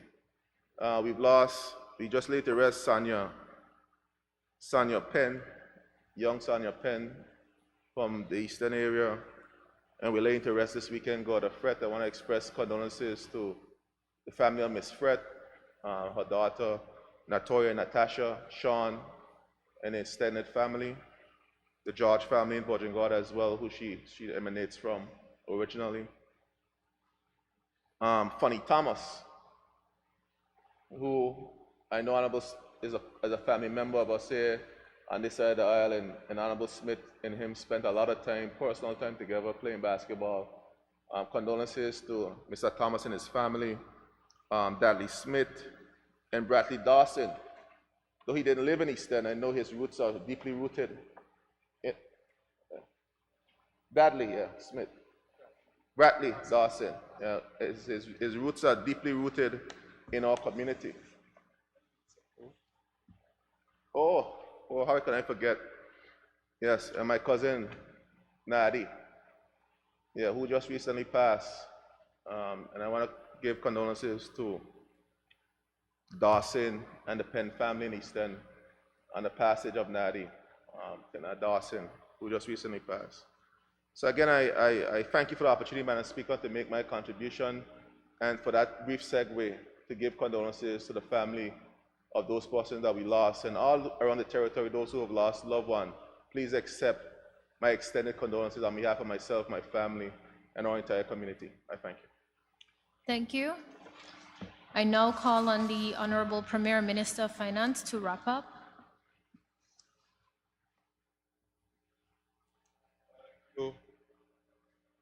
Thank you, Madam Speaker. Thank you, Madam Speaker, for the opportunity to wrap up this debate. Madam Speaker, I thought it was a very good debate. Some very good contributions. Before I begin, let me just, of course, join with others in offering condolences to all the persons across the Virgin Islands who have lost loved ones. And my sentiments reflect those which have already been expressed by other members.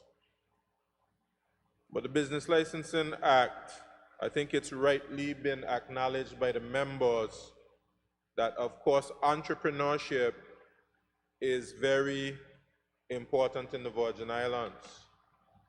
As a part of our historical journey, where after our enslavement, the enslavement of our ancestors, and we were left here abandoned, we had the economic space to be able to do for ourselves. It was a matter of survival for us to do for ourselves, but of course it's something that worked in our favor in helping to develop that independent spirit that we have here in the Virgin Islands. And we had the space to do so because unlike some other places where the plantocracy, those persons in the plantation class remained and dominated business after, we had the space here to be able to go into business for ourselves without that external pressure and competition.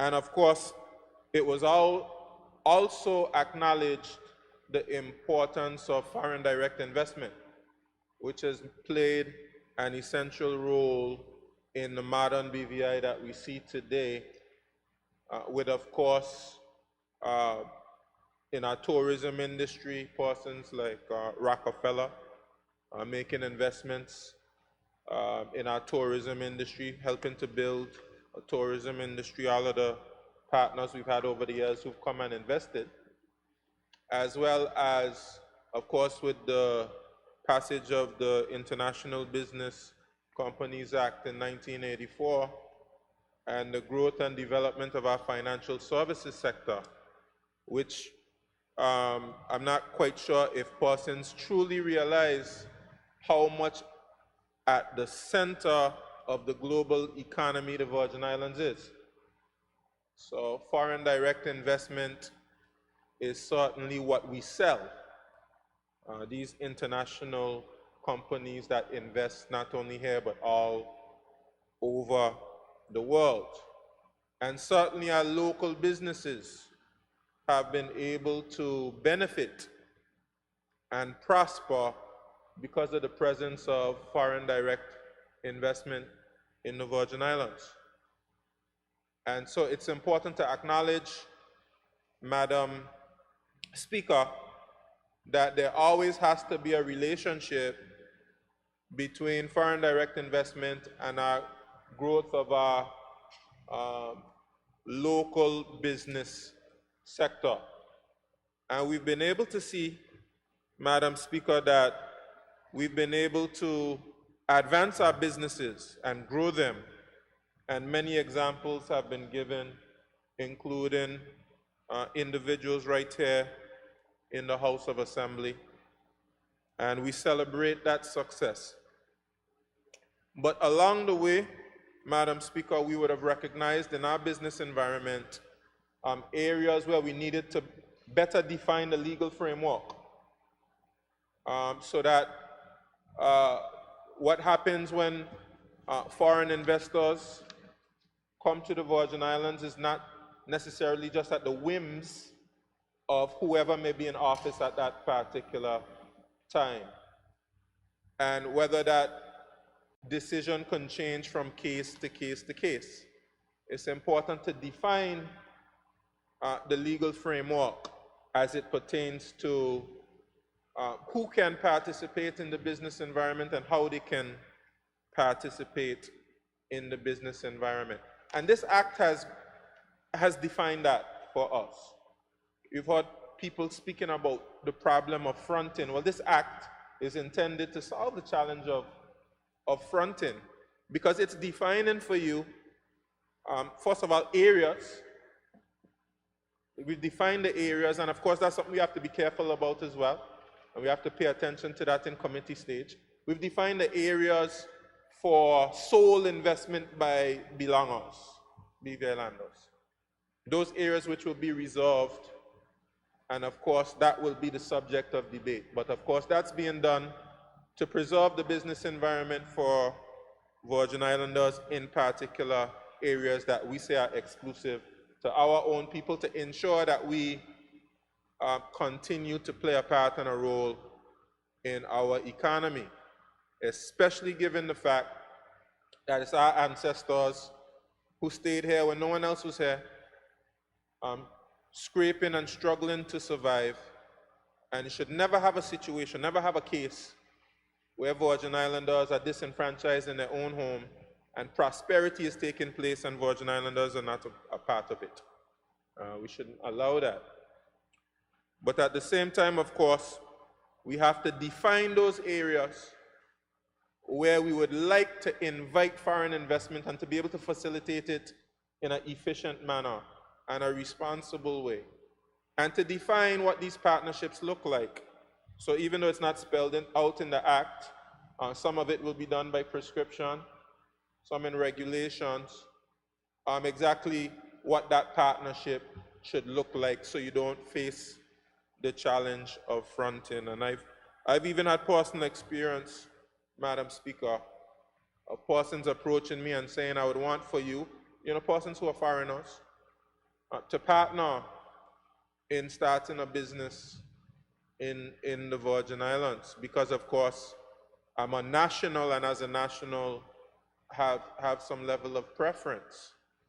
And I remember going to the Premier's office and seeing, well, what's the conditions for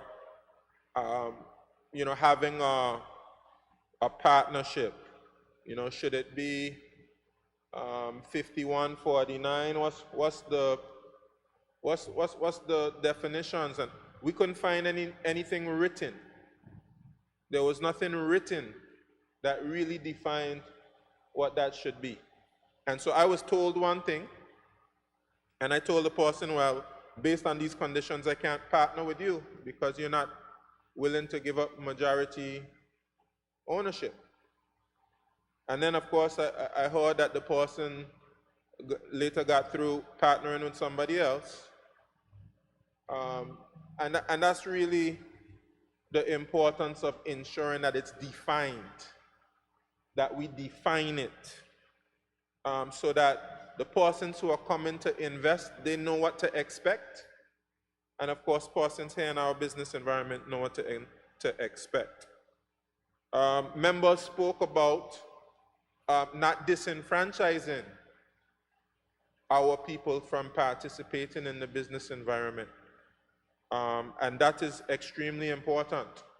Not just the fact that it's our birthright and a legacy passed on to us from our foreparents, but we really don't have a choice right now, and this was also stated, because of course financial services and tourism have done very well for us, but to diversify the economy, to continue to provide revenue for government and business opportunities for our people and employment for our people, we have to diversify our economy.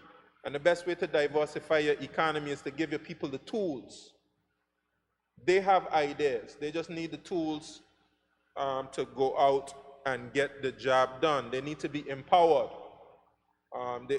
Be empowered legislatively, but also be empowered by, of course, the environment being conducive to their success. And that includes financing, that includes education, that includes all of the things that the honorable member spoke of, Minister for Health, Innovation, Labs, Business Incubator, all of the Small Business Bureau, all of the different agencies tasked to helping to develop persons and to develop the business environment to help persons to thrive for success. And I certainly take the point, Madam Speaker, some very good points raised about how we have to be careful with quotas. That was a point that was raised that I thought was something that we certainly have to pay attention to in committee stage, and even when, of course, we draft regulations and other things, to ensure that you don't unduly limit innovation in the business environment. Someone who has a wonderful idea and they can't execute that idea because somehow or the other we've gotten to a quota, and to ensure that, of course, you allow businesses to be able to be spread throughout the islands we have here, and how that you ensure that quotas don't interfere with business being developed in various parts of the Virgin Islands that may not have those businesses. The idea of a multi-year license, I think, is a good one for discussion in committee, the committee stage as well. And what we see with this bill, Madam Speaker, is that you have to have a balance between regulation and the free market.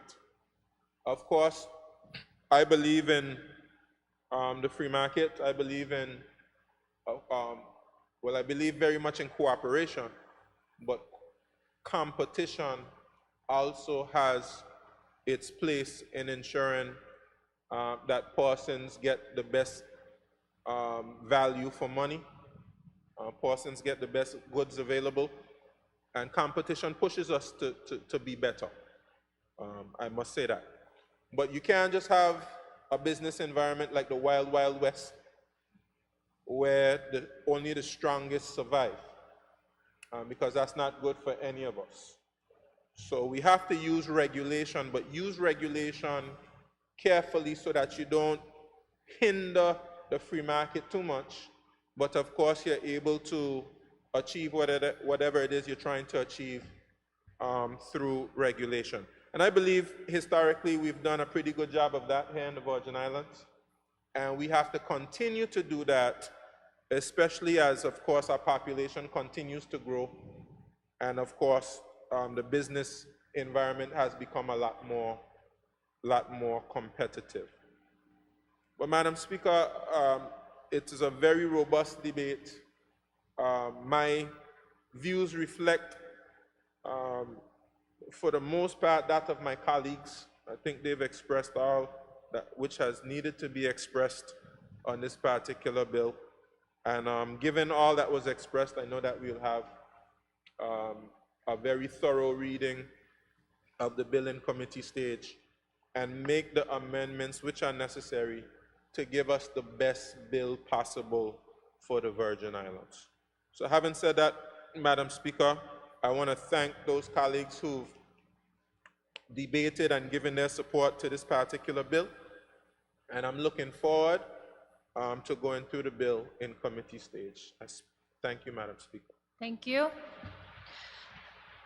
It has been moved and seconded that the bill shortly entitled Business Licensing Act 2020 be now read a second time.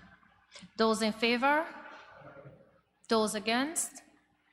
The ayes have it. I call upon the clerk to read the bill a second time. This act may be cited as the Business Licensing Act 2020. Pursuant to Standing Order 55, subsection 1 of the House of Assembly of the Virgin Islands, the bill now stands committed to a committee of the whole House to consider it clause by clause. House in committee.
Sitting.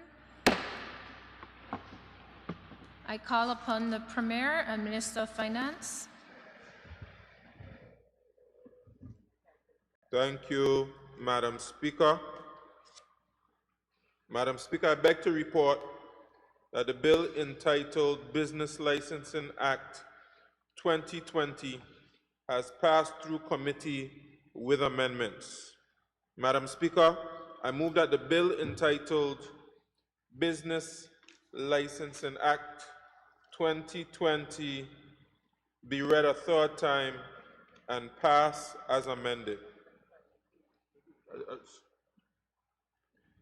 Madam Speaker, I move that the bill entitled Business Licensing Act 2022 be read a third time and pass as amended. Thank Madam you. Speaker, I rise to second the motion. Thank you. It has been moved and seconded that the bill entitled Business Licensing Act 2022 be now read a third time and passed as amended. Those in favor? Those against? The ayes have it. The motion is passed. I call upon the clerk to read the bill a third time. This act may be cited as the Business Licensing Act 2022. The bill has been read a third time and passed with amendments.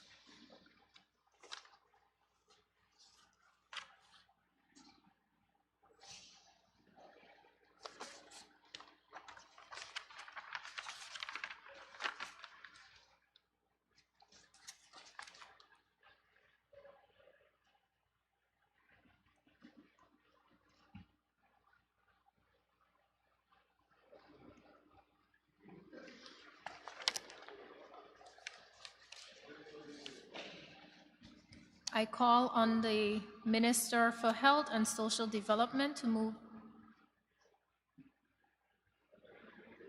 My apologies, Honorable Premier.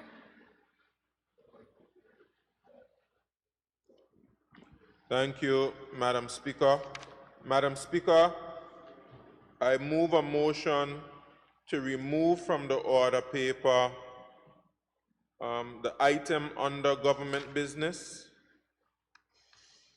Roman numeral 5 under government business, which is the Non-Profit Organizations Amendment Act 2022. My apologies, Madam Chair. My apologies, Madam Chair. Madam Speaker, it's late. Madam Speaker, I move the motion to remove Roman numeral number 4 under government business, which is the Non-Profit Organizations Amendment Act 2022. I so move, Madam Speaker. Madam Speaker, I rise to second the motion. Thank you. Honorable members, the question for this House is to amend the order of the day to remove under public business Roman numeral 4, which is the bill entitled Nonprofit Organizations Amendment Act 2022.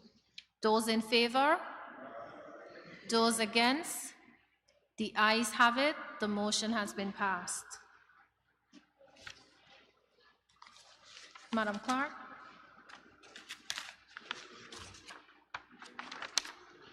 Item 11.2, private members' business. Item 12, other business. Given that the members do not wish to say anything at this time, I take it that we will now adjourn this House. Sine die.